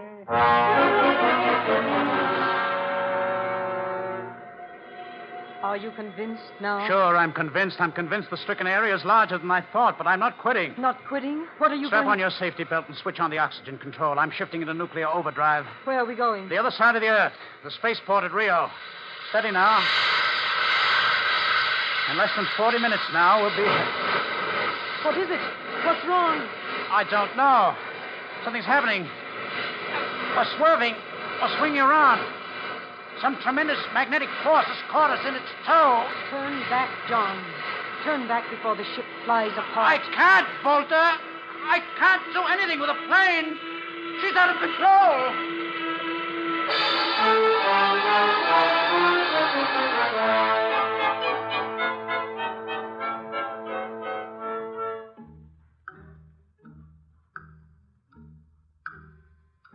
I lay there, looking at the clock.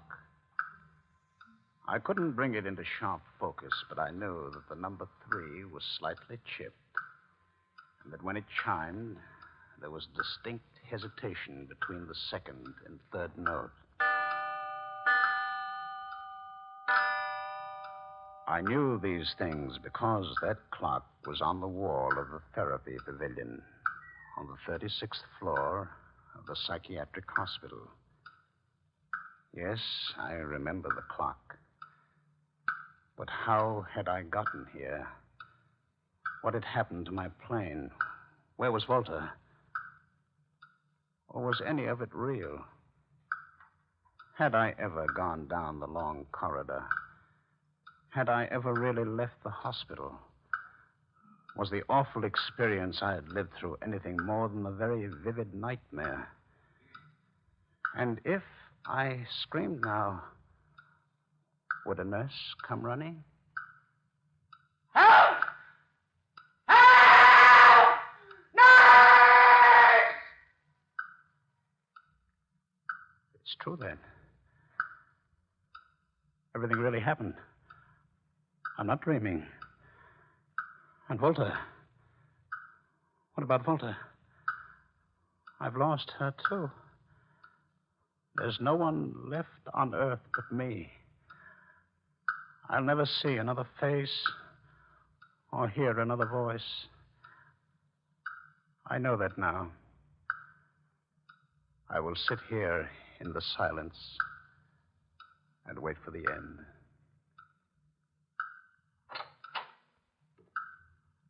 Footsteps. Footsteps. Good evening, Mr. Rhodes. I'm Dr. Draniff. Dr. Draniff.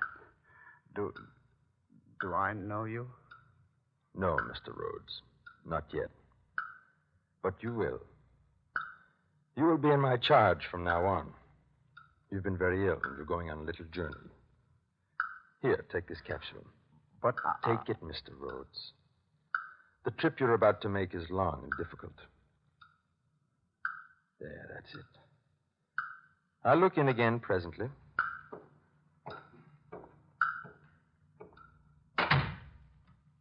Dr. Draniff. He took it, Volta. Yes, I believe we chose wisely. John Rhodes is the greatest nuclear physicist on Earth. He will be of inestimable value to us and our people. I think our work here is about finished, Doctor. The final reports have just come in. The molecular diffusion cloud worked perfectly. And according to plan. Those who were not directly affected by the cloud itself were disintegrated by contact with their fellow men. Some died immediately. Some seemed to have a temporary immunity. Like that woman, Nina, who called to Rhodes from the window. Poor man. Even though we protected him from the disintegration mist, he apparently was still capable of killing others. But now the chain reaction is complete. There's not a living human being left on Earth, except Rhodes. Perhaps it was wrong, Dr. Draniff, to destroy these humans. Wrong? They were different from what I had expected.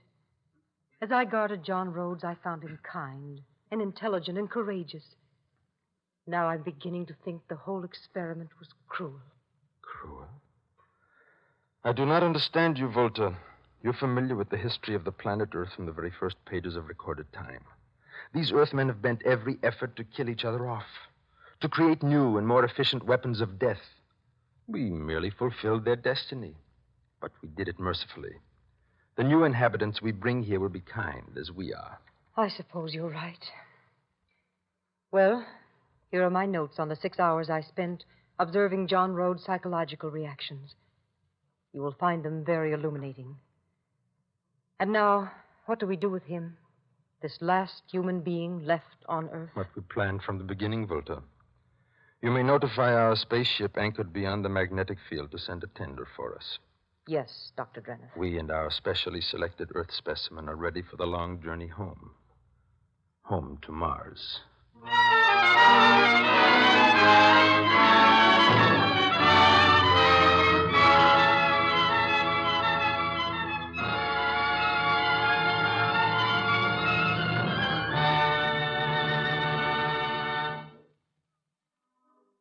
2000 Plus is produced by Dreyer and Winolson Productions, Incorporated. In tonight's cast, Ralph Bell played John Rhodes, Joan Shea was Volta, Nat Poland was Dr. Dranath, and Carl Eastman was Davis. The script was written by Judith and David Bubley.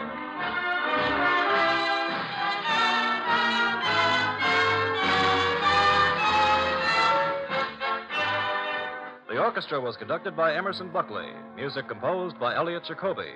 Sound, Walt Shaver and Adrian Penner. Engineer, Bob Albrecht.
This has been 2000 Plus. Excitingly dramatic stories of the future. These are events that you will never witness. Adventures into the world of tomorrow. Tune in again next week at the same time for another thrilling story. This is the United States Armed Forces Radio Service.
Transcribed earlier for release to our West Coast audience at this more convenient listening time. Central Operational Headquarters, Commander Dystra speaking. This morning at 400 hours, our electronic scanners picked up on oscillator frequency an unidentified spacecraft in Sector K beyond the gravitational field of the planet Mars. Our calculations indicate that this craft will arrive in Space Sector G within the next 24 hours. Emergency directions to all defense units. Coordinate high-voltage destroyers to cover Area G. All units on alert for assault action. To learn what happened when a strange craft from outer space came into Sector G, listen in a moment to 2000 Plus.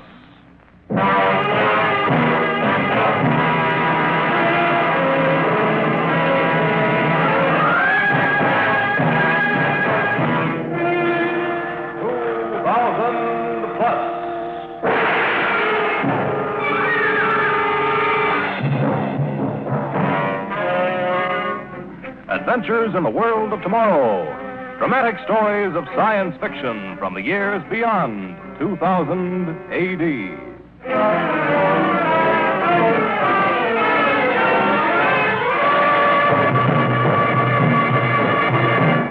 Today, the strange adventure of men who dared the unknown through interplanetary space. Worlds Apart.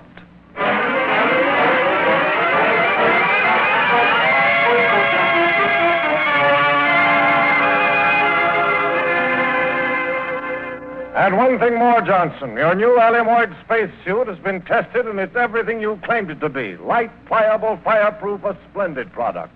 We'll want 50 of them in time for the next space flight 3 weeks from now. Can you make it? Excellent. Good luck, Johnson. Yes? Your son is here, Mr. Granger. He wants to see you. Jim here? Well, tell him I can. Oh, all right, send him in. Yes, sir. And Miss Ames, tell Roberts he can start punching tape for the mechanical pilot on Flight 17. Yes, Mr. Granger. Hello, Dad. How are you, Jim? Dad, I've come to ask a favor of you. A big favor. Well, talk fast, son. I'm very busy. What is it you want? I want to be assigned to Flight 17. What? Flight 17? To Neptune? Well, are you crazy? No, Dad. I've been thinking about this for months. Well, you can stop thinking about it right now. There's no opening for you, son. I happen to know there is, Dad. Golding's down with a bad case of acceleration bends. They'll need a new rocket engineer. But you're too young, too green. I've done 42 experimentals and 3 moon hops. I'm ready. Ready? Well, this is an uncharted trip, Jim, a trailblazer. You know what happened to the first flight to the moon, don't you? Yes, sir. Crashed on the lip of a giant crater. Yes, and the first ship that tried to reach Mars. Went haywire and shot off into deep space. And still you want to make this first flight to Neptune? Yes, sir. Well, you have courage, son, I'll say that. But you're not going. Why not? Jim, it's not up to me. Captain Roberts chooses his own rocket engineer. You know, all I do is okay the man he selects.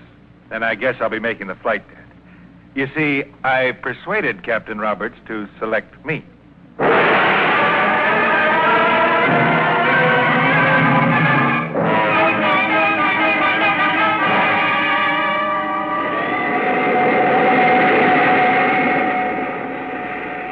Captain Roberts on Spaceship Phoenix on flight to Neptune, calling Marshal Granger, Control Station 2. Roberts calling Granger. Are we still in contact? Roberts calling Granger. Do you read us? Granger, Control Station 2. We read you, Roberts. We're still in contact. Go ahead, Roberts. Ready to report, sir. Proceed. At the end of 120 hours of flight, conditions are entirely normal. Crew and passengers have passed safely through 5 accelerations. We are cruising now at a speed of 12 galactic miles per second. Excellent, Roberts. Continue. Astrogation reading. Take it, Sandy. Astrogator Lawson reporting. Our position in space-time units, 17 hours, 4 minutes to the Mars-Jupiter axis, Sector G. 23 degrees off the plane of the ecliptic. Exactly on course, Lawson. Well done. Rocket control. Take it, Jim. Rocket engineer Granger reporting. Average rocket discharge rate, 12.7. Consumption level, 19%. Available supply, 300 hours with B2 safety factor. Good work, son. Congratulations, all of you. Keep it up. Thank you, sir. Signing off. Everything okay back in the lounge, Jim? Oh, quiet a few minutes ago when I passed through. How about that chess game? Those 2 physicists still at it? They're in no hurry. 50,000 miles to a move. Real thriller. And the music lovers? Wearing a groove in Beethoven's Fifth. You know, I don't see how anybody... Dick. Yes. Watch your controls, pal. We've been swinging off course. Off course? Well, you're nuts, lad. I haven't taken my eye off the chart for a second. We've been right on the line. I'm telling you, we're off course, Dick. 6 points. Better bring her back. You sure, Sandy? Am I sure? Oh, sorry, Sandy. Stupid question. Stand by for directional correction. Standing by. Lateral deviation, 6.2. Speed 12. Magnetic index, gamma 5. Port side and auxiliary rockets, 5, 7, 13, 15. Ready to discharge. Discharge.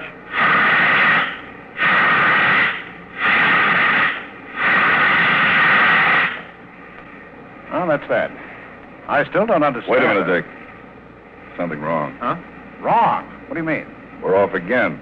What are you talking about? We swung into line for a second, then we pulled right out again. Oh, but that's impossible, Sandy. There isn't any wind drift or current out here in space.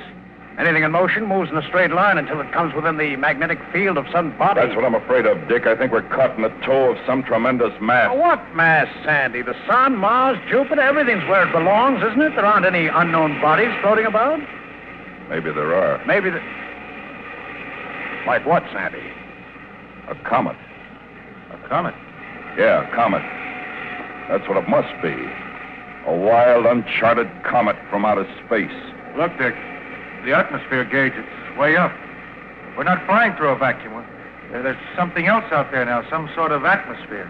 Gas. Hot gases forming the tail of the comet. You're right, Sandy. Listen. Hot gases and other things, too. Man, sounds like pellets of some kind. Stones. They're fragments, meteorites, all trailing behind the comet. We're caught, Dick. Caught right in the middle of it. The ship is beginning to spin. We'll be dragged clean out of the solar system, perhaps out of the galaxy. Oh, maybe not, Sandy. There's one chance. Maybe we can blast ourselves free. Alert. Alert. All personnel to emergency acceleration couches. Prepare to discharge all port side rockets. Do you know what you're doing? 127 rockets going off at once. You'll blow us a bit. Our only chance, Jim. Here goes. 5 seconds. Discharge.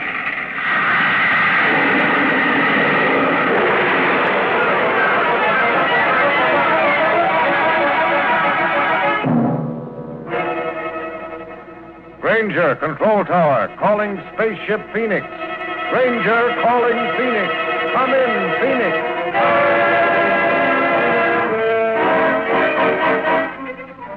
Granger to Space Patrol, special alert. Spaceship Phoenix bound for Neptune, missing 12 hours. May be lost or out of control. All units stand by to intercept signals, if any. Frequency 40,000. Relay any information to Marshal Granger, Control Tower 2. That is all. Where are you, son? Where are you?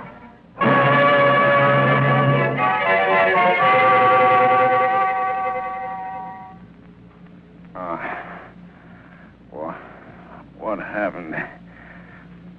Oh, my head. I gotta get up. I gotta see.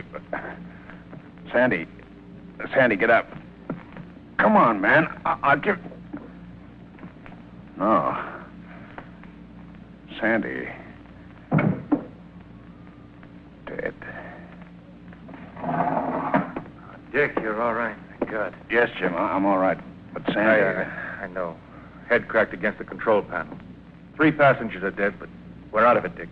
Something threw us clear of the comet, some centrifugal force. Help me up, Jim, quick. Give me the control panel.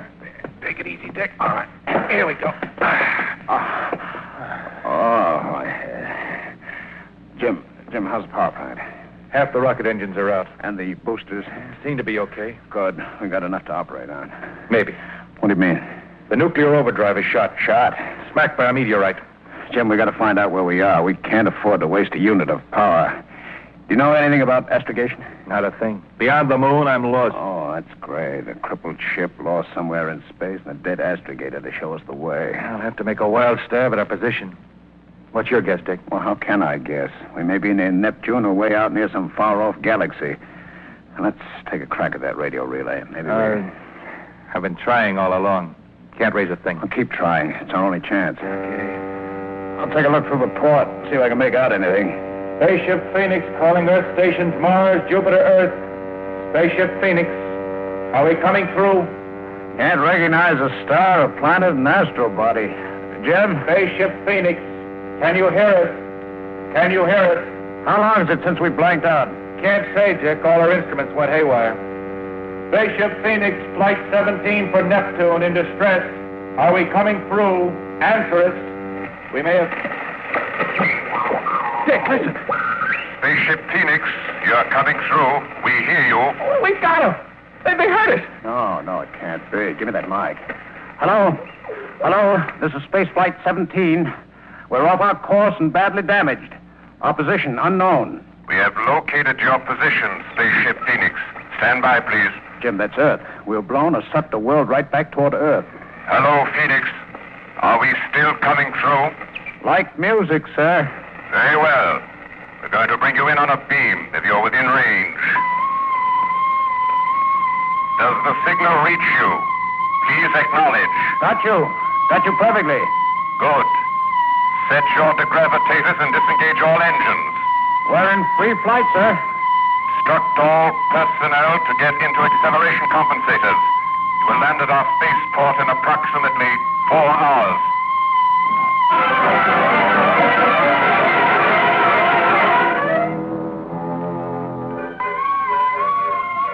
100 feet. Prepare for landing. Granger to engine room. Landing jets fore and aft. Discharge. 50 feet. Release airlock. Switch on landing lights. 10 feet. Prepare to land. Contact. Cut motors. We've landed, Jim. We made it. Don't I know it? Come on, pal. Out you go. Oh, take your time. We're in no rush now. You may not be, but I am. In a rush to get down at this good old terra firma. Oh, boy, does this air smell good. What a spaceport, Jim. I didn't know we had anything anywhere that looked like this. I don't care what it looks like. All I know is that... There comes someone. Hello? Hello there. I'm Captain Roberts of the Phoenix. Are we glad to see you? And for you are. Hey, what's the idea? Well, you don't understand. I said I'm... Don't move. Captain Roberts, you and your crew and your passengers are all under arrest. Elton Smith, take over the ship and seal all the exits. No one is to leave. Captain Roberts, you and your companion come this way, please.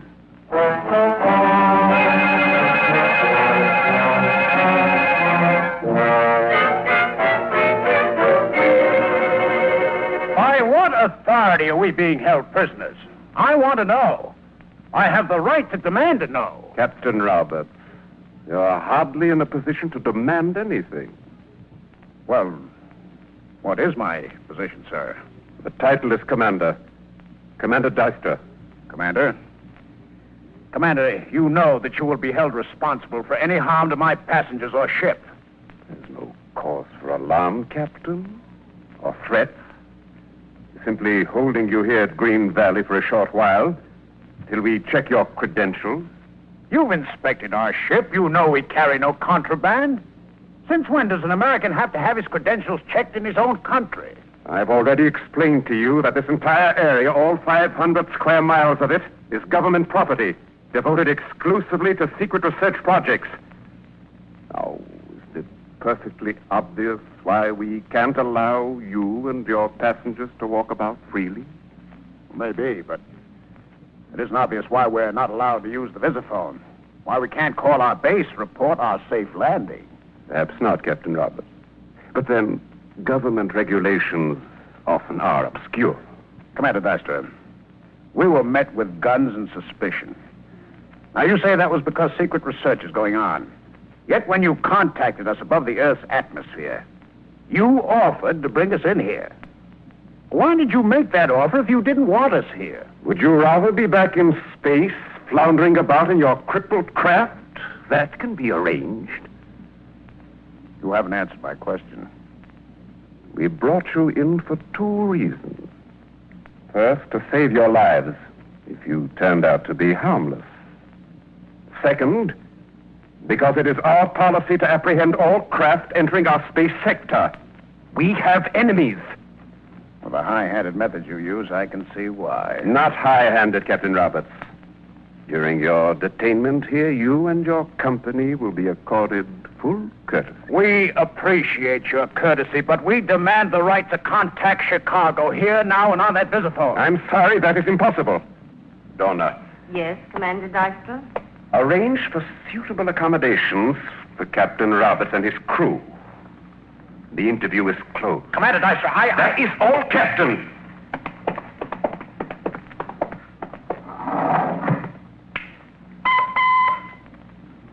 Send out a special bulletin to the Science Institute, to all chiefs of the following departments: astrogation, navigation, anthropology, astronomy.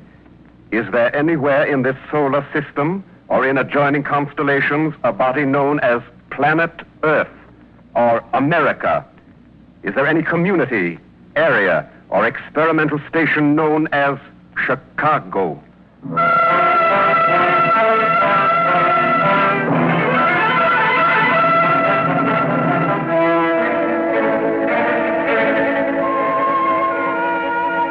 I won't do it, Dick. I won't take this lying down. No?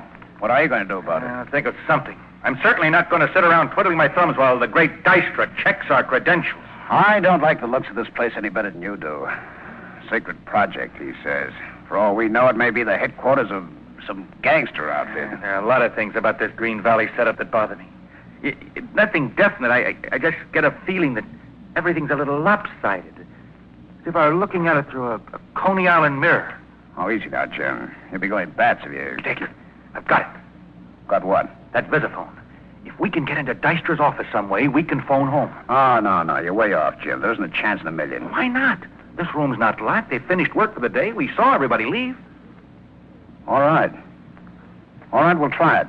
But, Jim, watch your step, will you? I feel sort of responsible for you.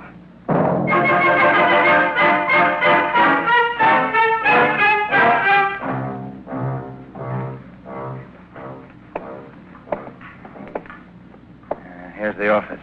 So far, so good. Try the door. Open. Inside fast. It's very dark in here, but... Now, where was that visiphone? Oh, it's right here. Put the call in, but don't light the scanning cone. I'll use this pocket flash. You listen for anyone approaching. Here goes. Your call, please. Get me Marshal Granger in Chicago. Chicago? Where is that? Chicago, Illinois, USA. Come on, operator. USA? What place is that near? Didn't you hear me? I said USA. I will check it, sir. If you... Someone's coming, Jim. Drop it quick. We'd better get out. There's two ladies in the corridor. Stand back here in the corner. Hello? Hello? Someone is here. Please come forward. I know you are here. I can hear your heartbeats. There are two of you there in the back. Please come forward. Oh, this is very childish. Now, that is better. Now we can put on the lights. Good evening, Commander Dystra. Captain Roberts. Congratulations, sir. A very impressive trick. Hearing a heartbeat across a 40-foot room. Trick? Not at all, sir. It seems strange to you. Your hearing must be impaired. You know why we're here, I suppose. It's obvious. You are trying to use the visiphone against orders. You gentlemen have abused your privileges as guests. From now on, you will be held prisoners under lock and key.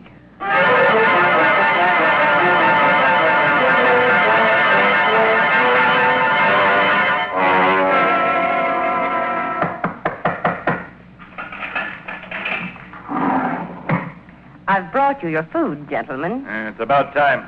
Well, this is a fancy touch. A woman jailer. My name is Donna, Captain Roberts. I'm Commander Dystra's assistant. We just remembered you hadn't had any food tonight. That's very touching. Thank you very much. Now, take it easy, Jim. She's just carrying out orders. Donna, it was very kind of you to bring us this food, but there's something we need even more. Well, what is it? We need some information. We're going mad. Well, if there's anything I can tell you. Anything. You could start talking now and continue all night. First, where is this place? Where are we? You're in Green Valley, Captain. Green Valley. Where is Green Valley? What continent is it on? What is it bounded by? I'm sorry, I can't answer that. You're wasting your breath, Dick. She won't talk. Then tell me this. How long have you been here? All my life. I was born here 57 years ago. You look like 20. How old is Dystra? 92. And he can hear a heartbeat at 40 paces? Ah, my hearing's even better. Listen. Do you hear the dogs barking in the distance? Nuts. These people are a terrific hoax, or we've wandered into some weird, out-of-this-world madhouse. Good night, Donna. Good night, gentlemen. I wouldn't try anything foolish. Shangri-La. Yes, that's where we must be. The place someone wrote about back in the 20th century. If you ask me, it's probably the place. Dick, listen. Huh? Granger. Roberts.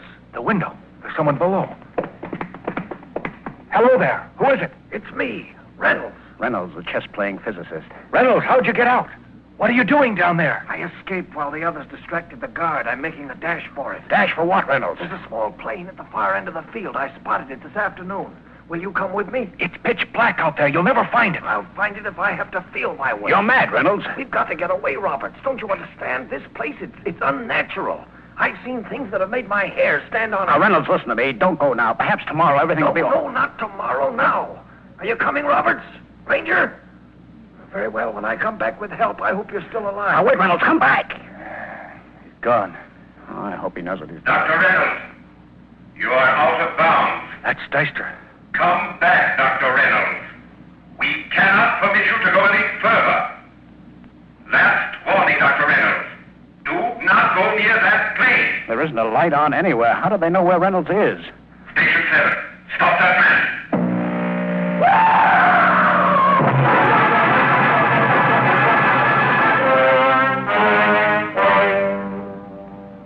I think you're foolish to refuse the food we've been sending you. You haven't eaten all day. Please put it down, Dawn, and go away.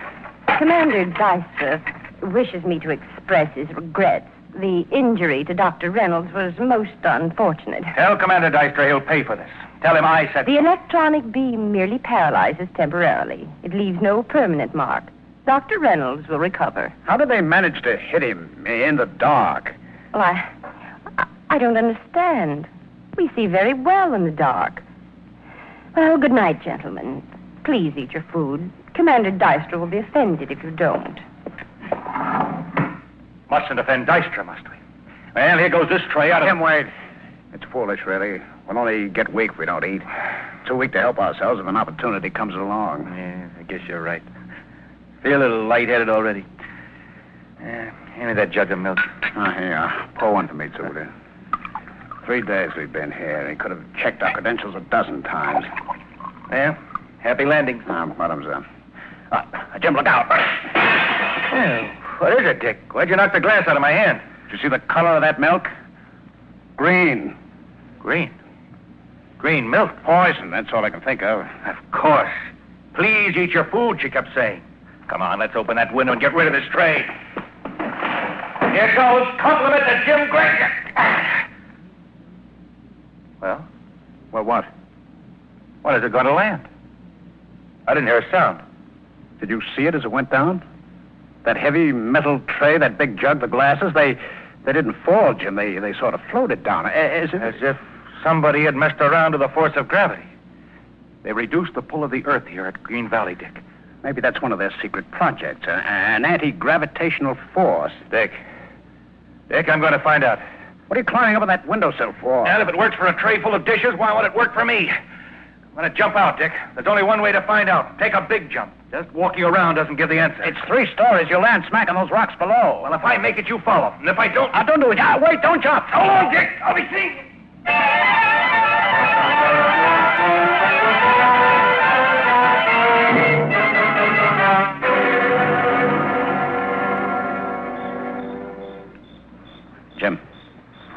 Jim, you there? Here I am, Dick. We made it, all right. I can't believe it. You hurt? Just a bruise. It was like a jolt at the end of a parachute jump. I think I'm going out of my mind, Jim. All those fantastic things that have happened since we landed here. The visiphone operator who never heard of Chicago or the USA. And Deister could hear a heartbeat across the room. And see in the dark. Donna, 57 years old, looking like a chorus girl. Green milk. And a reduced gravitational pull. I don't like it. I want to get out. And there's our ship out in the middle of the spaceport, prepared and ready to go. Yeah, maybe we could... Dick, I just noticed something. Yeah? Last night it was pitch dark, but now... Now there's a full moon. What's so strange about that? Take another look at that sky. There, over the rim of the horizon. Another moon. A second moon. What fools we've been. Don't you see what this means? We're not on the Earth at all. We've landed on some alien planet. We must get to Dystra at once.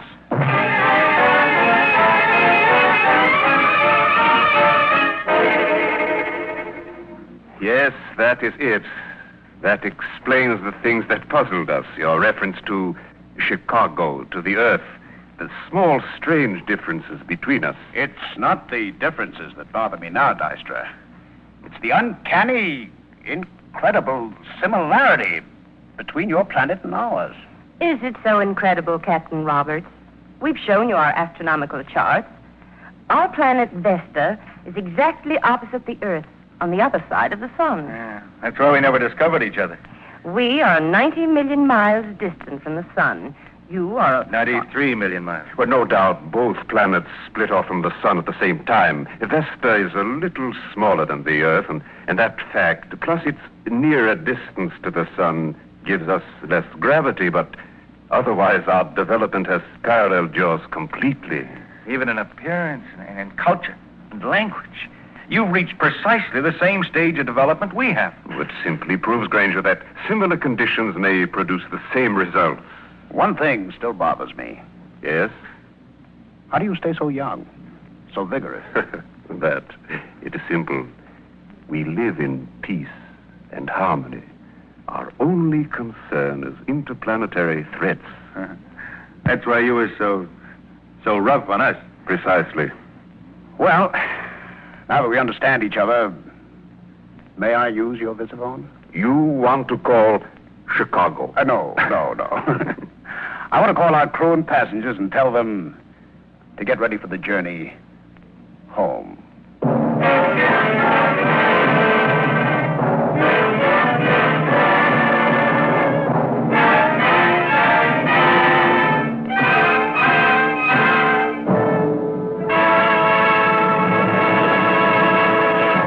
Next week, an incredible adventure from the world of tomorrow when a scientist crosses the border of what is known into the strange mysteries of the unknown. Be sure to listen. The knife. The rocket. Under my knife. The skull. 2000 plus. Science fiction adventures from the world of tomorrow. The years beyond 2000 AD. 2000 plus presents The Rocket and the Skull.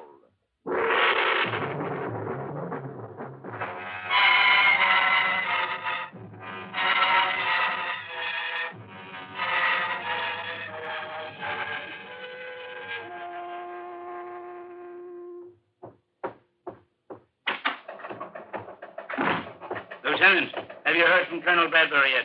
No, sir. I've been trying to for 10 minutes. Well, try again. Yes, sir. B for base to R for rocket. B for base to R for rocket. Come in, R for rocket. Every time Bradbury's more than 5 minutes late, I get the jitters. He's too important for this project not to know where he is every moment. Yes, sir. B for base to R for rocket. Come in, R for rocket. Try a scanner beam. He should be on the all-clear level out of Detroit. Yes, sir.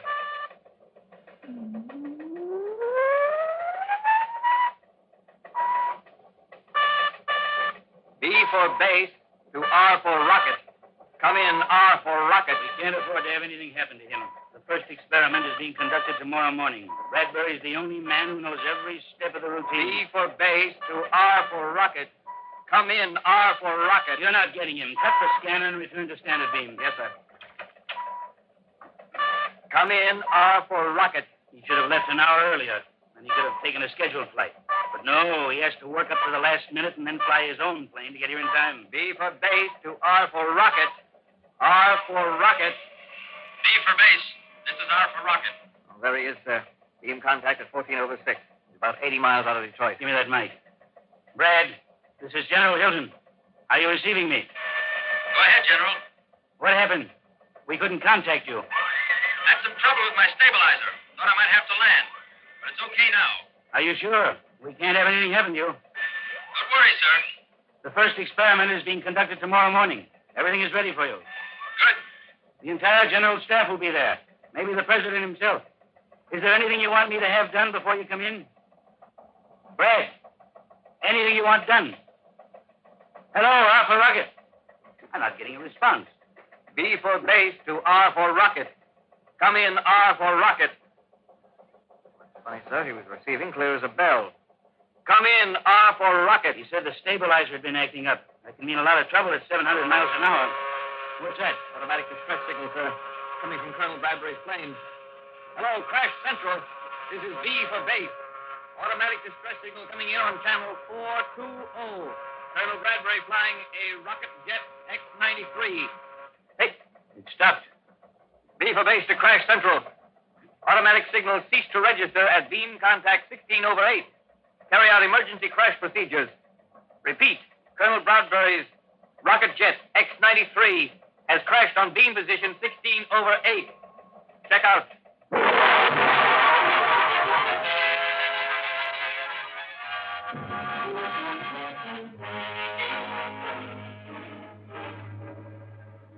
I'm glad you were able to get here, General. We're going to operate very shortly. Doctor, it's a miracle he's alive. It will be more of a miracle if he's alive 1 hour from now. You've got to save him. He's an important man. Yes, the White House called, and so did the Pentagon. We know Colonel Bradbury is important, but a shattered skull is very difficult. I know you'll do all you can. Stay right here, General. We'll keep you informed.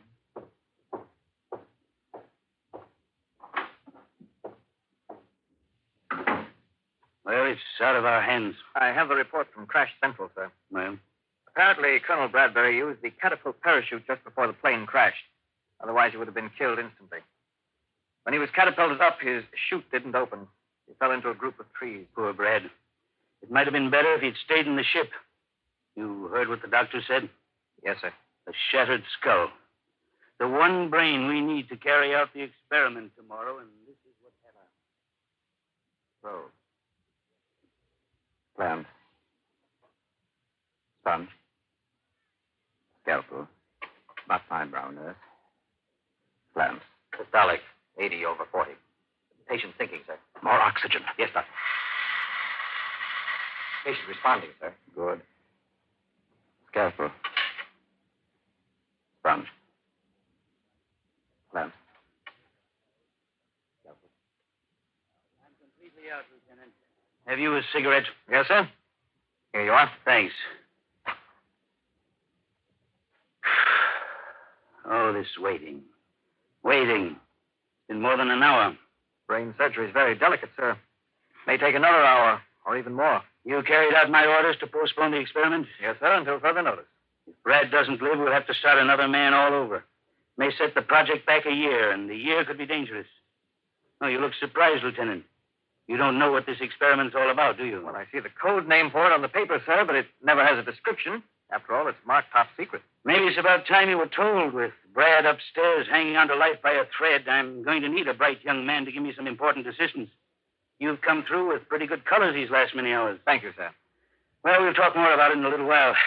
Right now, I'm going to stretch out and try to rest. I'm about done in. If I hear anything, I'll awaken you, sir. I don't expect I'll sleep. Not with the fate of the world depending on a surgeon's knife upstairs in the operating room. Son. Adjust the light, nurse. Scalpel. Probe. Yes. Quite a bone fragment. Sponge. Clamps. Systolic. 70/40. Oxygen again. It's pure oxygen now, sir. Nurse. Prepare for transfusion. 60/40. Patient thinking, sir. That's right, nurse. Go ahead, Dr. Bowen. Hurry. Condition same, doctor. He's getting the transfusion. Let me help you, Dr. Bowen. There. Well? Systolic. 80/40. Good. He's responding. All right. Scalpel. Probe. Lamp. Too nervous even to rest. How long has it been? Almost 2 hours, huh? 2 hours. Just about now, the general staff would be arriving, and Brad would be checking everything for the experiment in the morning. Lieutenant, have you any guess about that experiment, about what it is? Well, my guess is it's about a new kind of aircraft. Oh, why do you say that? Well, just because it's an Air Force project. Well, I wouldn't say you were warm, but you aren't cold either. The experiment and the reason it's so important concerns a rocket to the moon. A rocket to the moon? But But why, sir? Why send one there? Who controls the moon controls the world. If we had rockets on the moon, we could compel peace on Earth. The United Nations would press a button and wipe any aggressor off the face of the Earth. That means space travel. You don't mean that we... No, Lieutenant, we haven't found the way to send rocket ships with human beings through space. Not yet, anyway. But the rocket we're experimenting with is a two-way rocket. It can land on the moon and return from the moon, all electronically controlled from the Earth. Sounds fantastic, sir. Oh, it's quite feasible, I assure you. But we have reason to believe that we're not the only nation thinking of this. Time is of the essence.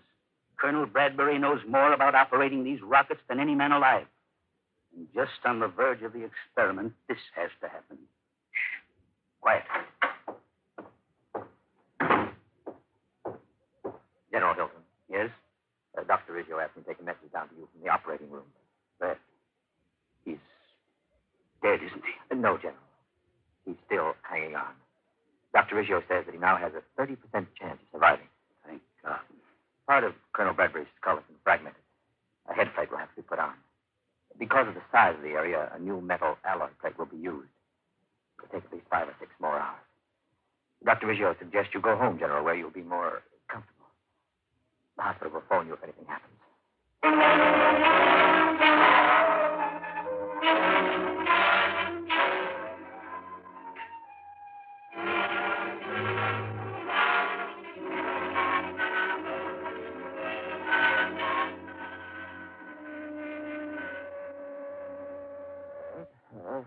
He's coming out of it.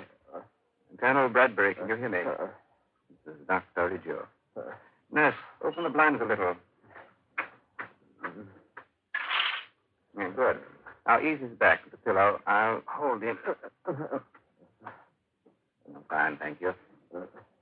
10 days since the operation, and he's just now coming out of it. He's a strong man. Almost any other person would have died. Colonel Bradbury. Colonel Bradbury, can you hear me? The base rocket. The rocket. He's beginning to talk. Nurse, have Dr. Keyes come in at once. Stabilizer off. The rocket. General. Well, it's all right, Colonel. Take it easy. You call for me. The nurse said he was coming out of it. He's talking erratically. Typical stuff. Rocket. Base. That sort of thing. Well, it's technical jargon. Air Force lingo. Mars. Martians. Mars? Martian? They use all sorts of code names. Mars is probably one of them.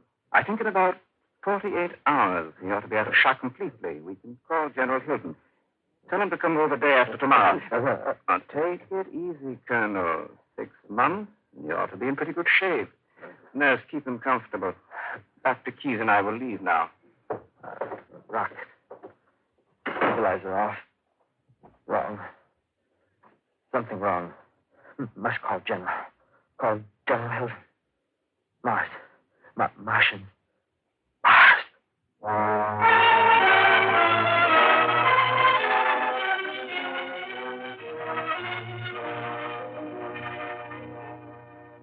Now read that back to me, please. Memorandum to General Staff. 1. The new experiment is tentatively planned for April 3rd, 2000 plus 6. 2. All security measures have been taken. 3. Although severely handicapped by Colonel Bradbury's absence, newly trained specialists will endeavor to fill the gap. Anything more, General? No, Lieutenant. Sorry, I should say no, Captain. You like that extra, Bob? I certainly do, sir. Well, you've earned it, Bob. You've been a great help to me.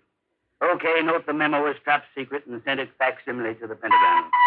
Oh, I'll take it, never mind. General Hilton? Who? The President? Oh, yes, Mr. President. Of course, sir. Well, I've just prepared a memorandum, but that's only 2 weeks, Mr. President. We assumed about 60 days. Oh. Yes, sir. We'll work day and night to do it. Thank you, Mr. President. Captain, change the date in the first paragraph of the memo. The new experiment is to take place in 2 weeks. General, that's almost impossible. I know it, and you know it.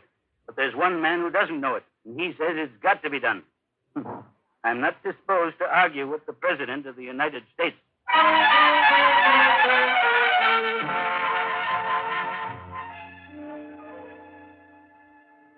I I'd like to double-check some of my notes on Colonel Bradbury with you. Of course, Doctor. Well, this afternoon, the general's coming to see him. But Colonel Bradbury... He needs months of convalescence. And he's not too lucid. Now, that's the point. He's not too lucid, but weak as he is, he talks normally for a while, makes sense, and then that strange reaction sets in. I've observed it myself 3 times. Well, head injury cases are quite unpredictable. Perhaps, but according to my notes, Colonel Bradbury's strange reaction has taken place always either at 10 a.m. or 5 p.m. Of the 3 instances I've observed, 2 have been at 10, 1 at 5. Well, that is unusual. And in each instance, well, I can see him now in my mind's eye. He's sitting along in bed, talking quite sensibly, although in a weak voice. Suddenly he becomes tense. He grimaces as if his head were in pain. He even clutches the bedclothes with tight fists. He appears to be rigid.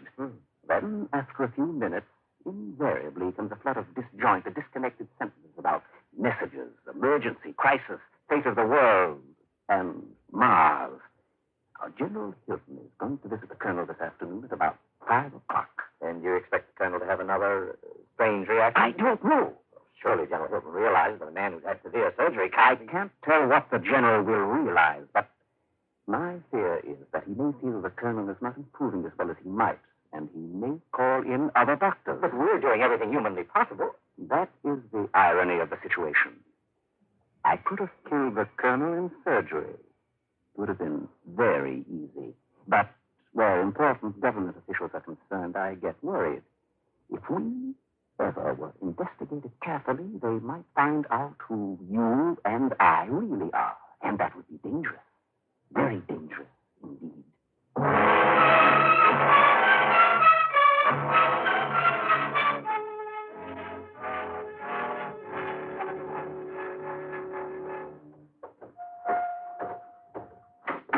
In here? Thank you, nurse.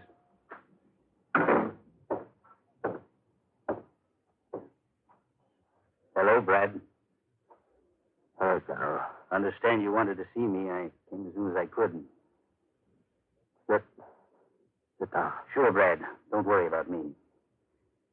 Brad, we're rescheduling the experiment. Do you feel up to answering a few questions about it? Experiment. Something to tell you. Sure, Brad, sure. I know there's a lot you want to tell me, but when you're still a sick guy, so... Suppose I just ask you a few questions and you answer them yes or no.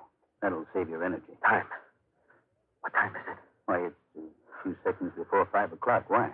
Coming. Message coming. Message coming? What message? Trying to tell you. Couldn't tell anyone else.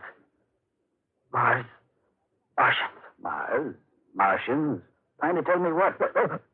Brad, for heaven's sake, what's the matter, Brad? Nurse, doctor, something's happening to Colonel Bradbury. Hurry! Hurry!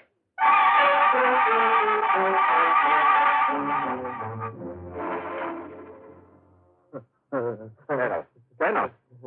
Dr. Riggio, can you hear me? Mars. General Hilton is here, too. You remember? And, Father General, strange things happen to the human mind. His skull is a metal plate. Mars. Calling Mars. Earth calling Mars. Message. It's like a fist. Look at him. Agent reporting. Urgent. Calling Mars. You are received. Mars receiving your call. Proceed. Colonel Bradbury. Colonel. Nurse, we'll try a hypo. Get one for me, please. Moon experiment will take place in 12 Earth days. Sorry, no. Individual Colonel Bradbury will postpone project indefinitely. Thank you, nurse. Now I'll inject. You should relax in a moment. Very incapacitated. Government has ordered experiment to proceed. Here are your further orders. The experiment must fail. You are to be certain that all steps are taken. There. Hypo has released his tension. He'll sleep now. Be all right when he awakens. Yes, but what happened to him, Doctor? I'm not certain, General, but in a few days we may be able to tell more. I know you're doing everything possible, Doctor, and we're grateful for your saving Brad's life. But mightn't it be wise to call in some specialists, some other doctors for consultation? There's so much information and advice we need from Colonel Bradbury. Call in other doctors?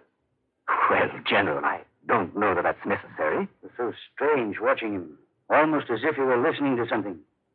You know, now that I think of it, he did say something about a message.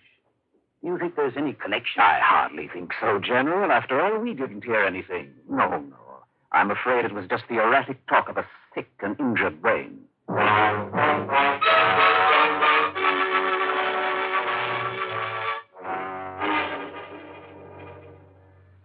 General, you really went through an experience watching the colonel like that. Captain, he was almost in a fit. Had some crazy idea he was getting messages. Messages? Just hallucinations. He was off his rocker for a while. I'm afraid I was a little brusque with Dr. Reggio. He's a fine man, but I'd feel better if some other medicos looked at Brad, too. Arrange for some specialist from Army Medical to examine him, will you, Captain? Yes, sir. I'll do it promptly. And one thing more. On the experiment file, you'll find a... General Wilton's office. One moment, please. For you, sir. Pentagon, Intelligence Section. Intelligence? Well. Hello, General Hilton. Yes? Yes? Are you certain? Well, have the President and the Chief of Staff been informed? Good. Yes, I'll be here in 15 minutes. Right. Order my car, Captain. Things are happening. Yes, sir. General Hilton's car, stand by at West Entrance. What thing, sir? Intelligence reports that the Eastern Alliance is definitely planning a moon rocket for blastoff in 6 days. You know what that means if they get there before the United Nations. 6 days, and we will be ready for 14 days. We really wanted 3 months. That's right. But how? Somehow they must have found out about our experiment and have agents that feed for some of our vital data. That's what the emergency meeting is about. Well, your car's ready, General. Good luck. We're going to need it, Captain. We're going to need it.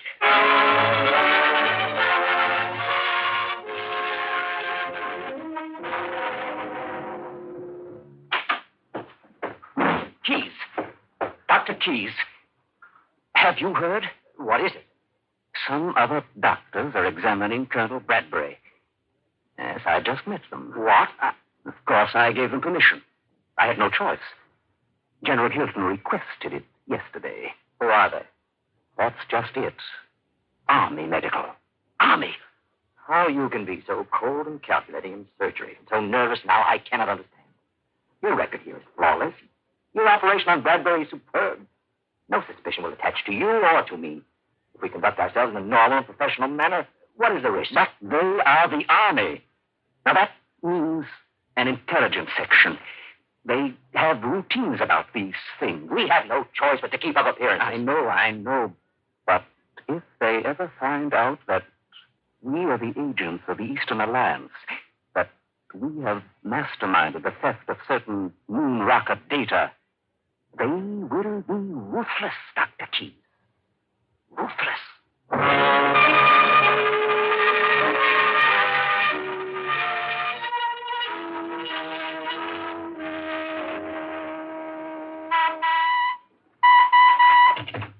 General Hilton's office.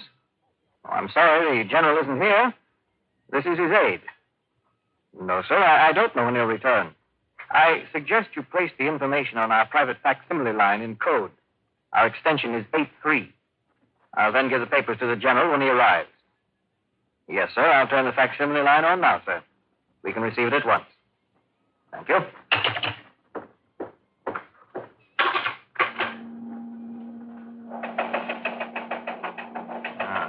Coming in now.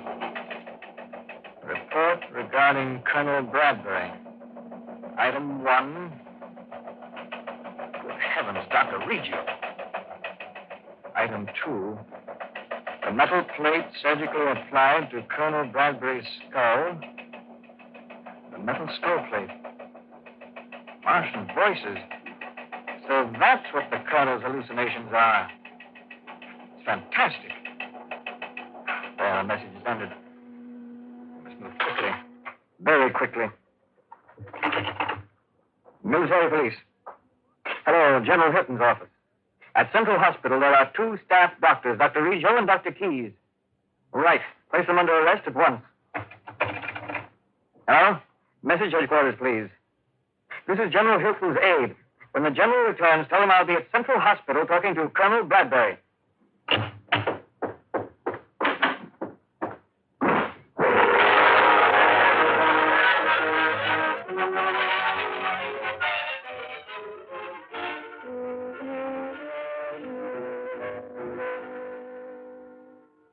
Colonel, I'm the general's aide.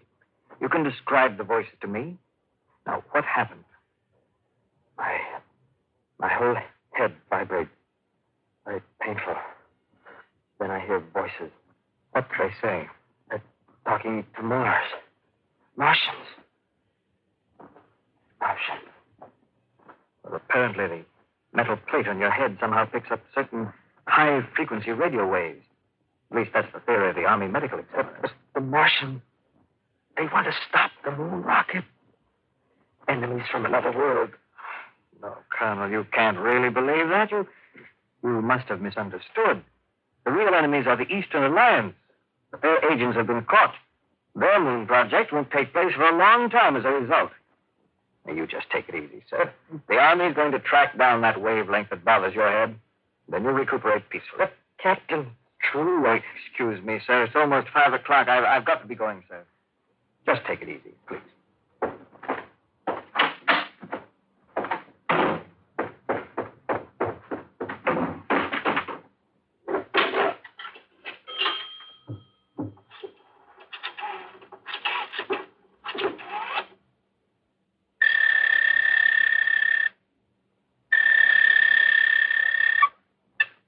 Yes. 83. 38. 91. 19. Kronos. Kronos is 643. Your code is correct. Go ahead. Do not send the message to Mars on the regular wavelength at 5 o'clock. Hereafter, use the alternate wavelength. I will submit a report explaining how our communications were discovered. But you can report this. The Eastern Alliance agents have been captured by the Americans. This reduces the chances of the Earth sending a moon rocket from 2 to only 1. I will see to it that that 1 does not succeed. Are you positive you can execute this plan? Without question. Go on. You may report to my superiors on Mars that their observation base on the moon is safe from discovery. Mars will continue to be the only planet controlling outer space. That is all. It shall be reported.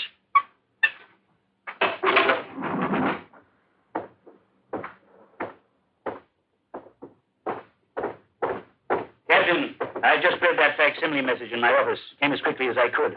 Now, what on earth is happening? Nothing on Earth is happening, General. What are you talking about? Why, I mean, everything's all right now, sir, isn't it? The Eastern Alliance has been taken care of, and there's reason to believe Colonel Bradbury's weird hallucinations won't recur anymore. Oh, those are the 2 best pieces of news I've heard all day. Captain, I don't know what I'd do without you. Thank you, sir. I just try to do the best I can for my country.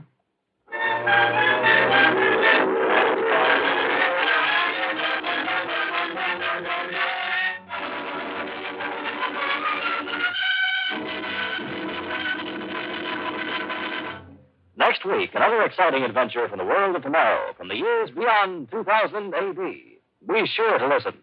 2000 Plus is produced by Dreyer and Nelson Productions Incorporated. In today's cast, Arnold Robertson portrayed General Hilton, Will Griffiths was the lieutenant, Gregory Morton was Dr. Riggio, Nap Poland was Colonel Bradbury, and Merle Jones was Dr. Keyes.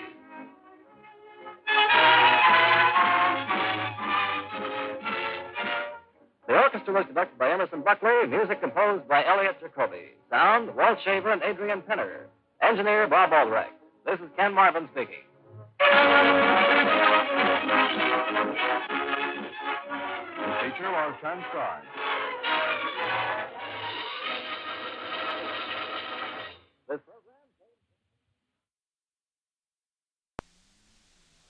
I was alone in a room 100,000 miles from Earth.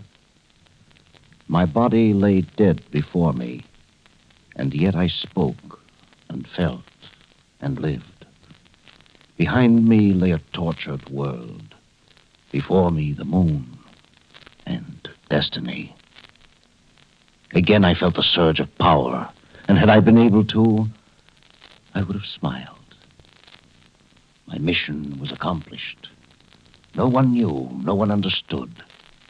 And if they had, they would not believe. This was a project 3,000 years old, Yet no one had guessed. No one. Listen now to 2000 Plus.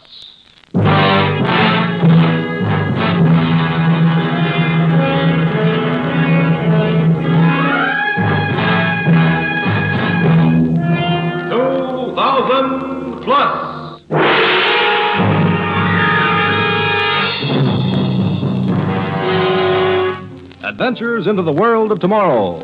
Science fiction stories from the years beyond 2000 AD.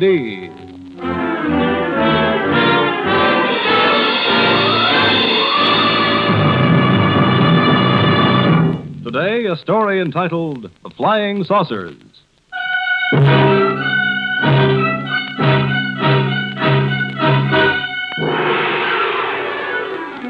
It is the year 2000 plus 12. A blazing New Mexico sun shines down upon a great military installation, upon a vast, noisy field, and upon a silvery shape which seems to strain forward, ready to leap up into space. In an executive office, a man sits in his chair, his eyes on the great rocket. Behind him, a girl waits for him to speak. Better close that window, Eileen. The noise won't let a man think. Yes, sir. Ah, that's better. I'm ready, Dr. Bronson. Get this on tape as well as in shorthand. It's for the permanent files in Washington. It's got to go out in the next jet. I'll give you a signed sheet of stationery. Send it off to make the 5 o'clock connection. You got that? Yes, sir. Recorder on. The letter to be transcribed over your signature and sent off on the 5 o'clock connecting plane. Right.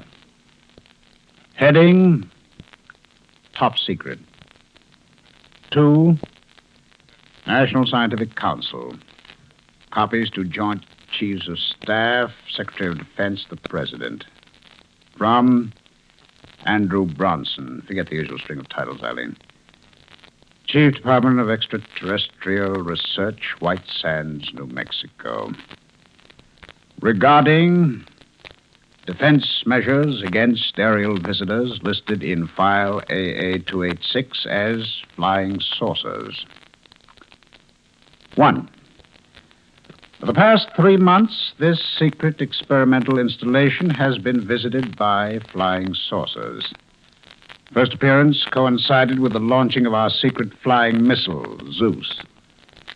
Details in report CB-286, A, B, and C. 2. Although the flying saucers have never landed, the frequency of their visits has tripled since the launching. As reported in the files cited, Zeus has not yet returned. 3. In view of the importance to national security of this secret installation and its experiments, the reports already mentioned were reviewed by JCS and the National Scientific Council. It was decided that the flying saucers were a potential menace and that countermeasures be undertaken. 4. Zeus 2, an improved model of our secret flying missile, has been completed and armed. It is equipped with mass attraction and proximity fuse devices. Warhead contains 5,000 pounds hexenite. Firing control automatic. See file CB-344. 5. The station has been placed in condition alert. Next visit from the flying saucers is expected momentarily. In view of the foregoing, we are in complete readiness. We will attack. Repeat. We will attack. Now, where's my pen? Andrew. This one doesn't work. I'll get it. I saw your pen in your vest. Don't touch that vest. I'll get it myself. Did I do something wrong? No. Well, you might have been hurt. Hurt? Oh, never mind. There you are, my signature. Now, on your way. Andrew, why can't I stay? You know the orders, Eileen. We're going to test Zeus, too. You know anything can happen. Maybe the flying saucers will come back. If they do, we'll be ready for them. Besides, if the rudder should go wrong or the hexanite detonate... No. On your way now. The jet car's waiting downstairs. Oh, very well. But you will be careful, won't you? Of course. Eileen, Yes. I've never told you... Yes.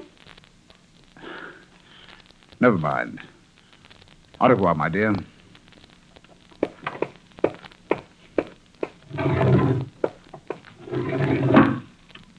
Au revoir, my darling.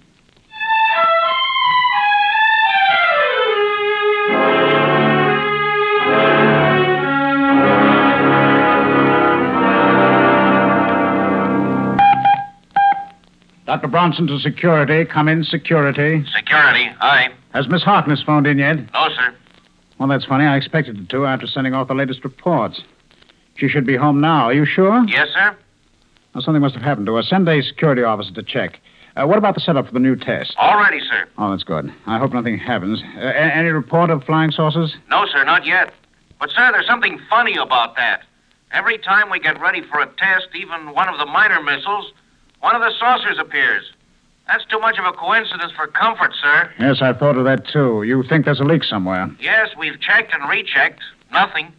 But there's no doubt that someone's passing out information. I see. Of course, we'll keep on checking. Whoever's responsible... Dr. Bronson. Radar control to Dr. Bronson. Bronson here. What is it? Flying saucer detected and registered.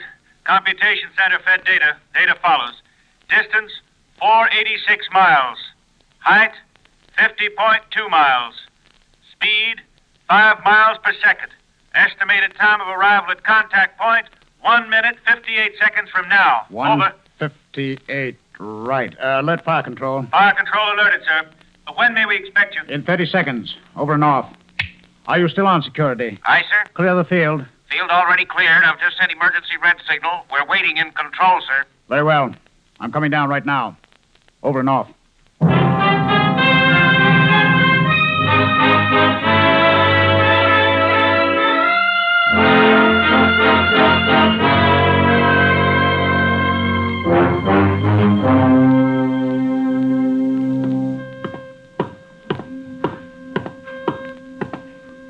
Let me have my headset and hand mark, Scotty. Yes, sir. Thank you.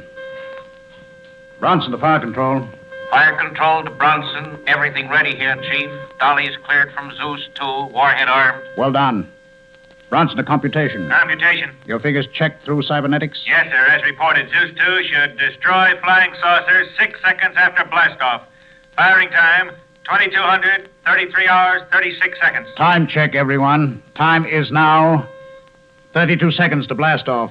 Condition red. I shall operate fire control remote. Strap in for firing. Security.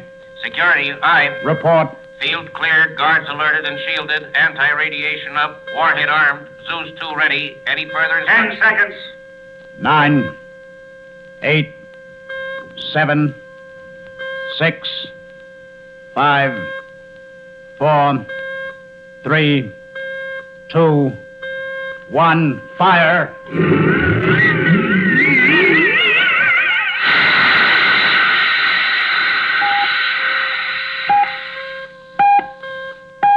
Get a bearing on that trajectory computation. Trajectory established and being fed EMAC. Trajectory correct, sir. Parabolic sound reflectors receiving.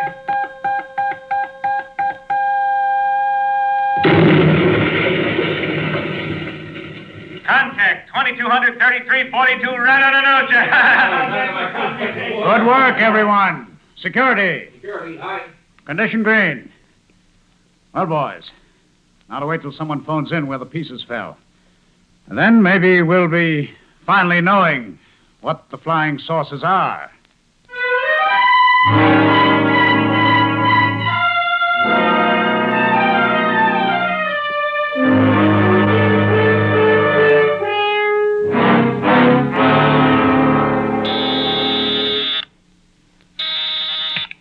Yes, Scotty. Has security located Eileen Harkness? No, sir, not yet.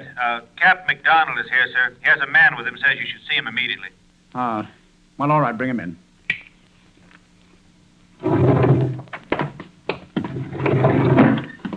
Yes. What is it? McDonald thought you'd like to hear this, sir. This is Al Waters, a rancher from upstate. He flew down from his ranch this morning and reported to the state police. They sent him to us. The saucer? Yes, sir. Where is it, Mr. Waters, the wreck? Wreck? I didn't see no wreck, Doc. What did you see? I seen a flying saucer come down about half a mile from my ranch house. Saw it this morning when I was going after a lost calf. He swears the saucer's undamaged, Dr. Bronson. Huh. Well, it may not be the one we... You flew down, Mr. Waters? Yep, got my own jet plane. Well, can you take me up with you to your ranch, I mean? Sure can. Glad to. All right, we'll leave immediately. Scotty, you round up the crew, everyone. Have them load everything we need on the transport, the big job. When can I expect you? Oh, give us 2 hours, sir. All right. Now, Mr. Waters, let's get to your ranch.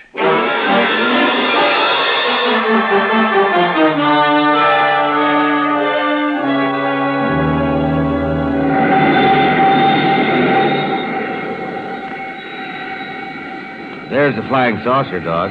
Where? You see them 2 peaks? That plateau between them, you see it? There, now the sun's hit it. It is undamaged. I'm putting her down. Did you see any signs of life? Anything moving? No, sir. Of course, I didn't get too close. I was might leery the thing. I understand. It's just as well you didn't. Hey, wait till she stops rolling, Doc. Sure are excited, ain't you? I'm afraid so. Even scientists get excited sometimes. There. Sure is big, ain't she? Yes. Must be over 300 feet in diameter. Now, there's an airlock. Hey, you ain't going in. Was that round door open when you first saw this? I don't know. Don't remember. If you're going in, Doc, I'm going with you. Well, thank you. It'll be safer. There's 2 of us. You got a gun? No. I'm glad I got mine then. Never can tell what you'll bump into. Don't you think you ought to wait for the rest of your gang? I can't. I've got to see what's in there. Okay. Watch your head. Right. The inner door is still closed. Let's hope it'll open. That will. Look at that. Sure looks complicated, don't it?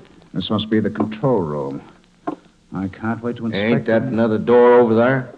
Yes. You'd better stay here. Don't touch anything. I'll see if there's anyone still aboard. Okay, Doc. Keep your eyes open. A larger room. This must be the crew's quarters. There's no one here. Let's... What's that? I felt giddy for a second. Well, I'll take a look through it. Eileen. Eileen, wake up. Wake up. Unconscious. Eileen.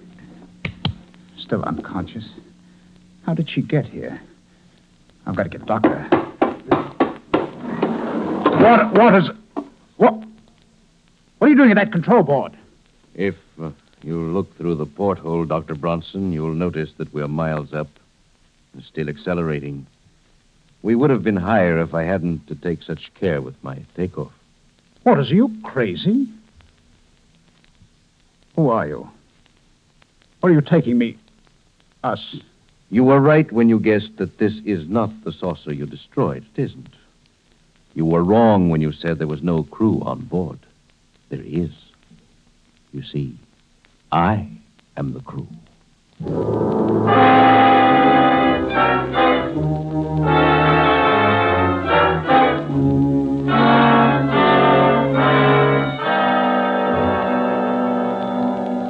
You should consider yourself very fortunate, Dr. Bronson. It's not everyone who can view the Earth from a distance of 100,000 miles. You can put that gun away. Let me take care of Miss Harkness. I've already assured you there's nothing wrong with her. Merely an advanced soporific. She'll recover quickly. In fact, here she is now. Andrew, Eileen, stay where you are. He has a gun. where are we? How did I get here? I think you'd better sit down, Miss Harkness. Who's he? I don't know. He calls himself Waters. Where are we? I looked out of a porthole. Don't be frightened, Eileen. We're on a flying saucer. A flying saucer? Yes. How did you get here? I don't know. I sent off the report, got into the car, and woke up here. One of my operatives. I shall now engage the automatic controls, and the ship will fly itself until we get to the moon. The moon? Yes, that is our first stop. You see, fast as this saucer is, it would take us centuries to get to our ultimate destination. So we must transfer to a matter converter at our base on the moon, and we shall be in core almost instantly. Core? What are you talking about? Perhaps a little explanation is due you. We core are the inhabitants of the solar system you know as Rigel. But that's 500 light years away. Exactly. Although the speed of what you Earthmen have been pleased to call our flying saucers is approximately that of light, even that speed would entail a round trip of 1,000 years. True, the core are almost immortal, but for efficiency's sake, we set up a matter converter to flash us, or rather, I should say, our operatives, through space, instantaneously. Our base is on the dark side of the moon. From there, we transship to the saucers. But why? Why are you so interested in Earth? Why haven't you let us know? Sent representatives to the World Council? One thing at a time, Dr. Bronson. I see you partake of your pulp writer's suspicions that we intend to take over the Earth. The truth is just the opposite. We want Earth left strictly alone for our research. How can we believe that? The truth is self-explanatory. We've been visiting the Earth for over 3,000 years. 3,000 years? Yes, Miss Harkness. But why? For what reason? A very simple reason. Our interests differ from yours. Without research, we become bored. To spend eternity in boredom, well, we are primarily psychologists, social psychologists, while you are engrossed in a mechanical civilization. Of course, we fostered that development. I still don't understand it. I didn't expect you to. However, in every society, there are certain problems, shall I say, which can only be solved experimentally. We have used you humans in our experiments. It's been extremely interesting. You mean you've been using us as guinea pigs, as experimental animals? You may put it that way if you wish. I still don't see how. Through our operatives. That's the third time you've mentioned operatives. What do you mean? We, core, possess no body as you know it. We are constructed of energy. In order for us to visit Earth, it was necessary for us to construct human bodies and to inhabit them. We thereupon had an operative who could go to work on Earth. You couldn't have gotten away with it. Someone must have suspected Well, you. exactly. There were a few suspicions. So we took the memory of life on core away from our operatives and landed them on Earth, complete with an Earth history. You may remember Alexander the Great. He was one of our operatives. And François Villon, his task was to satirize his time and to lead the unrest which brought on the French Revolution. There we had another, Marat. Villon, Marat. It's incredible. Not at all. As one of your Earthmen, Emerson, said, an institution is the lengthened shadow of one man. We saw to it that the key men in each age were ours, our operatives. The problems they set Earth gave our scientists much material to work with. Enough for another few thousand years. Then our inventions, our scientific advances were pushed on by you. Yes, like giving an ape a stick to see what he will do with it. Then our wars, our revolution? Naturally, wars and revolutions are part of the research. They're all part of the master plan. But don't forget, we fostered genius, too. Why are you telling us all this? Surely that must be clear even to you. You are perhaps the leading scientist in America, certainly the leading figure in the use of atomic power for extraterrestrial research, a key man. Doesn't that suggest something to you? No. I can't believe it. Certainly, my dear Bronson. You are one of our operatives. You've done your work, but your experiments have endangered our base on the moon. So it's time to transport you back to core. The signal. We are approaching our base. It will be a comfort to leave this unpleasant body and to resume my right. Bronson, put down that hand.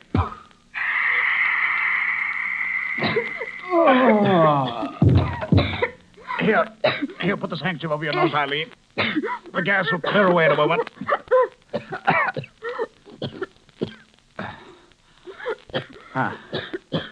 I think it's all right now. The full force was directed at this core.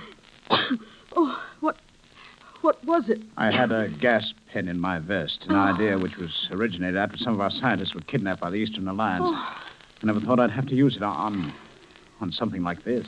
Is he dead? No, he's merely unconscious for a few minutes. The gas is harmless. See if you can find something to put around his hands and feet while I see if I can operate the controls. We've got to get back to Earth. All right, Andrew. They won't believe our story, but they'll have to believe this ship. I can't find anything to use. You'd better hurry. All right. Andrew. What is it? We haven't much time. I thought you said the gas was harmless. Of course it is. But this man isn't unconscious. He's dead.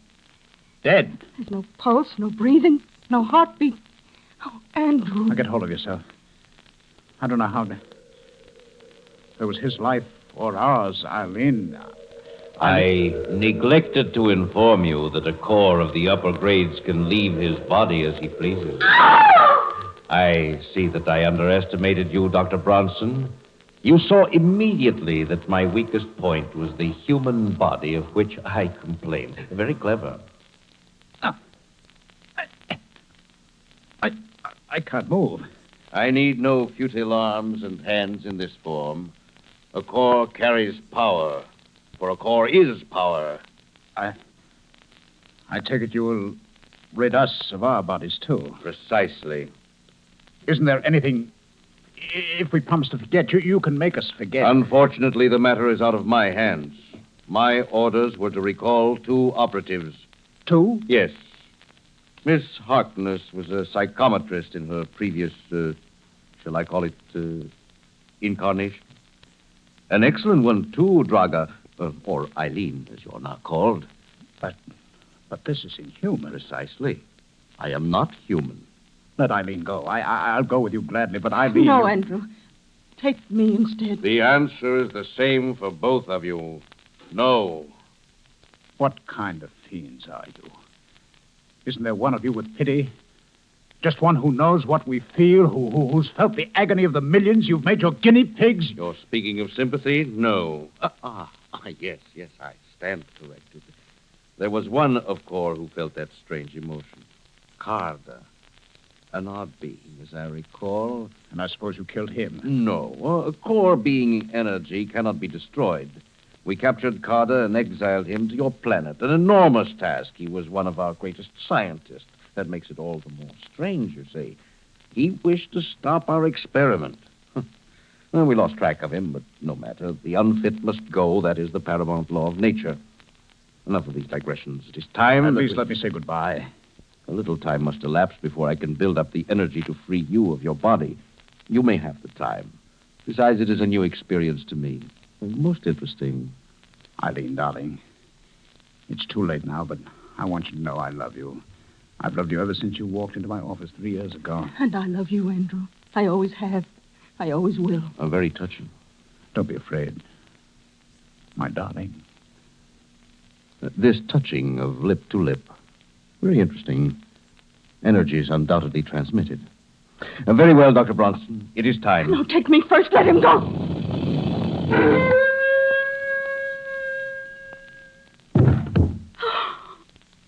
Andrew.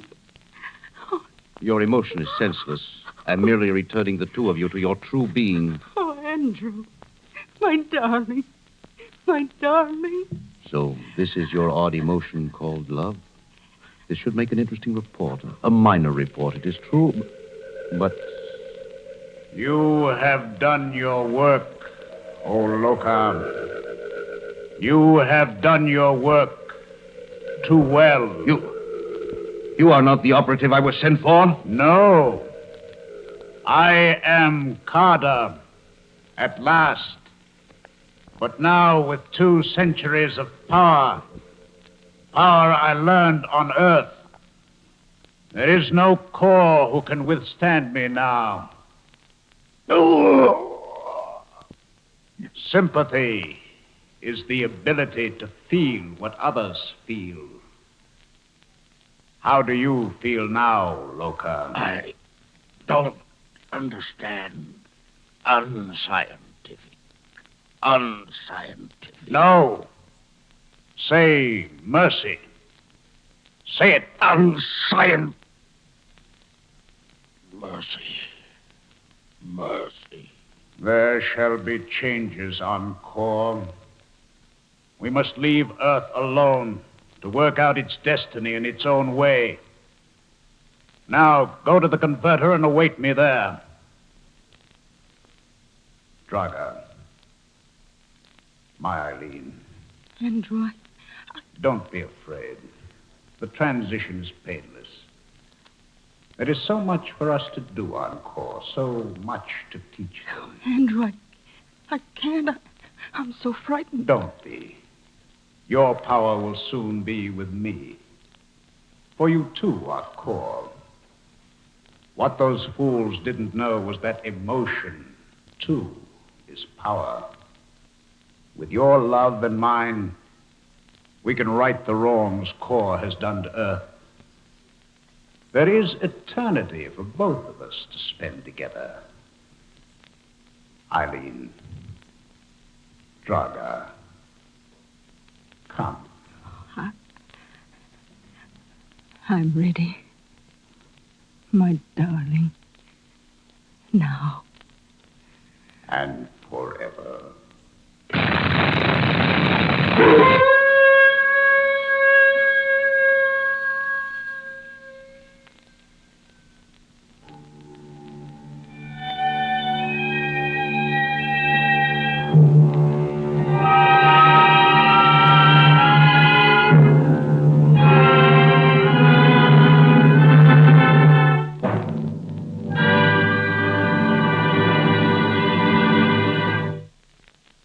Next week on 2000 Plus, another dramatic story of unbelievable adventure. The story of a world of the past locked in the world of tomorrow.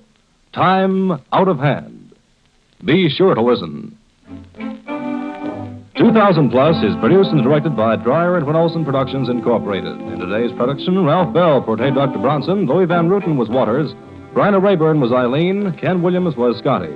The script was written by Pierre Gerson. The orchestra was conducted by Emerson Buckley, music composed by Elliot Jacoby, sound Walt Shaver and Adrian Penner, engineer Martin Enghauser. This is Ken Marvin speaking.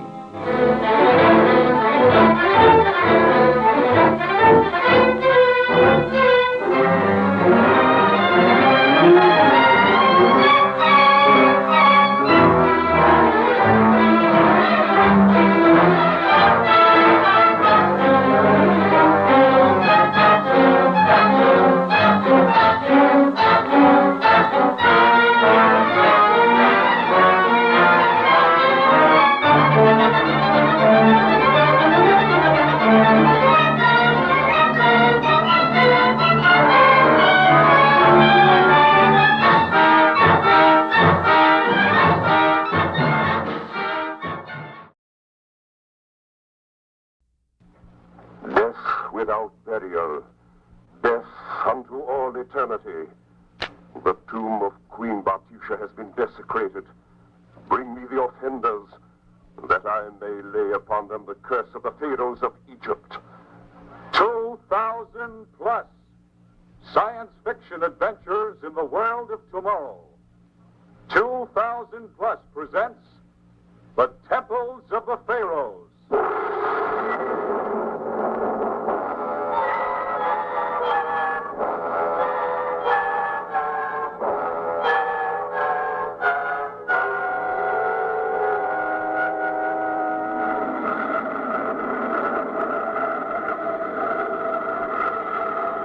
Aboard Spaceship ES calling Earth. Spaceship ES calling Earth. This is what... There it is, Sebastian. Sonar beam indicating contact with frequency gamma 4. You can start your message. Right, Wilson. Spaceship ES, rocket class C. Robert Wilson in command. Professor Sebastian reporting to Bureau of Astral Research and Statistics. Our geological and atmospheric findings will be ready on tape recordings at time of arrival. Anthropological findings, as usual. That is all. Anthropological findings, as usual. Well, love that. Committee? It's too bad about them. We can't find intelligent life where there isn't any. No, only signs of there once was life on almost every one of those cold, dead worlds. What's that? Robert, directional alarm. Directional? We'll swing you off our course. Well, then that means you're sitting right there at the controls. Correct it. What do you think I'm trying to do? That's no good. What do you mean? What's no good? The controls. The dials, the directional rockets are working fine. Something's wrong outside. We're not traveling in free space. That's impossible. Is it? Listen to that vibration. The ship's caught in some kind of whirlpool, a space whirlpool. Light. What happened to the light? Wilson, where are you? I can't see you. Are you here, Sebastian? Say something. I can't hear you. We're lost, Sebastian. Lost.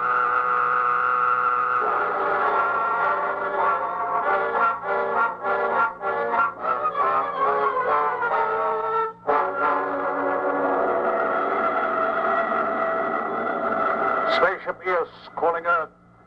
Spaceship EOS calling Earth. EOS to Earth. Wilson. Yes, Sebastian. You all right? I think so. I'm weak and my head is spinning, but what happened, Wilson? The lights, the vibration. All I know is we blacked out. Both of us. Yeah, but what was it? What caused it? I don't know. Whatever it was, we passed through it safely and the ship's unharmed. There's only one trouble, Professor. Trouble? I can't contact Earth. I've been trying for hours. Nothing. Are you sure you're beaming the signal in the right direction? You said our controls weren't working. They're working perfectly now. I'll check out bearings again. Turn on the sigma wave telescope. Right. All right. Now let's see. There's the Great Horn Galaxy that we just left. Beyond that, at 20 degrees, the 12 gaseous galaxies, the star of the outer circle. And down below, the bright median formation, our own solar system, the North Star. Wait a minute. What is it? What?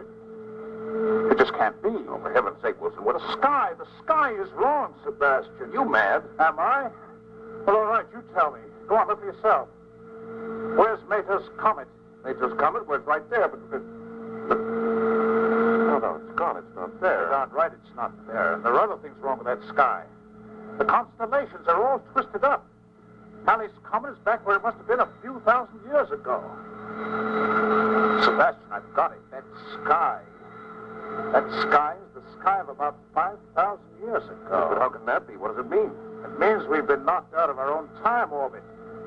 We've been hurled 5,000 years back into the past.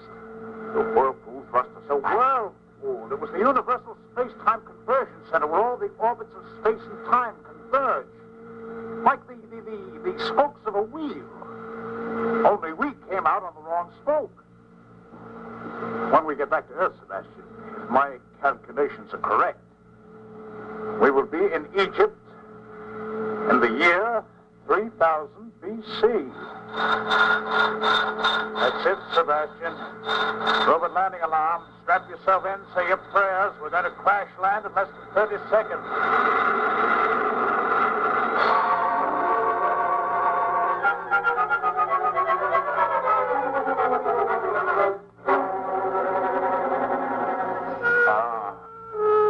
My head.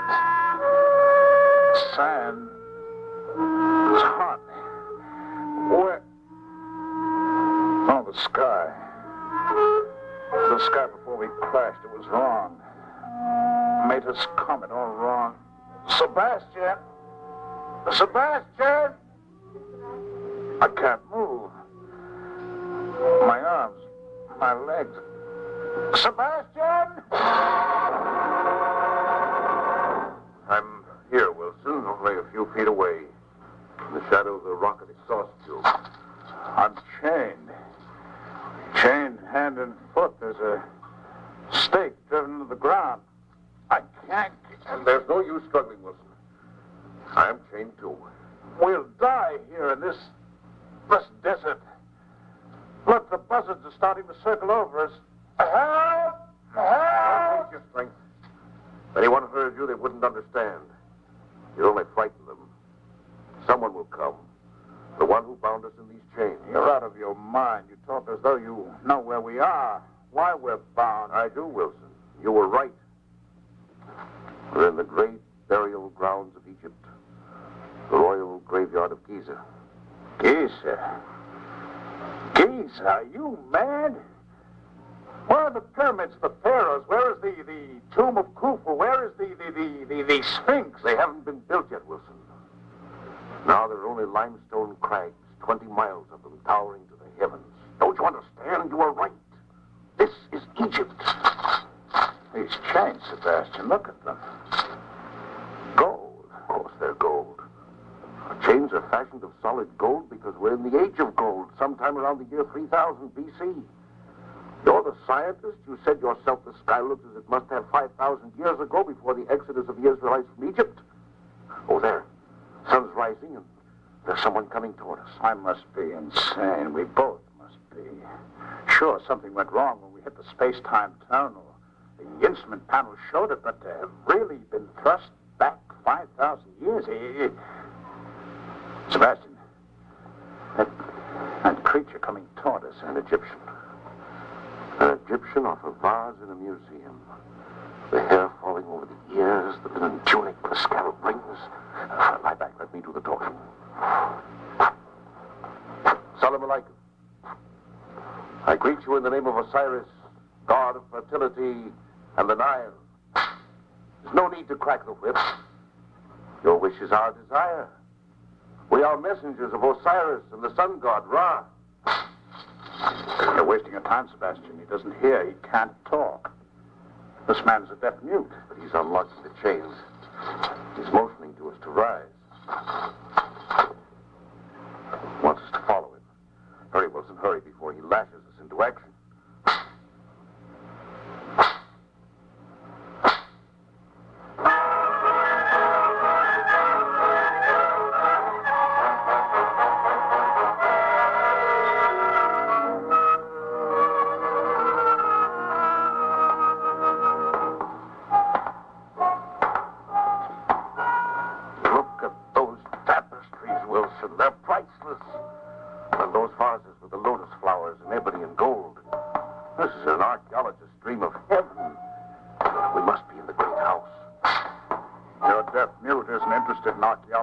Heaven.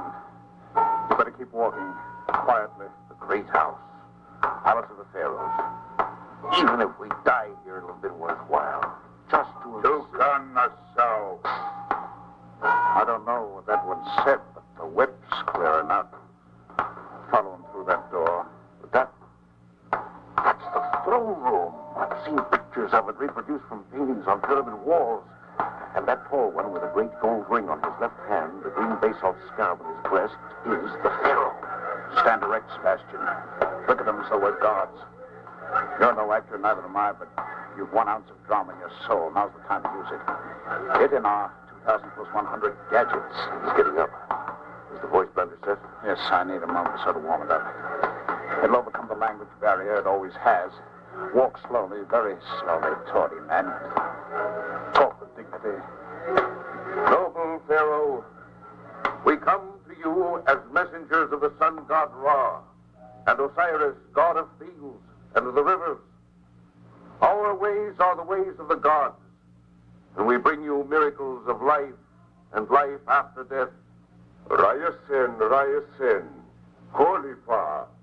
The first miracle will now be past, O Pharaoh. Listen, O Pharaoh, and our words will be understood by you, and yours by us. Speak to us, O Pharaoh. And Khalifa asks that you tell us from whence your great sky bird comes. The gods have sent us, Khalifa. Before we speak again, strike the chains from our wrists that our thoughts may be of peace and understanding. So be it. Vizier, Toucan, strike the bonds. Remove the bonds from the wrists of the strangers. They have spoken in a strange tongue that is not ours, nor yet the tongue of Babylonia and Assyria, and yet the words have meaning. Even as your words, O Pharaoh, have meaning for us. Why have you come within our gates, strangers? We know not why, O Pharaoh. The will of the god Ra is strange and unpredictable. Our course was charted without our knowledge. The great skybird that brought us here lies upon the sands of Giza, tired from the journey. We must return at once to care for it. Let food and water be brought to the skybird that it may be refreshed. Prepare baths of oil and precious spices and fresh shifts of linen for the strangers. I, Khalifa, Pharaoh of all Egypt, bid you welcome to the land of the Nile and invite you to rest before you return to the great bird. Toucan. Toucan awaits the royal command. Let the high priest prepare a feast for the sun god Ra and his messengers. Lead them to their chambers now, that they may bathe and rest. I, Khalifa, have spoken.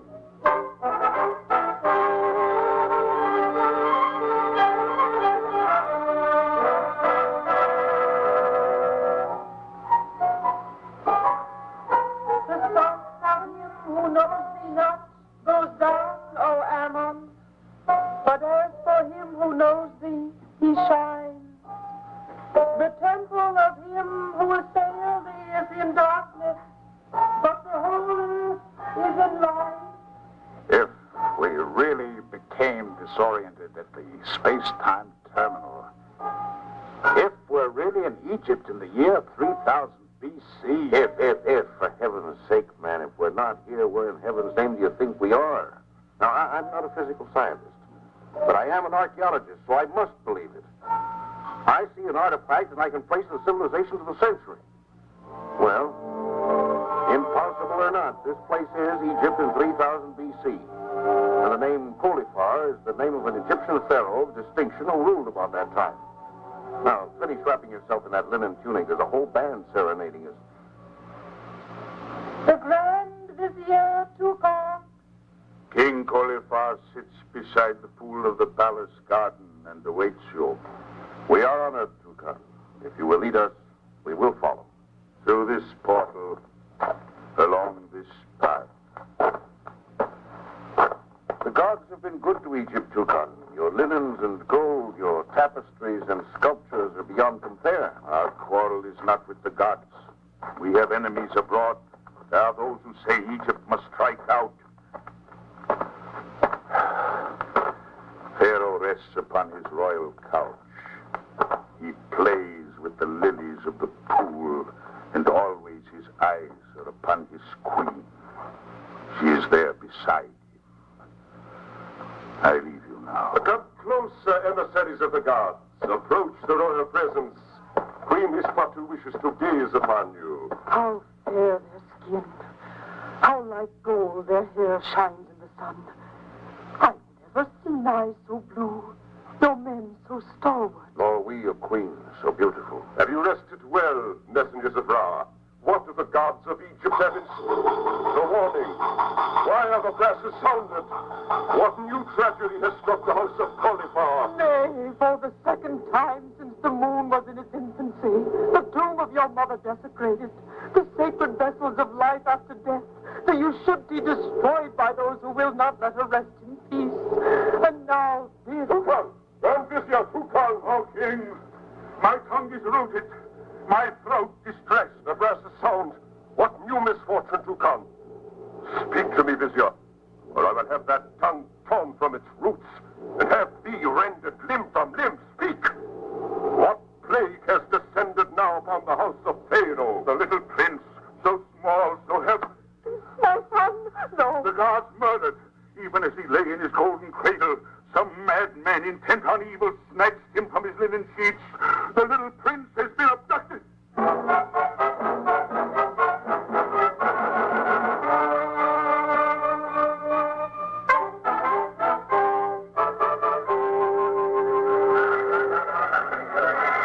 I, Khalifa, Pharaoh of all Egypt, command you, my soldiers and slaves, to search the bulrushes and the riverbeds and fields and houses. My son must be found, alive or dead. Bring me back the flesh of my flesh, the prince who is the last of the line of Khalifa. I, Khalifa, king of Egypt, issue this warning. For those who have robbed the grave of the dead queen, my mother, those who have robbed the cradle of my son, the living prince, the penalty is death. without burial, death for all eternity. I have spoken.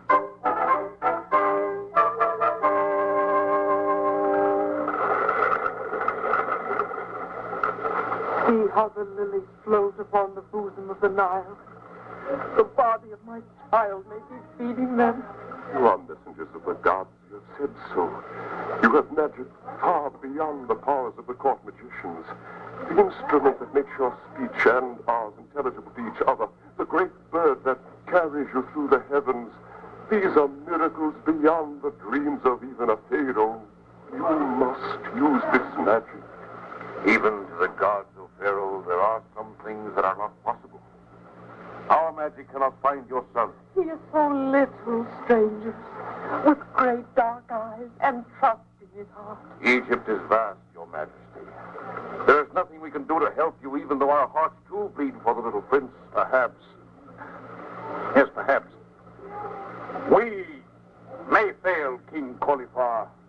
We may rouse false hopes and leave your spirit even more troubled than it is now, but there is a machine which rests in our flying bird, our spaceship. Machine, Wilson? The audio wave amplifier. Suppose we try it, Sebastian. There's just a chance. Audio wave detector? Your words fall on ears that do not comprehend. They cannot, O sire, for this is magic that reaches forward into time, forward into the vast infinity of the future. But the machine whereof I speak... Then it must be brought here at once. Listen to me, strangers, messenger of Ra and Osiris. Thrice the house of Cauliflower has been struck. The grave of the queen, my mother, has been defiled by grave robbers. I have but lately eluded death from a dagger in the dark, and now my son, my little prince. If you find the prince, I will make the gods offerings of electrum and gold, jewels and linen beyond compare. I will erect a temple. Yes, Pharaoh, but we must not let the shadow of the sundial pass another segment. The machine must be brought here at once.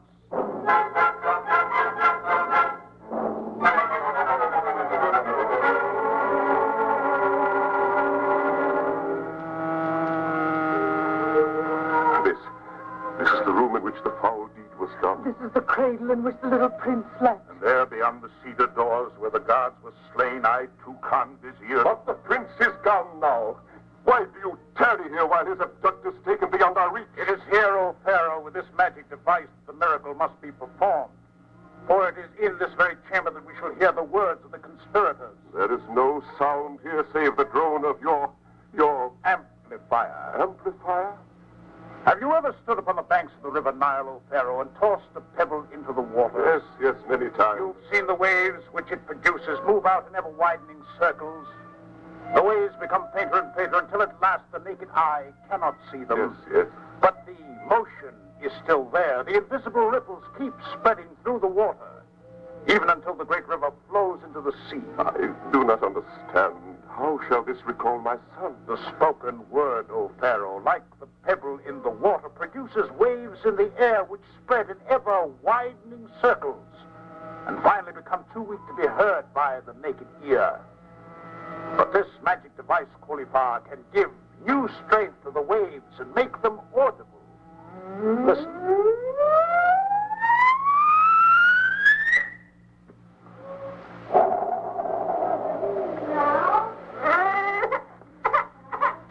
It is he. It is the prince. Oh, he weeps. Listen, another voice. The child. Silence the child quickly, lest the outer guards hear him. You know what is to be done now. Good. When all has been carried out according to plan, we will meet in the tomb of Artesia. Make haste now and leave before we are discovered. In the tomb of Artesia. But that is impossible. Who would desecrate the tomb of the dead? Whoever would dare steal the child of the great Pharaoh. Any man who defiles a sacred tomb is struck dead. Nevertheless, if you want to find your son, that is where we must go. The wise men from the skies do not know, Excellency, that there is no access to the tomb of Artesia. That its entrance has been sealed secretly for all eternity so that the living may not disturb the dead. I will find an opening, Cauliflower. The miracles of the great bird are not exhausted. Send the deaf-mute Ankimon with me to show me the tomb, and I will force it to yield its secret. But you cannot! Let it be so! And may the god Ra smile upon you. What are you up to, Wilson? How are you going to get through a mountain of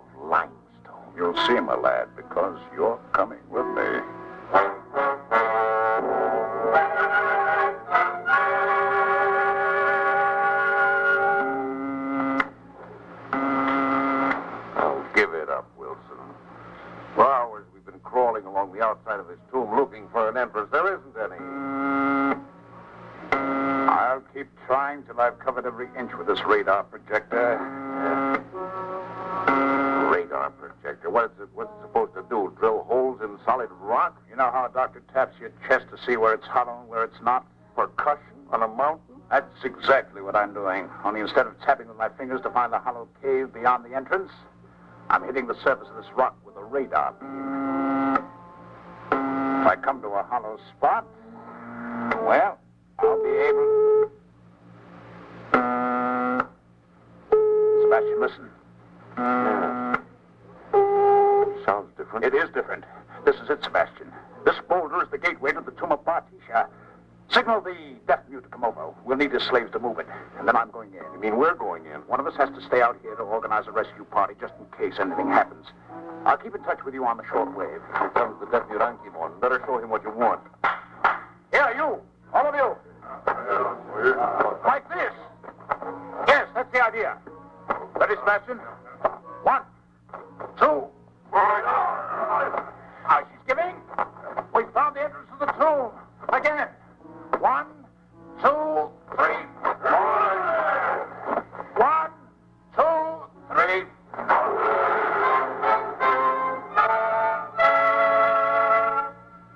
Make way for the chariot of the strangers. Make way for the chariot of the messengers of Ra.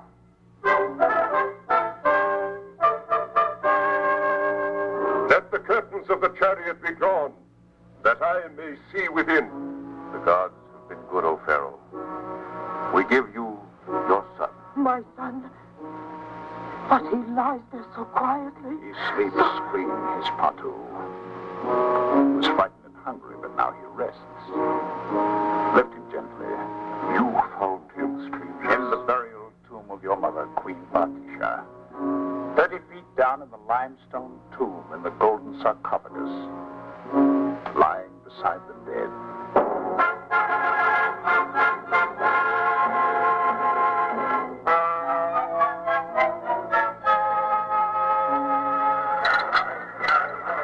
We feast tonight and banquet. The little prince is saved. But tomorrow, vengeance! Messengers of the gods, listen to me. Your great bird lies in the fields of Giza beside the Nile, poised for flight. But before you depart, you must hear this. 3 times have they struck at the house of Cauliflower. 3 times they have failed. But next time... There will be no next time, O Pharaoh. You will destroy the plague upon your house with your own hand. How can I destroy an enemy I do not know? The enemy is known to me, Pharaoh. He is within your gates. He feasts with you. He sits at your banquet table and eats your food even as he plots your death. No, do not lift that cover to your lips. Sebastian, have you gone mad? We're ready to leave. The ship's prepared. You'll ruin everything. Vizier, Yes, messenger of Ra. drink the wine from the goblet the Pharaoh holds. The fruit of the grape is forbidden to Toucan, O son of Osiris. No, stranger. You are in error.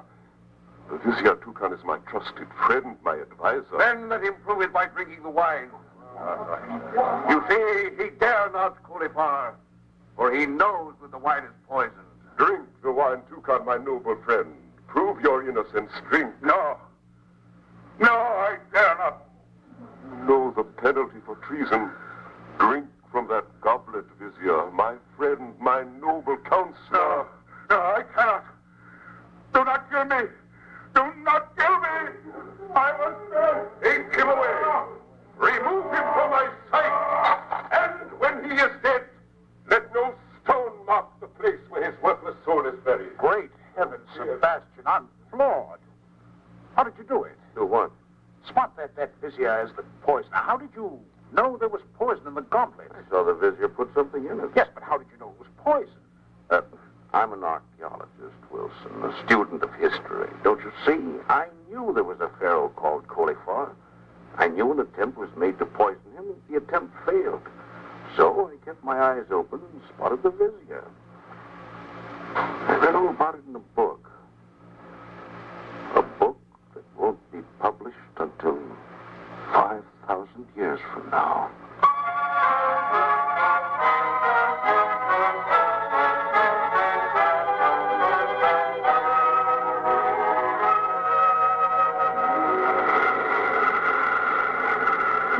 not leave us. Rest with us longer. Must you leave us, sons of Osiris? You have rendered us much service with your feats of magic. These jewels and gold are but a small token of our gratitude. We must leave Cauliflower. It is written in the stars. The gods grow impatient for our return. Already the wheels that turn our spaceship were impatient for flight. The bird is eager to rise. We find your great bird strange and exciting. What is the picture painted in bold colors upon the side? It is a symbol, Pharaoh. It is called the Sphinx. Sphinx? Sphinx? But that is an Egyptian word. I must examine the picture more closely. Strange. Most strange. That bird comes to the garden of the gods and rests upon the sands of Giza. And yet, look upon the picture you call the Sphinx.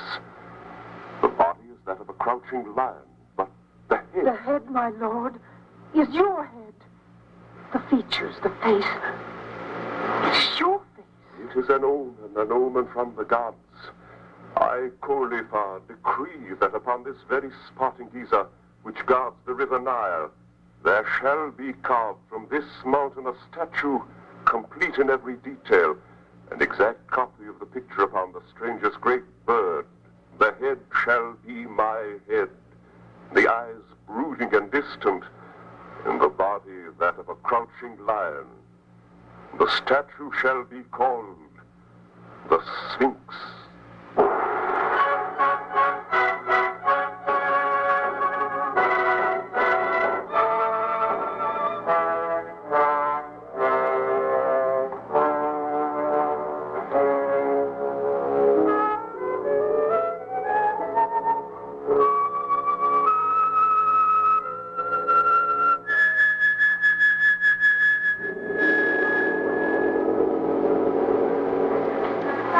Another exciting adventure from the world of tomorrow.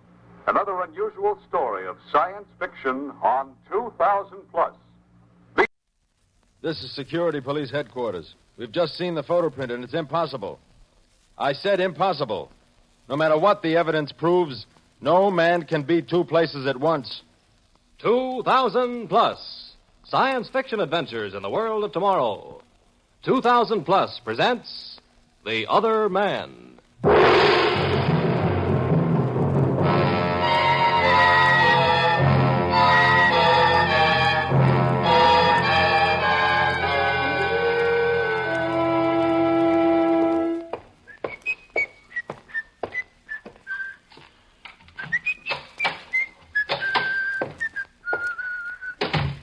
Miriam.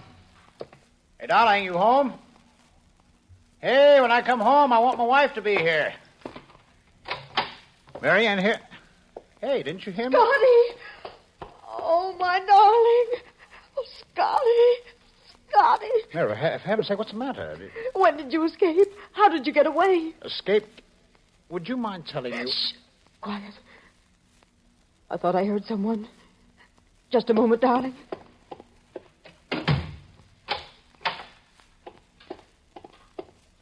There now. We can talk. Oh, Scotty, I couldn't understand what had happened to you. I was so worried. I couldn't believe it. Mira, I hate to stand here like an idiot. I just can't go on repeating your silly phrases after you. What are you talking about? Then you didn't kill the man in the blue turban? Where was I supposed to have killed him? In Cairo. Cairo? When? This morning. Look, darling, I know this is the year 2000 plus 120, but even in this age of super science, there's no jet plane fast enough to fly me from Cairo, Egypt to Metropolitan City, USA that fast. Scotty, I'm telling you the truth. Look, I'll show you. It's all over the front pages of the facsimile newspaper. See?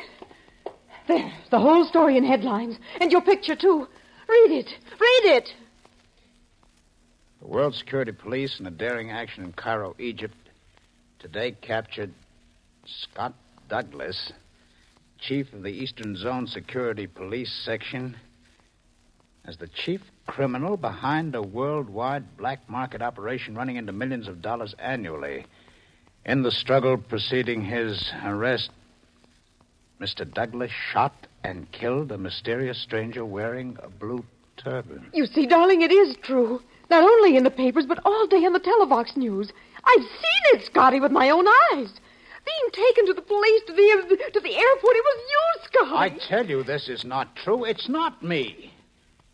Look, call my office. Ask for the chief. Ask him what this is all about. They know you've escaped. They'll come here. They'll capture you They won't again. do any such thing because none of it's true. Look, if you're worried about it, don't tell him I'm here. If he asks you, deny it. But for heaven's sake, call him. All right, Scotty. All right.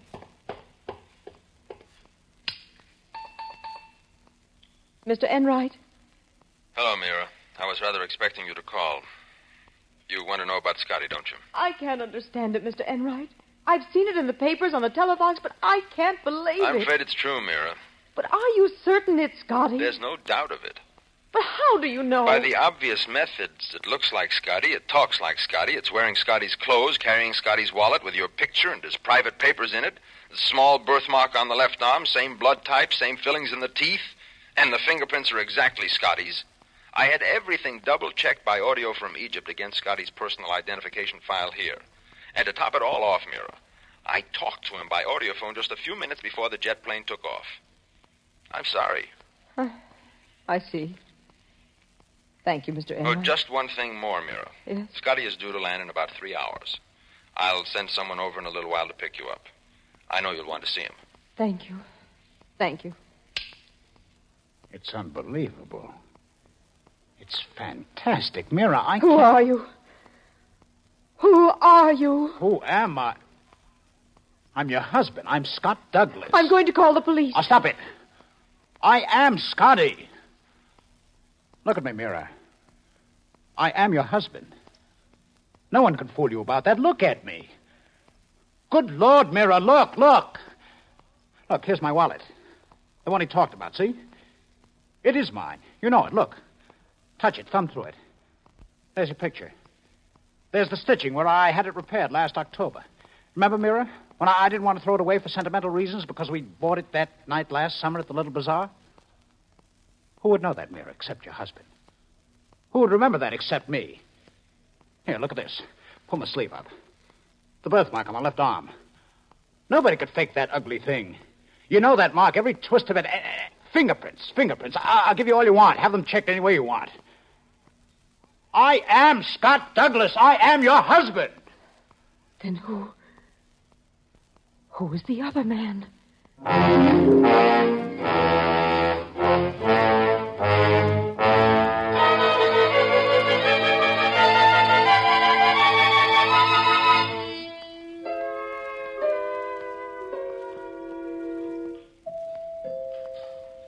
That's the police, Scotty. They're here to pick me up. And take you to the airport to meet your husband. Oh, Scotty, I'm frightened. You must never let anyone know that. It's the only way I'll ever be able to figure this thing out. I'll try, darling. Just a moment, I'm coming. Oh, darling. Now, remember, this whole thing may be a trick. I don't know why or for what reason, but there's always the possibility that this was a deliberate deception. But they can't fool me. They did fool you, Mira. You believed all the publicity, all the newspaper reports, everything you saw on the Televox. That's what I can't understand. This whole thing's being carried out so openly, so boldly. They act as if they're so sure of themselves. I've got to go now. They'll be suspicious. Yes. Now, remember our plan. Yes. After you leave, I'll get out of here. I don't know where I'll go, but I'll get in touch with you from time to time. You'll always know it's me and not the other man because I'll use the code word bizarre. I know, darling. You don't have to tell me again. All right, and act toward this other man as if he really were me. At least do that for a while. It's obviously what they expect of you. Yes, Scotty. You've told me a dozen times. I know what to do. Goodbye, darling.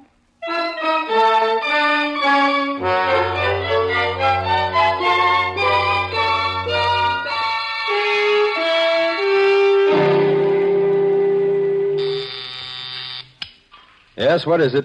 Plane from Cairo with Douglas aboard coming in, sir. Okay. Over here, Mira. We can see the plane land from this window. It'll be landing over there by that ramp. Who are those men? Security police. I'm sorry, Mira, but we can't take any chance of Scotty escaping. We've taken great care ever since his arrest. The plane's coming in now. Taxiing. I wonder what he'll... look like? A little tired, perhaps, but it's Scotty. I told you that. The plane stopped. You'll see him in a moment, Mira. Now, look, when he comes in here, don't break down. He's going to need all the courage and help you can give him. There, look. It does look like Scotty. Well, yes? Prisoner's coming up, sir. Bring him in the moment he arrives. Yes, sir. Would you like a drink, Mira? No, thanks. Cigarette? Nothing, please. Oh, here they are. All right, men, outside. Leave Douglas with me. Hello, Scotty. Hello, Chief. Hello, Mira. Hello? I think I'll, look, I'll leave you two alone for a while. Thanks, Chief.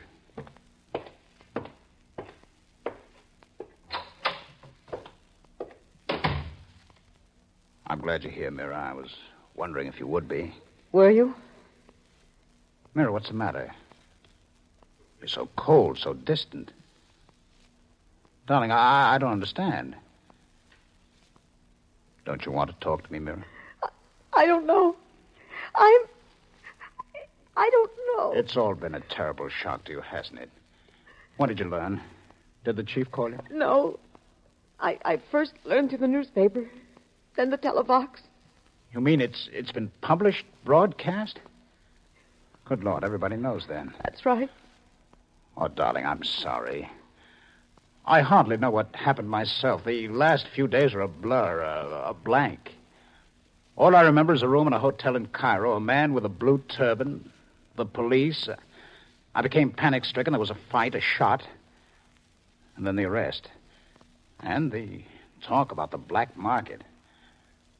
I don't know what that means. Mary, you look so strange. For heaven's sake, what's the matter? Don't touch me. Don't touch you. I'm your husband. You're not my husband. Darling. I can't pretend. You're not Scotty. You're not. I'm not Scotty. Amira, stop this hysteria at once. What do you mean I'm not Scotty? It's a trick. It's a cruel hoax.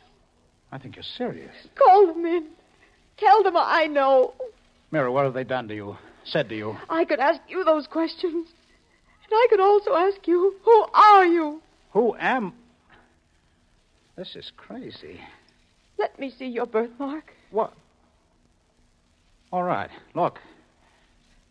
It's me, darling. You know that's real. But I... Let me see the wallet. You mean this? There it is. Your picture. Even the stitching I had done when I wouldn't throw it away. You remember, darling? It is the wallet. It looks just like it. What did you expect? Well, they could fake it. They have ways. A wallet could be faked. Look, Mira, I don't understand all this. But I am your husband. I am Scotty. Let me prove it to you. Ask me anything about us, anything. Oh, where did we go last summer? To Paris for 2 weeks. We stayed at the Hotel George V. What did we do when we first got there? We opened the window and sang a silly song about Paris. We made it up as we went along, and then I kissed you. We were alone. No one could have seen. We went out, had a drink. You ordered champagne in the afternoon. The way to try to talk you out of it. Stop it! Stop it! I don't know how you know these things. You seem to be Scotty, and yes... Oh, darling, it can't darling. be. I saw you only a few hours ago at home. But I was on the plane. You saw that. You were home. All right, darling, if you say so. Take it easy, honey. Don't cry. Don't. There, now, if you say Scotty was at home, then that's where I was. Home. Home.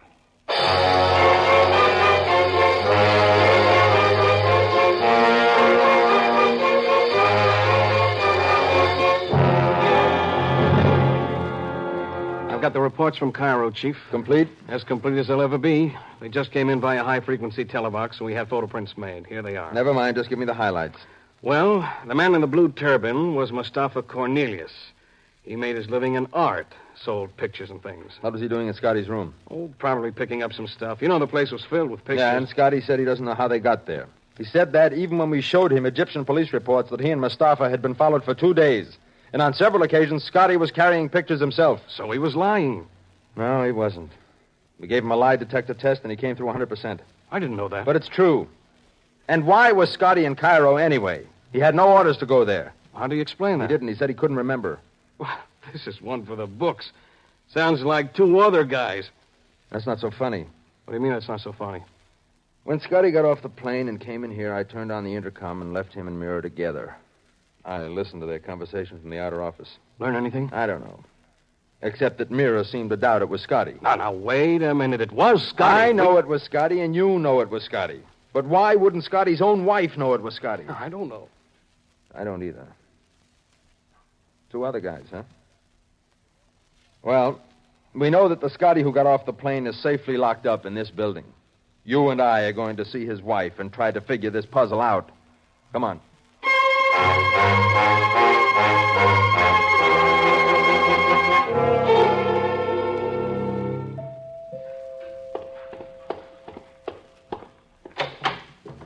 Hello, Mira. Mr. Enright. I want to talk to you. Close the door, Paul. Right. You shouldn't have come here. Why not? I have some questions to ask you. I'm expecting someone. Please go. It'll only take a few minutes, Mira. I want to help Scotty, but I can't do it alone. I'll come to your office. But the chief wants some answers now, Mrs. Douglas. Oh, then come in here. Thanks.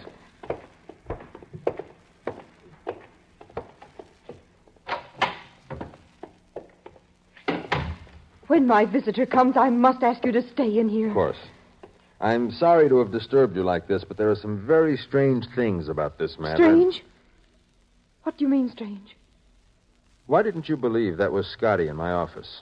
Then he told you that he isn't Scotty. He told me nothing. I listened in. And it was Scotty. It's the Scotty I know. Now, why don't you believe that? That's one of the things that puzzles me, one of the strange things. Where's Scotty now? That's your doorbell. The person you're expecting. Where's Scotty He's now? at the detention house in a cell. Why aren't you answering the door? You stay here. Please stay here until I get back. Chief, she's as nervous as a radioscope. Shh, quiet. Put your ear to the door and listen. Hello, darling. Hello, Scotty. It's a man. Can't make out what they're saying. Something vaguely familiar. Oh, no, it can't be. What do you mean, Chief? Take your gun. All right, now, just don't move. Hello, Chief. Mary was just telling me you were here. Scotty, I don't know how you did it, but escaping from detention is a very serious... I didn't escape. I've never been there. I've never been to Cairo. I don't know what's going on, Enright, but I'm glad you're here so this whole mess can be cleared up. Just don't move, Scotty. Get on the audiophone, Paul. Yes, sir. Call headquarters, have them check on Scotty. Right. Scotty, you and I have been friends for 10 years. Now, what kind of a game are you playing? I don't think friends hold a gun. But what do you want me to do, let you get away again? Mr. Enright, I told you... You're as mixed up as I am. Admit it. You see, Scotty, I overheard the conversation you and Mira had at headquarters. But I wasn't Let's there. not argue about it. We'll know in a moment. Hey, Chief. Yes, what is it? I talked to headquarters, Chief. Well? Scotty is still there in his cell. What? Still there? Now, wait a minute. That's what they said. Get them to put Scotty on the phone. Yes, sir. We'll get to the bottom of this pretty quickly now. Let's go into the other room. Come on. Yeah, Chief wants to talk. Yeah, that's right. Yeah, all right. Hold the line. Chief wants to talk to you. Here he is. Keep them covered. Hello? Yes, Chief. That you, Scotty? Yes, sir? I just wanted to be sure. Chief, what on earth is going on? You don't have to talk to me to be sure, not when you've got me locked in a cell that dynamite couldn't blow open. Okay, Scotty. Scotty? Who are you talking to? To Scott Douglas, who got off the plane from Cairo this morning. But I'm Scott Douglas. Chief, have you seen Mira? I want to talk to her again. Just hang on a moment. Now, just repeat after me. I am Scott Douglas of the World Security Police. Now, look, you... Oh, all right. I am Scott Douglas of the World Security Police. Okay, let's hear you say that. Chief, are you crazy? Say what I tell you. I am Scott Douglas of the World Security Police. They sound exactly alike. Now what do I do, sing Mother McCree? What you do is what you've been doing all day. You wait for me in your cell. And you're coming along with me. What are you going to do? Mrs. Douglas, I'm going to take you and your husband to meet your husband.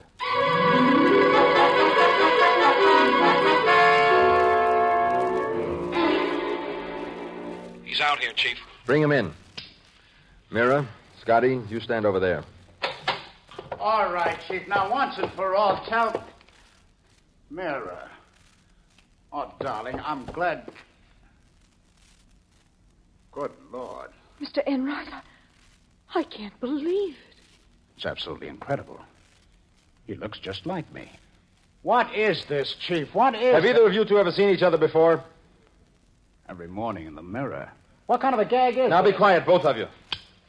Yes, Chief. Have you got those reports? About 2 minutes. Let me know. Now, one of you two is an imposter. I will say this. The resemblance is fantastic. You, the one we had in the cell. We got your fingerprints, teeth identifications, birthmark, and so on when you were arrested. They all verified that you are the real Scott Douglas. I told you that all along. I'm Scott Douglas. Chief, whatever is going We'll on know who here. you are in a few minutes. We'll have the results of the fingerprint and identification check we had you take before I brought Scotty up from downstairs. Yes? I've got the report, Chief. Well? Everything checks, sir. Now, come on, talk sense, will you? What do you mean everything checks? Fingerprints, teeth identification, birthmarks, everything checks, sir. They're both Scott Douglas.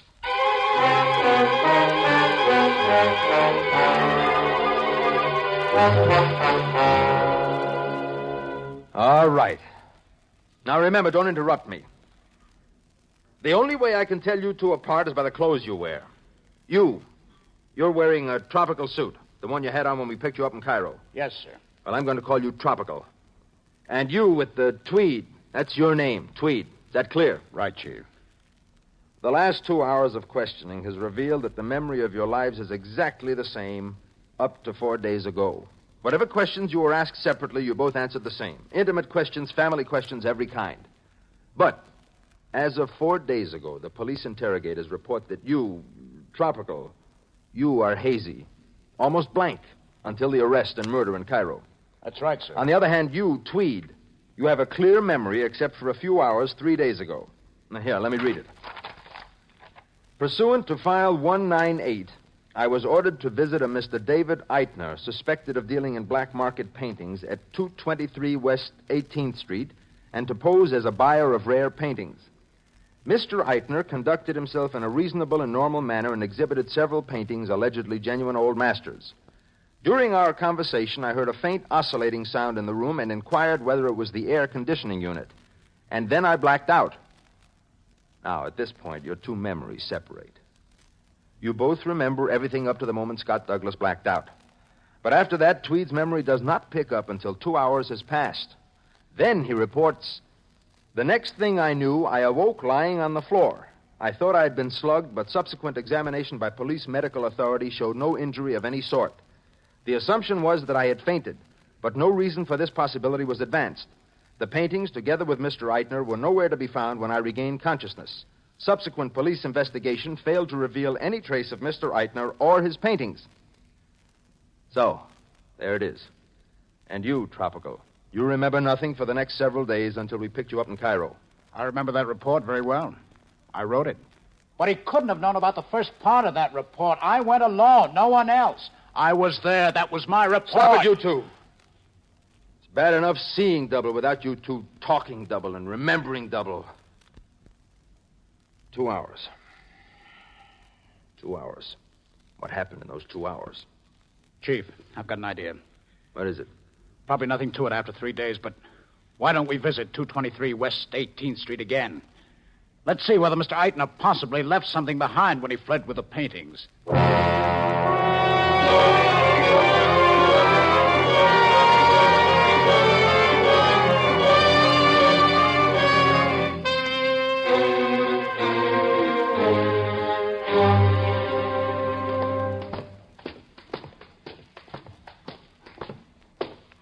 This is the place.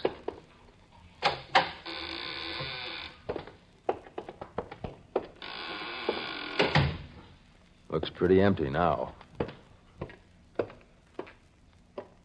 This is where he had several old paintings hanging on the wall.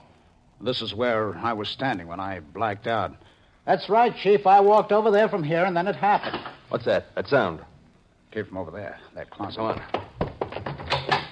Come out of there. Come on or I'll shoot. Do not shoot, Sahib. No, do not kill me. Who are you? Do not kill me, Sahib. What are you doing here in this room? Talk. Talk. Do not kill me, Sahib. I beg If you don't talk, I make no promises. I have children. I have a wife. And I've got a gun. Well? If I talk, you let me live. Talk. I come to destroy the instrument. What instrument? It is in here, Sahib. The instrument of Mustafa Cornelius. The man in the blue turban. I swear to come back and destroy it if he ever died. It is built into this closet behind this secret panel. It make Mustafa and me very rich. Let's see that instrument. Open the panel. Looks like a control board. What does it do?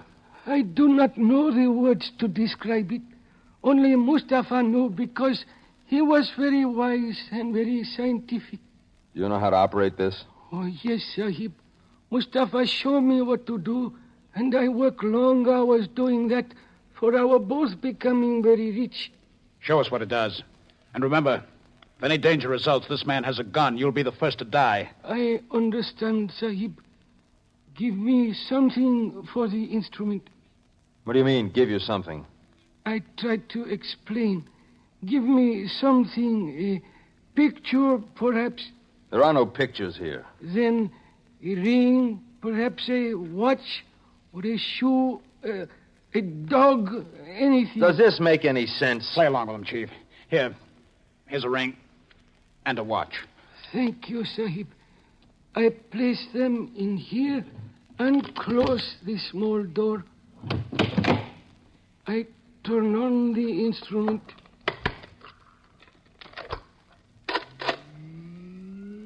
That's the sound. The sound I heard. He's right, Chief. The sound before I blacked out. Now, what do you do? A moment until the bell sound. It is finished. Now, you see. There are now 2 watches, 2 rings. Let me see them. Great dynamos of Niagara. They're exactly alike. Even to the scratches, the dirt marks, everything. Let me see them. You're right. Identical. Perfect copies. No, Sahib. They are not copies. All are original. But that can't be. The ones I gave you were the originals. The others are the copies. That's right. Just a minute, Chief. Look at this marking. Molecular duplicator. What did you say? Molecular duplicator? That's right. That means that somehow... Well, it's possible theoretically, but it means that the molecules and atoms of the originals are perfectly duplicated. And we know that if somehow the atoms and molecules could be exactly arranged, you'd actually have 2 originals, where only one existed before. Yes, Sahib. That is what Mustafa say. Those are the words that I do not know how to use. All right, now listen to me, you desert rat. Does this machine work on anything other than inanimate objects? None. I do not understand, Sahib. Does it work on living things, dogs, birds? Human beings? It has worked on a dog, Sahib. Mustafa, he had a dog he liked so much. He make himself another dog like it with this instrument. Then it would work on human beings, too. But the dog, one of them, I do not know which one of them. The dog, he died very horribly, Sahib. What do you mean, died horribly? One day, about a month after the first dog become 2 dogs, one day, the dog bark and whine. It is in agony, Sahib. And before my eyes, I do not know how to say. It is disappear slowly, as if it fall apart. And in a little while, there is nothing left. Nothing. Molecular disintegration. On living flesh, the effect of the machine lasts only a limited time. Chief, which one of us? Him or me? Which one of us is Scott Douglas?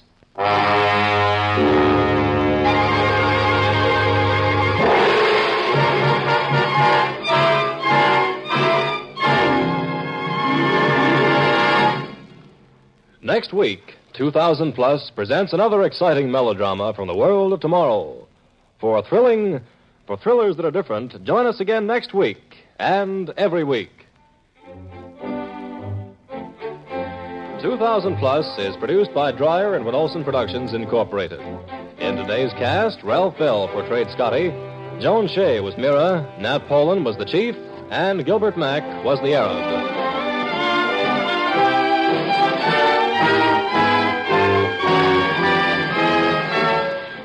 The orchestra was conducted by Emerson Buckley, music composed by Elliot Jacoby. Sound, Walt Shaver and Adrian Penner. Engineer, Ed Formica. This is Ken Marvin speaking.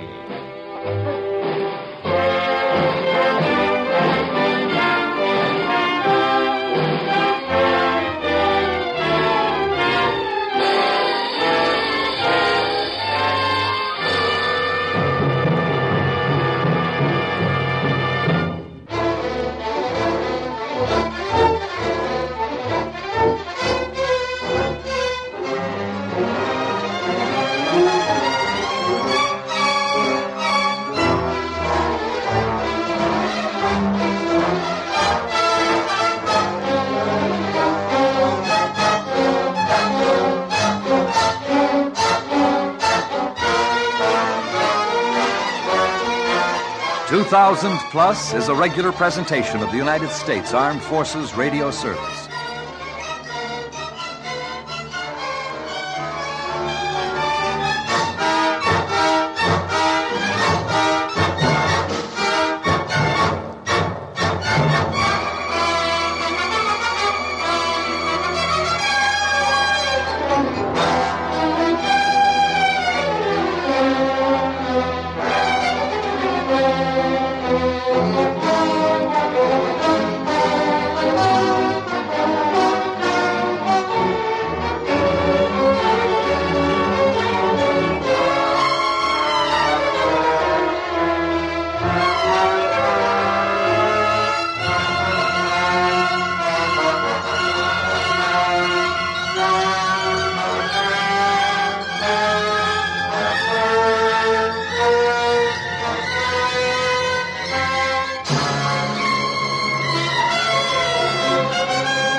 All the time that I was alone, I thought of what I would do, if only I dared.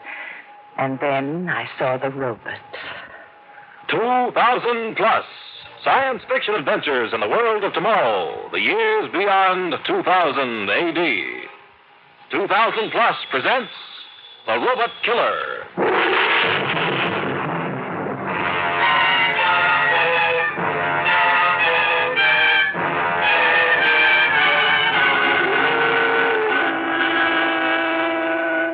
So, you are Mr. Samuel Donaldson. Yes, sir. Happy Sam, they call me. Yes, I know. I have friends who think your television program is very funny. I do not. That's a living, Professor Strager. Now, may I see the mechanical man I'm giving away as the jackpot prize on my show next week? It is not a mechanical man, Mr. Donaldson. The correct word is robot. R-O-B-O-T. I know. This robot is a supreme achievement of our electronics division. We've worked on it for 6 years. We'll do whatever it is instructed to do. I simply do not understand how the management of this corporation can think of giving it away to this public, to this magnificent mechanism. Oh, look, Professor, this corporation sponsors my TV show. We're on 1,246 stations. We're telecast in three-dimensional color, and the Happy Sam show is the number 2 favorite in the country. The sponsor thinks it would be a good advertising gimmick to offer a super jackpot prize, a mechanical man, a robot. And I never argue with a sponsor. Now, please, may I see what I've come to see? All right, young man, I have no choice. Come along.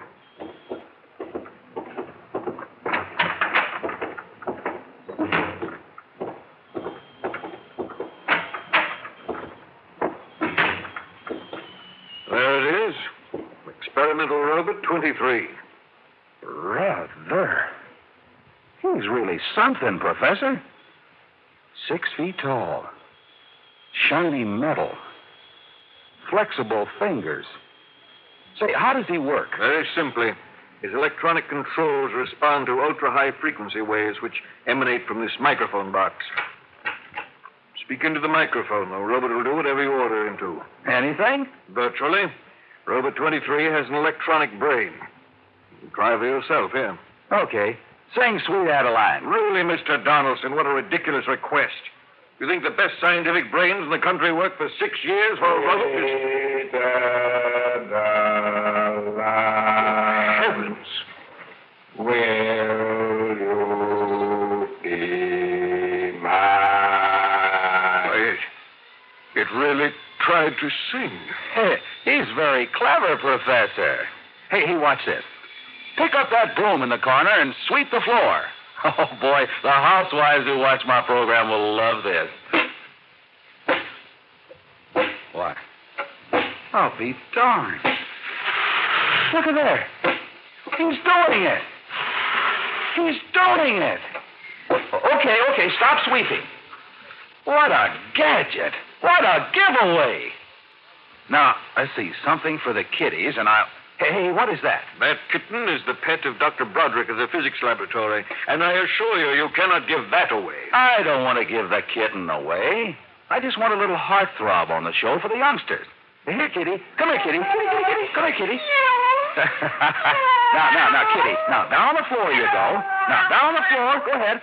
And we'll show how gentle and friendly our jackpot prize robot is with pets. Now, give me the mic. Mr. Donaldson, what are you going to do now? Okay, Robot 23, go over to the kitten, pick it up, and pet the kitty. Nice kitty.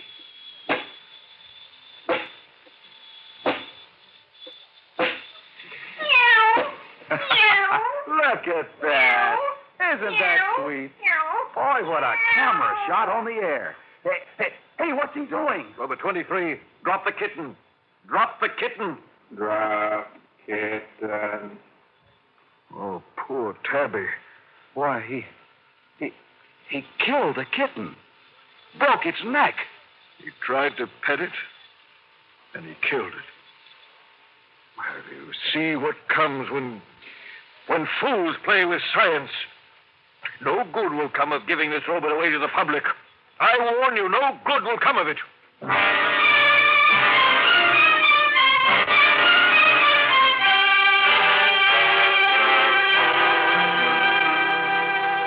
Hello, ladies and gentlemen. Hello, this is Happy Sam the Happy Man, welcoming you to another half hour of mirth and melody. Boys, how about a fanfare?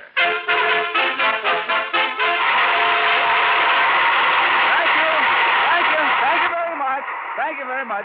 Now, you know that every week for the past 4 weeks, our grand super jackpot has been growing and growing. At this moment, these are the sensational prizes in that jackpot. A free rocket plane trip for 2 to Paris, flying in the new 150-passenger luxury rocket cruiser at 60,000 feet, only 3 hours and 10 minutes from New York to Paris. A Caddy atomic-powered sports roadster, the automobile that never needs gas or oil. It runs almost forever. A Krylon man suit tailored to your measure. Krylon is the wonder fabric guaranteed to last 100 years. And with this suit, a special set of 14 different Krylon chemical colors. Dip that suit in the color you prefer. Wear it, then change the color with another rinse. The suit is always pressed, always perfect. 14 suits in one. A complete wardrobe on your back. And the one thing money cannot buy, more money. Yes, $10,000 cash. Now, those are our jackpot prizes. And now, tonight, we add one more prize. A prize so fantastic and wonderful, nothing like it has ever been offered to a lucky winner before. This prize is a supreme achievement of modern science. It is an entire retinue of servants in one amazing machine. It is a slave to your every command. And here it is, Michael, the Mechanical Man. A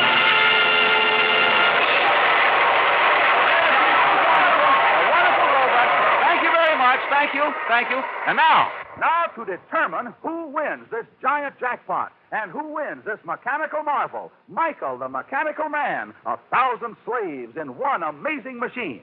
Now, as you know, ladies and gentlemen, each and every one of you millions of people watching this program on your visit screens are receiving this program via microwave. And now our computators are in action. They are channeling every microwave reception on this program. When the spinner disc stops, if your television set is on, if you're the lucky person, you win the jackpot. Wait. The computator has finished. The engineer signals that the spinner disc is slowing down. And we have a winner tonight. We picked up a set who had us tuned in. Our pretty model is walking across the stage with a name. Thank you, honey. And now, here it is, the name you've all been waiting to hear.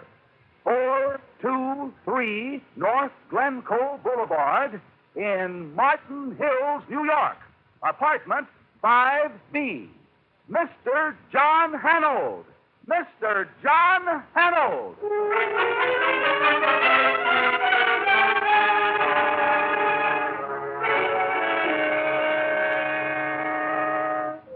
Sit down, Mr. Hanold.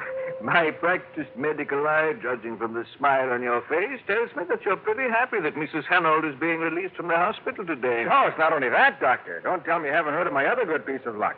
Everyone in town's been calling me for hours before I left for the hospital. Another good piece of luck? No, I haven't heard. Why, I won some fabulous prizes on the giveaway show, including $10,000. Oh? That means your bill's going to be paid. And I also got a trip to Paris and a mechanical man and Lord knows what. That's wonderful. I congratulate you. However, I think I would forget that trip to Paris for a while. What? In fact, wait a few hours before telling Mrs. Hanold about your good fortune. Oh, why, Doctor? Mr. Hanold, after your wife's illness, she suffered a nervous breakdown. She became mentally unstable, but she's pretty good now, thanks to what the hospital has done.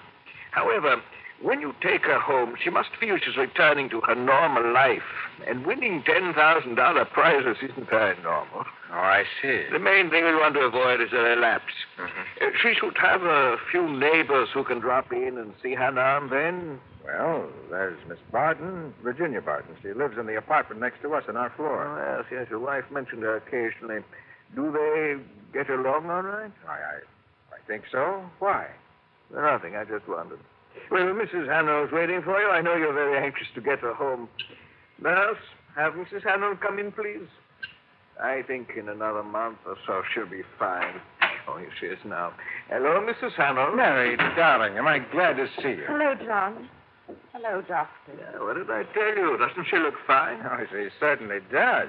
John, how good it is to be going home. I'm as excited as a schoolgirl. Well, now, don't get too excited. You got to take it easy for a while. Is that what the doctor said? He's such a worry bird. You do what your husband says, Mrs. Hanold, and you'll just be fine. See? Doctor's orders. I promise. Thank you, Doctor. You've been very kind. I'll drop in from time to time to see you.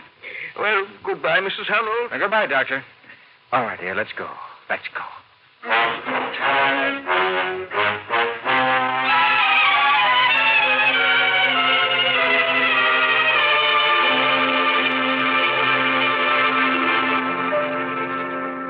John, I can hardly believe it. Well, the doctor told me to wait until you got home before telling you. $10,000. And the trip to Paris. Think of it. Oh, I hope we can take it in the summer during my vacation. And a mechanical slave, John. Where will we put it? Now, wait, honey. You're not supposed to get excited. Oh, my boy, who can help it? The crazy things they give away. Oh, I'll see who it is.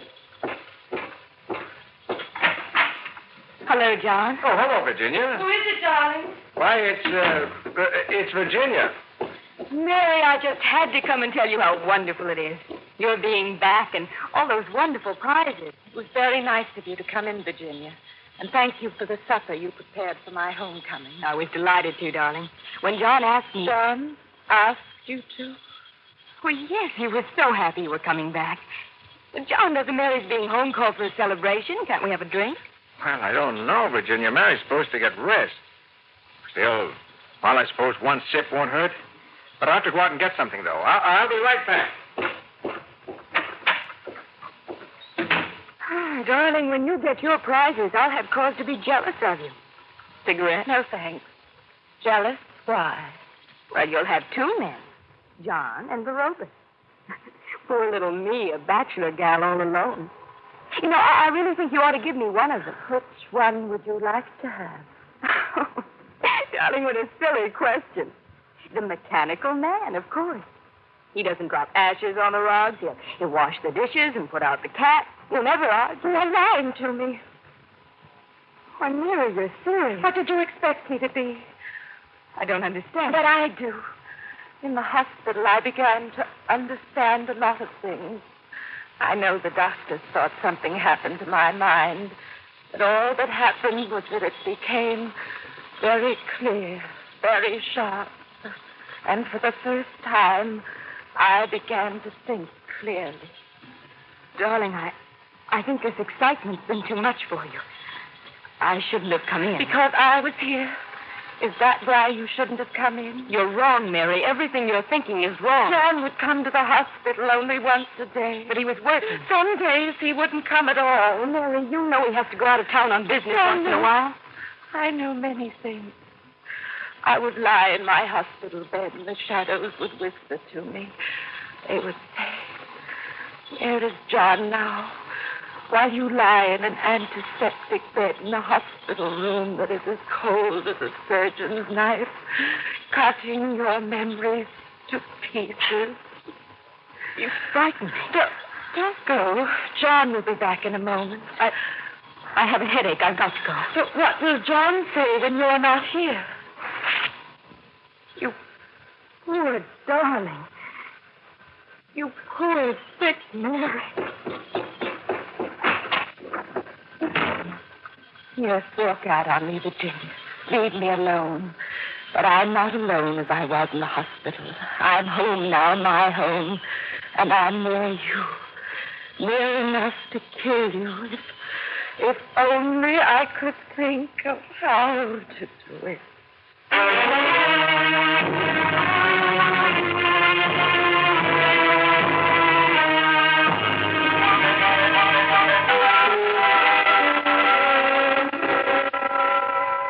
That robot's quite a guy, isn't he? He looks something like the Tin Woodman of Oz that I used to read about. Well, I doubt so, but he can do any of the things they said on that program. Oh, my guess is you'll have to sell him for junk or give him away to some kids. Well, let's see. The directions say, turn on the racket switch for power, and then just talk into the microphone. Use simple phrases and precise instructions. Well, what shall I tell him to do? He's your boyfriend. Tell him to move the green chair about 2 feet back in the corner. Okay. Move green chair back 2 feet into corner. John, he's walking. That's the darndest thing I ever saw. Why, you did it. Yeah, he's going to be all right. John, does he have a name? A name? Don't be silly. He must have a name. He's almost like a person. Ask him. Who does he talk to? What is your name? Your name. Do you have a name? I see, he can't talk. Don't ask him a question. Tell him to tell you. Do as the directions say. Tell me your name. Experimental Robot 23. Robot 23. Kind of gives me the creeps. Oh, it's wonderful. Well, now what I do? He can't stand there staring at us. There's nothing for him to do around here. The poker, that steel poker in the fireplace. Well, what about it? He looks so strong. Tell him to bend it. Bend it?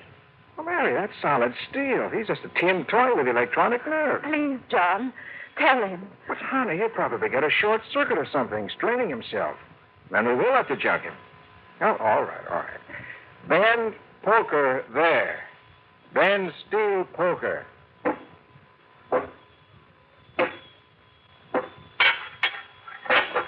I see, he just picked it up. But nothing's happening. Bend it. Bend it. You see, I told... Good Lord. Oh, he's bending the steel as if it were taffy. And did you see that? Why, it's almost as if he threw it down, disdaining of showing off. Why did you turn him off? He's dangerous, Mary. Dangerous and frightening. I'm going to dismantle... No. Now, wait, don't get so excited about it. You know what the doctor said. Don't dismantle him, John, please. All right. You insist. Remember, Mary, you're not to give him any orders except when I'm home. Darling, I wouldn't do anything that wouldn't be right for me.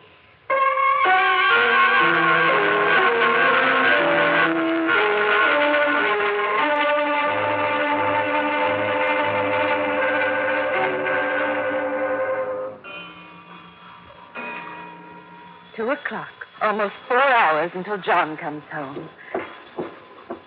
Lock the door. And now to make him come to life again.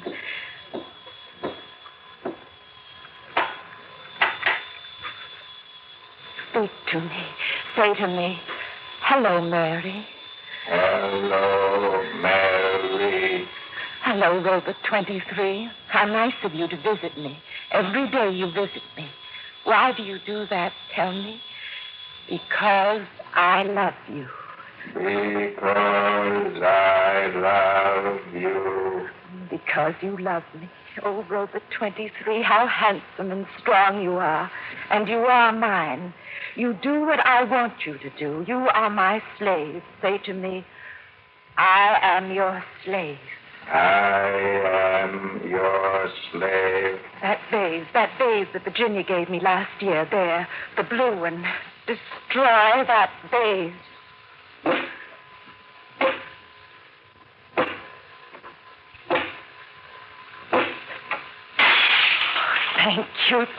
Thank you, Robert 23, very much. Of all the things in the world I have, you are the most wonderful.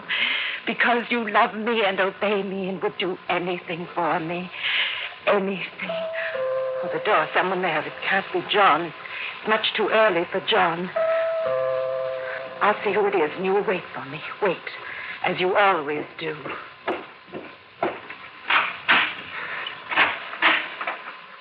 You. Hello, Mary. I'm sorry to disturb you. What do you want?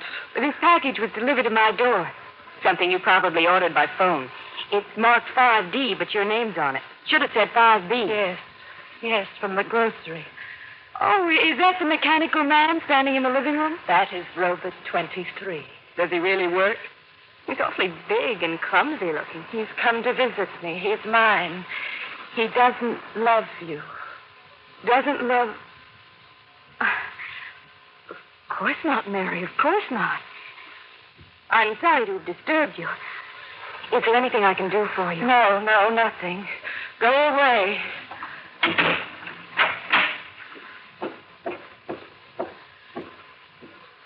You saw her, didn't you? Say, yes, I saw her. Yes, I saw her. She's the one I hate. And John is the one I love. And you love me. Say, I love you. I love you. You must destroy her the way we destroyed the babes. Now that you've seen her, you know my secret. And you will kill her for me because you are my slave. Say, I will kill her. I will kill her.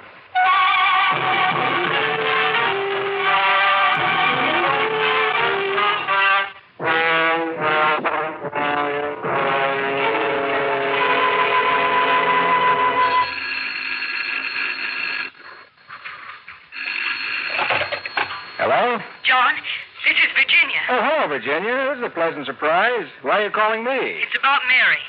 Mary. Was something happened? What is it? I rang your doorbell a few minutes ago. One of Mary's packages had been delivered to me by mistake. She came to the door. Yes? She acted very strangely, particularly when I asked about the mechanical man, the robot. Well, what do you mean, Virginia? Strangely. She wouldn't let me come in and look at him. She said he didn't love me. What? She was in a strange mental state. John, are you sure she's all right? Virginia, listen, the robot wasn't moving or doing anything, was it? Not that I could notice. But Mary's attitude and her odd remarks. I knew I shouldn't have accepted that tin monster. Well, I'll get home as soon as I can, Virginia. Thanks for calling.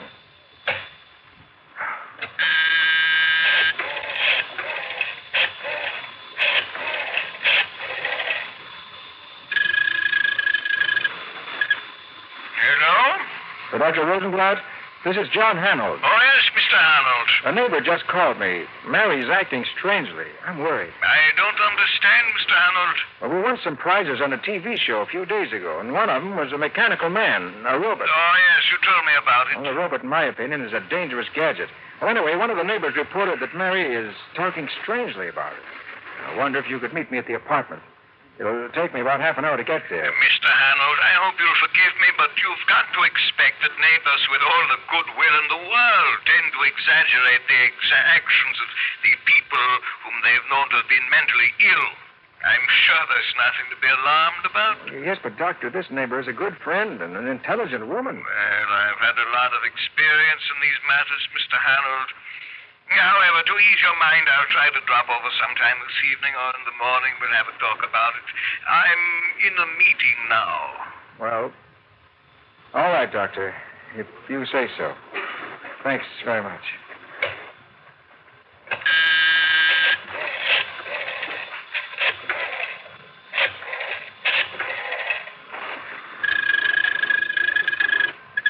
Hello? Oh, Virginia, this is John. Yes, John. I just spoke to the doctor. He thinks there's nothing to worry about, but, well, I wonder if you'd do me a great favor. Of course, John. What is it? I've got a few things here to clean up the desk, so I can't get home right away.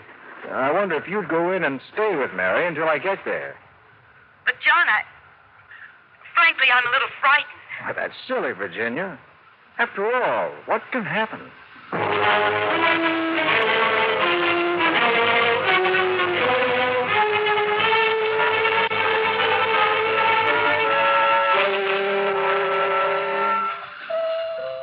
The door again, the door.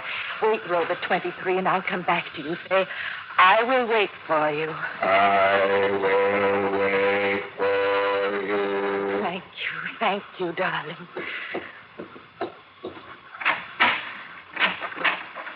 Mary, I wonder if I could visit with you for a while. Why? Why do you want to visit with me? Why, darling, I'm your neighbor. And I thought it would be very nice if we had tea. Don't you want me to come in, Mary? Yes. Yes, I do want you to come in. Come in and meet Robert 23. Mary, he's moved since I saw him last. He was standing by the fireplace when I was at the door before. And now he's by the sofa. Oh, darling, that lovely vase I gave you and John, it's broken. Broken in a million pieces. I had him do it. He did it. He did it. What do you mean? You know what I mean. You and your lies and your deceit. Mary, what are you doing? Why are you picking up that microphone? Robert 23 loves me as I love John. And you won't destroy my love. You won't. Robert 23, don't you kill her. Kill her. Mary. Mary. No. No.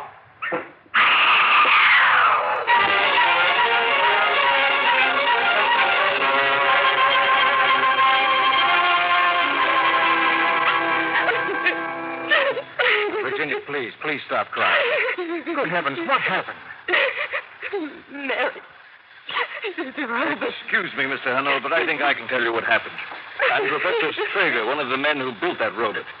I came to your apartment hoping to persuade you to return the robot. I had a dreadful commotion inside. Called this patrolman in the corner, and we forced our way in here. The robot was moving toward this young lady here. I tried to get away. Wherever I went, it came after me. I shut off the control box and stopped the robot. Mary wanted to kill me, John. Kill me. Doctor, how's Mary? Is she all right? I've given her sedatives, Mr. Hanold. I'll take her back to the hospital in a few hours. All this excitement. However, I'm sure she'll be all right in another month or two. But she tried to kill me. She tried to kill me. For some reason, she was jealous of you. But now that we know about obsession, we can treat it psychiatrically. And she'll be all right, Doctor. She won't try to kill again. And I think what might have happened to Virginia. Mr. Hanold, nothing would have happened. You see, your wife told the robot to kill. But that was not an instruction the robot could carry out. What do you mean, Professor? You said yourself the robot was going toward Virginia. Yes, of course, because your wife said go to her. A simple physical action the robot is capable of performing due to its directional mechanism. However, the command kill is not sufficiently explicit. The robot cannot kill in general. It must have step-by-step instructions as to how the command is to be carried out. You see, Mr. Harold, I might put it this way. To strike out blindly, to kill without thinking, requires an emotional drive, the capacity to hate. And that the robot cannot do. It is, after all, a machine, not a human being.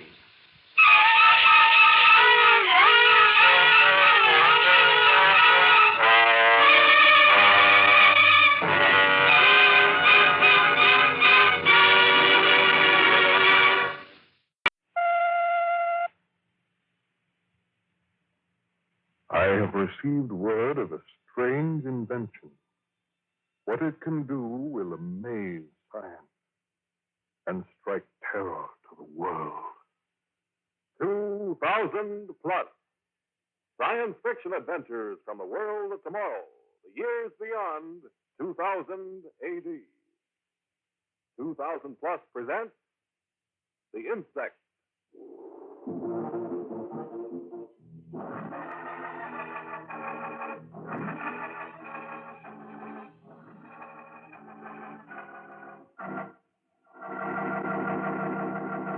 Oh, it's wonderful news, darling. It means I'll probably get that research appointment at the university. Oh, I can hardly believe it, George. Oh, here's the telegram from the Dean of Science himself.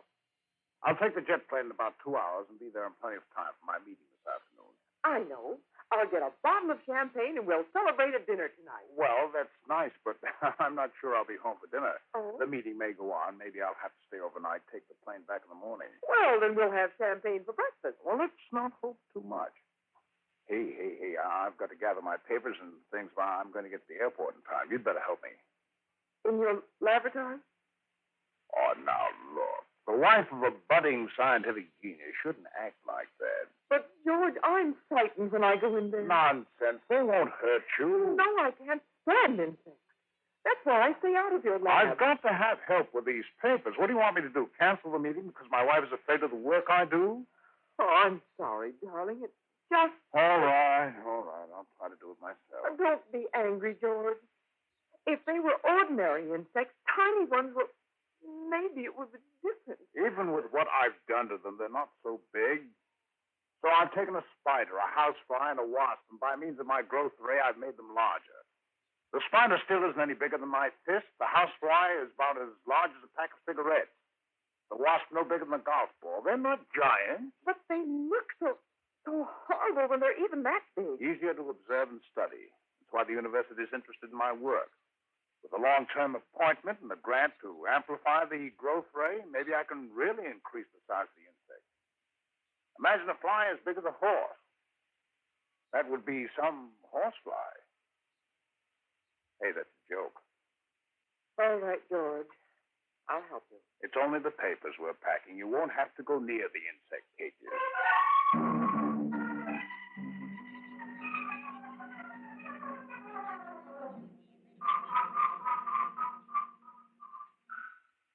Now, hand me those aren't poisonous insects. That one there. This is? Right. Do you have any poisonous ones in here? No? Only Sam, the spider. He's in the glass cage by those books. I don't want to look.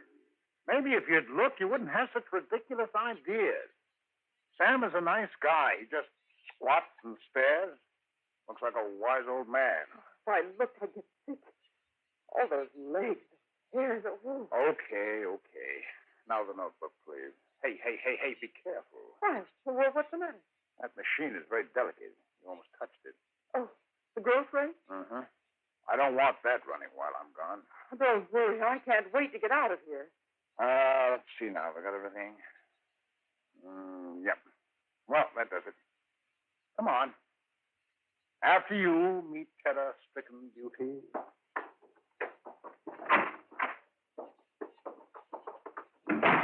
You know, I hope when we get to the university, if I get the appointment, you'll keep your disgust of insects to yourself. A wife is supposed to build up her husband's work. Faculty wives do that all the time. George, don't argue with me now. I just can't help the way I feel. Sam should really be fed while I'm gone. Stop it! I'm not going in there. All right. All right. What about Pete the housefly? He's not poisonous. You feed your insects when you get home.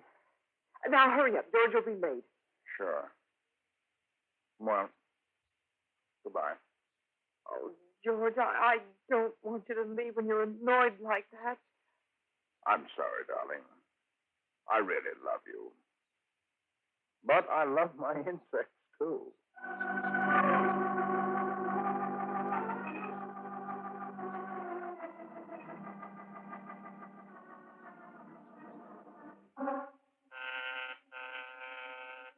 Just a minute. Coming. Hello, Mrs. Martin. Here are the groceries you ordered. Oh, hello, Bill. Right in here. Okay. On the table? Oh, please. Oh, I hope the oranges are better this time than they were last. Oh, Mr. Ginkelheimer said to tell you that these oranges are swell. Well, I'll know when I squeeze them for breakfast. Oh, thank you, Bill. Was Mr. Martin home? Mr. Martin? No, he isn't, Bill. Why? Well, he was going to show me his bugs. Oh, you don't want to look at them. But they're dreadful. I find them very interesting.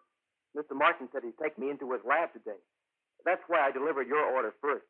I was anxious to see them. Oh, Mr. Martin was called away suddenly. He got a telegram and had to leave almost at once. But he'll be home tomorrow. Jesus. Tomorrow I've got to work at the other store, the one on North Street. Well, in a few days, then. The bugs will still be here, Bill. Mrs. Martin, would it be too much trouble if you let me peek at them? I never go into Mr. Martin's laboratory. I won't hurt anything. Just peek. I was kind of looking forward to seeing them. It's a horrid place, Bill, that laboratory. You wait till Mr. Martin gets home. Sure, Mrs. Martin, if you say so. Well, don't look so glum. What you men see in those revolting creatures, I'll never know. They're scary. They're so big. I feel funny when I look at them. Then Mr. Martin explains about science and stuff, and it's really interesting. Would you like to be a scientist, Bill? I sure would. Well, I suppose I ought to encourage it. I won't take you in, but you can peek. You know where the door is. Oh, thanks, Mrs. Martin. Thanks very much. But don't touch anything. I won't. I better put these groceries away.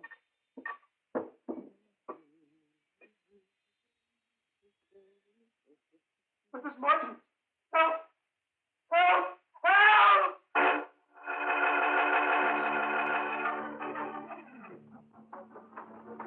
Bill, what's the matter? Oh. Oh, no. No. I was thought before. Wasn't here the last time. I don't know. 6 feet high. What is it? Look at the eyes. The feelers out in front, waving. Wings. It got wings. It can fly us, kill us, eat us. Get out of here. We must get out of here. Yeah. Walk backwards.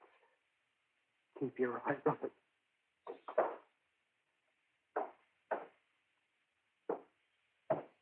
It looks like a moth. A giant moth. Watch it. If it flies, you open it. It opens to the door. Open it. Quick, open it. Again? It's flying. Where's the key? In the other room. We can't get out. Looking at it. It's flying, Mrs. Martin. It isn't doing anything. They're sitting there, fanning its wings.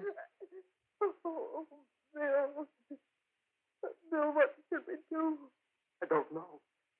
Let's move in the corner by that chair.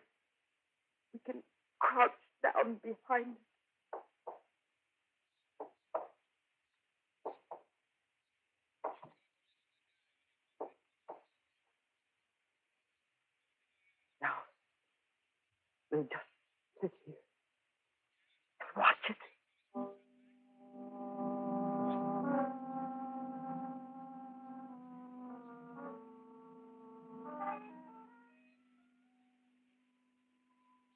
Now, Mr. Martin, I'm very interested in your growth ray.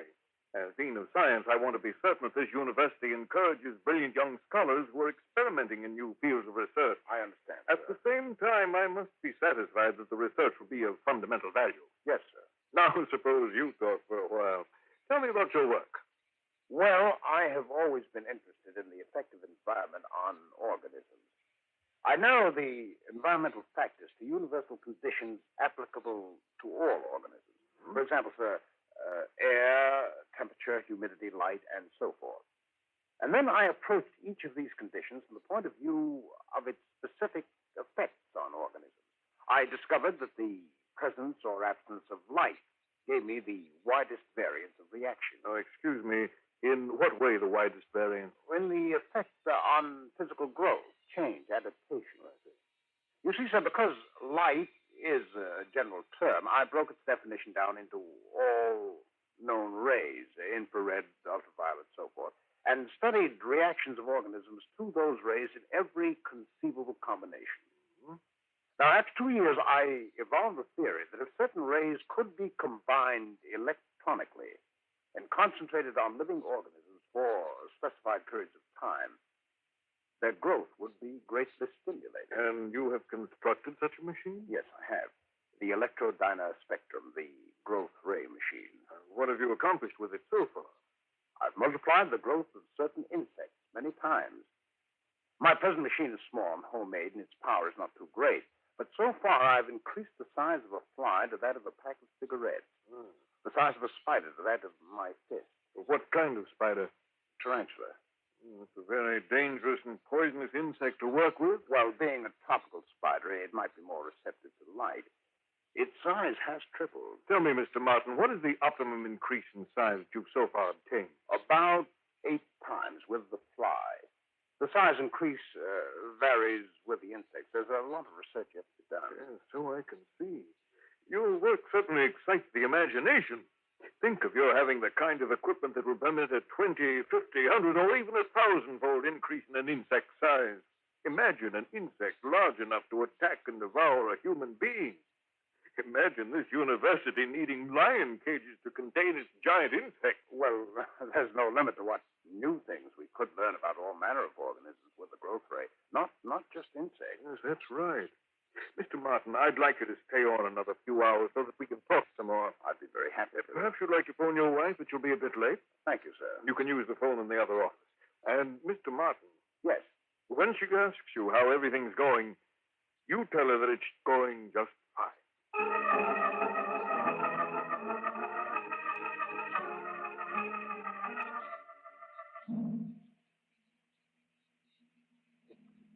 Still sitting there, looking at us.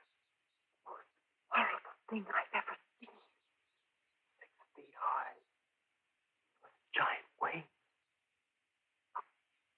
How does it get here, Mrs. Martin? Somehow the growth ray must have begun working. It gives off a slight glow. The moth must have seen it, flown toward it. Must have seen us. Those eyes, their big as dinner plates. Maybe it's waiting. Then it will come toward us. It'll try to kill us. Beat us. Don't, Bill. Don't say that. Crouch down lower.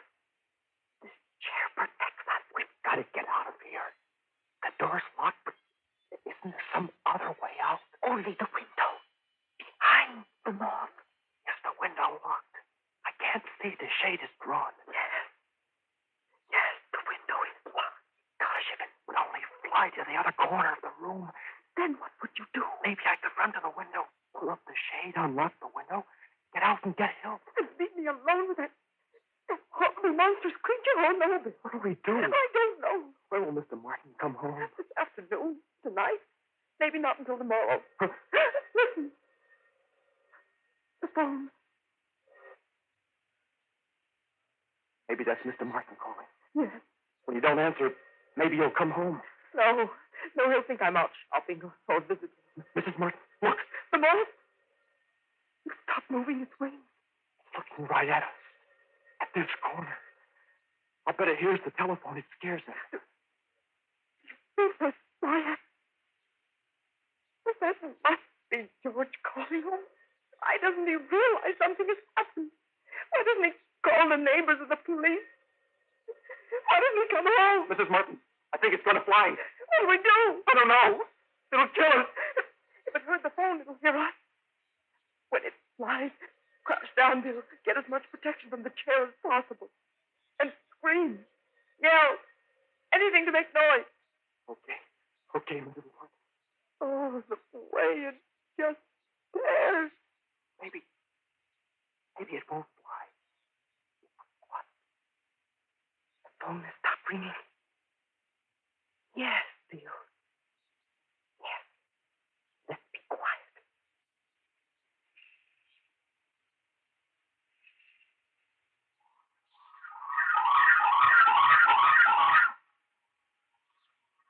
Like a nightmare being here. Oh, George, darling, you knew I hated these insects. Yet you built a laboratory in our home. Home. A place with a room of terror. Why am I here? Why did things happen to trap me here? Was it because I hated George's work? Was it because I refused to help him with these repulsive creatures? I see the moth. His body's like a worm, quivering, rippling, gray, dirty. And those eyes staring, knowing I'm here. What's he going to do?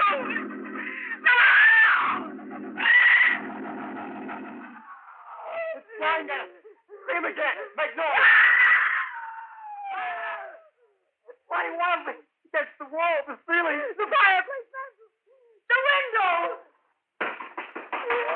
His wings hit the window shade. It rolled up. The sunlight's coming in. He's flying blindly. Crazy! Feel the glass cage. The glass cage with the spiders. The poisonous spiders. I see it darting across the floor. Over there by the sofa. The giant moth is sitting on the bookshelf. And on the floor, like a fuzzy ball of death, the spider. The tarantula!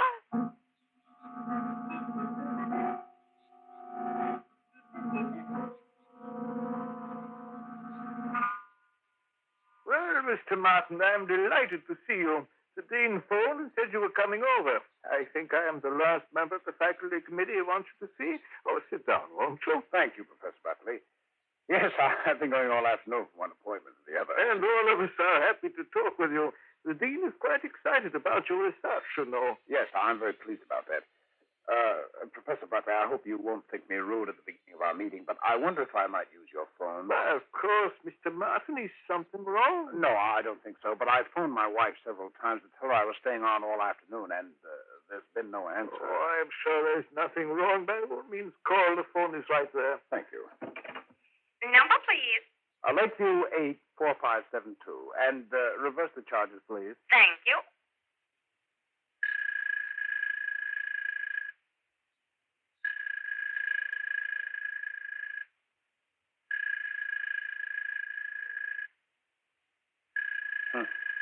Still doesn't seem to be any answer. Oh, well, let it ring a few more times.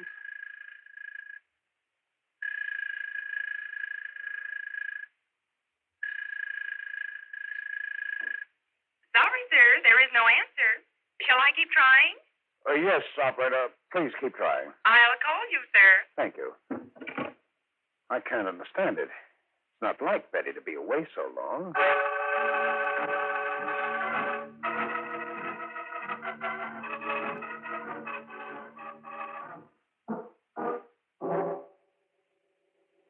They're both Mrs. Martin? Yes. Still there. I saw the spider last week. As big as Mr. Martin's fist. I looked into the glass cage. I could see the hair on its legs, like bristles.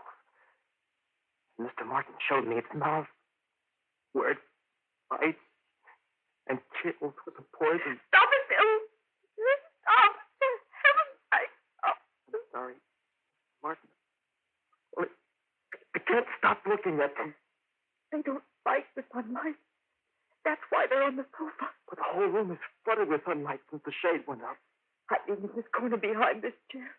It doesn't give us the protection we need. Why? The moth is too big to get at us here. But the spider, it can scurry on the rug under the chair. I'll take off my shoes. Something to hit it with if it comes. There. Now you take one of them. Look. Its wings are fluttering again. It's going to fly again. But let's not scream. It might scare the spider. You may hear too? I don't know. Here he comes.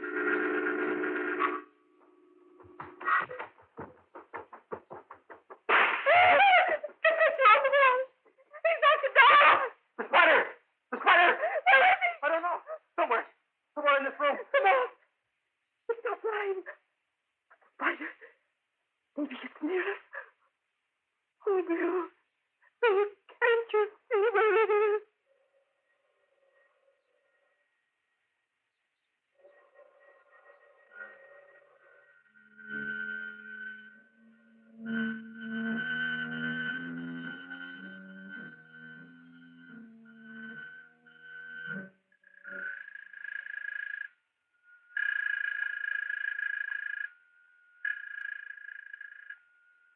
There is still no answer, sir. Shall I keep trying?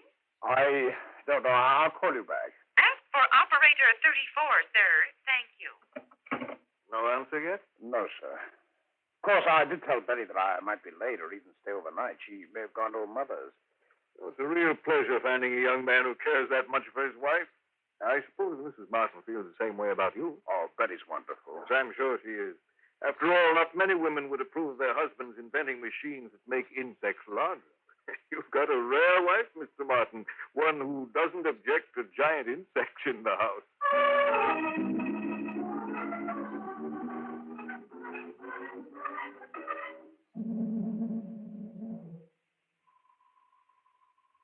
Keep the shoe tight in your hand, Bill. If you see the spider hit it, it's hard. Yes, ma'am. I will. I can't stand it much longer. My hands are trembling. I'm cold all over. Me too, Mrs. Martin. I think I'm getting to sick. Oh, you mustn't, Bill. If I could have a drink of water. Come on. It's acting strangely. See? Yeah. Its feelers are kind of limp. And its body. Oh, that disgusting worm-like body. Flabby all of a sudden. Droopy. Its eyes. They look different, too. I don't know why, but somehow they... Yes. Yes, you're right. Huh? What's the matter? Spider! Spider! Spider! Oh, no. No. It was only the hem of your skirt touching my leg. I thought it was a spider. Oh, Bill. Bill, what's going to happen to us? Gosh, Mrs. Martin, don't cry. Please don't cry.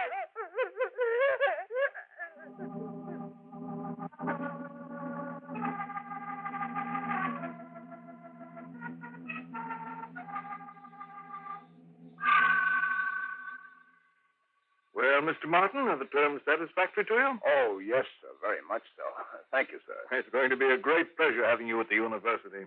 And I know that you find your association with us a real incentive to carrying on your work with the growth rate. I'm sure of that. I'll do my very best to be a credit to the university and to scientific research. Well, my boy, it's time for you to leave if you want to catch the 6:10 and be home to tell your wife. You just get home and you'll find that there's an explanation for why she didn't answer the phone all day. I'm sure you're right. Thank you again, Dean. Thank you very much.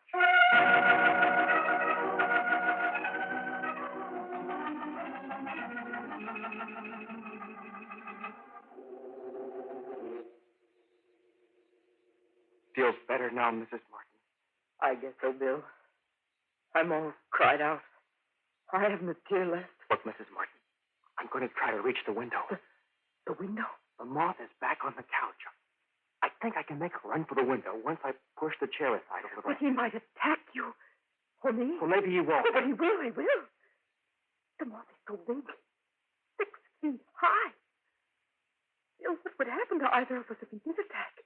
Why, we'd be eaten alive. Do they have teeth? Could it really kill us? Well, moths eat all sorts of things. George would know exactly. I had a whole group of clothes ruined last year. They're so big, so terribly big. I'm biting. Oh, Bill, I don't know what to say. I'm going to try it. I'll crouch down. I'll push the chair out a little, squeeze by between the chair and the wall, and make a dash for the window. Now, there. Chair's pushed aside. Now, give me my shoes. Okay, Mrs. Martin. Here I go. I'm here. I'll try to unlock the window. Look out! The moth is flying at you! Get away! Get away, you! Get away!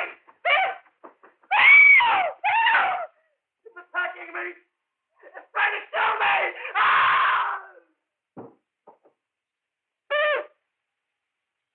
Bill! Are you all right? Bill, answer me! Answer me!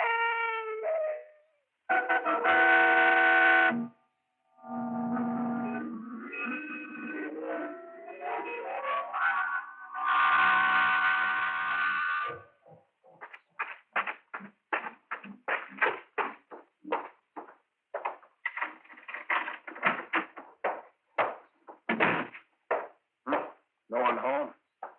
Lights are off. Yeah, that's better. Where can Betty have gone? Betty! Betty, are you here? Betty, where are you? It's a laboratory. Good Lord. Lock. It's locked. Where's the key? Here.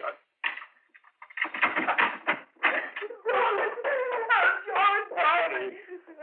Oh, my darling. George, it was awful. Who's that? Betty, for heaven's sake. It's Bill. Bill, the grocery boy. Killed. Killed by that. Look at that moth.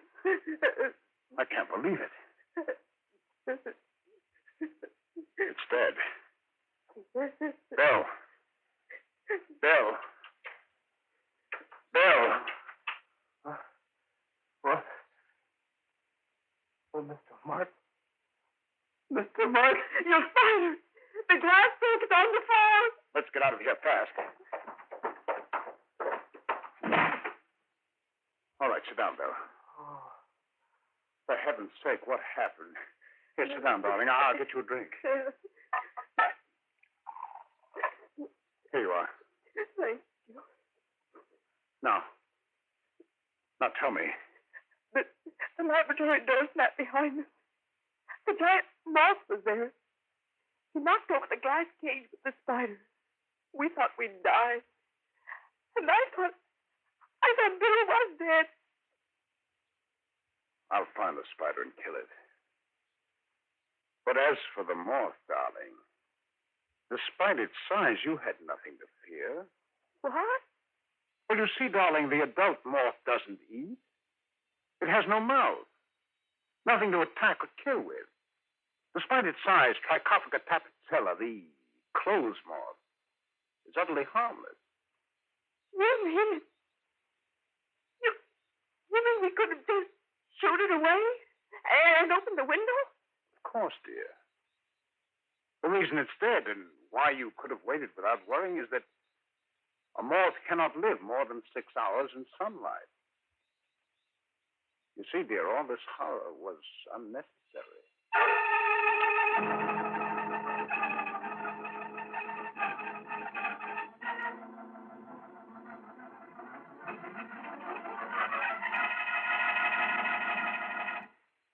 Next week, a strange drama of a silver rocket and an unseen visitor from space.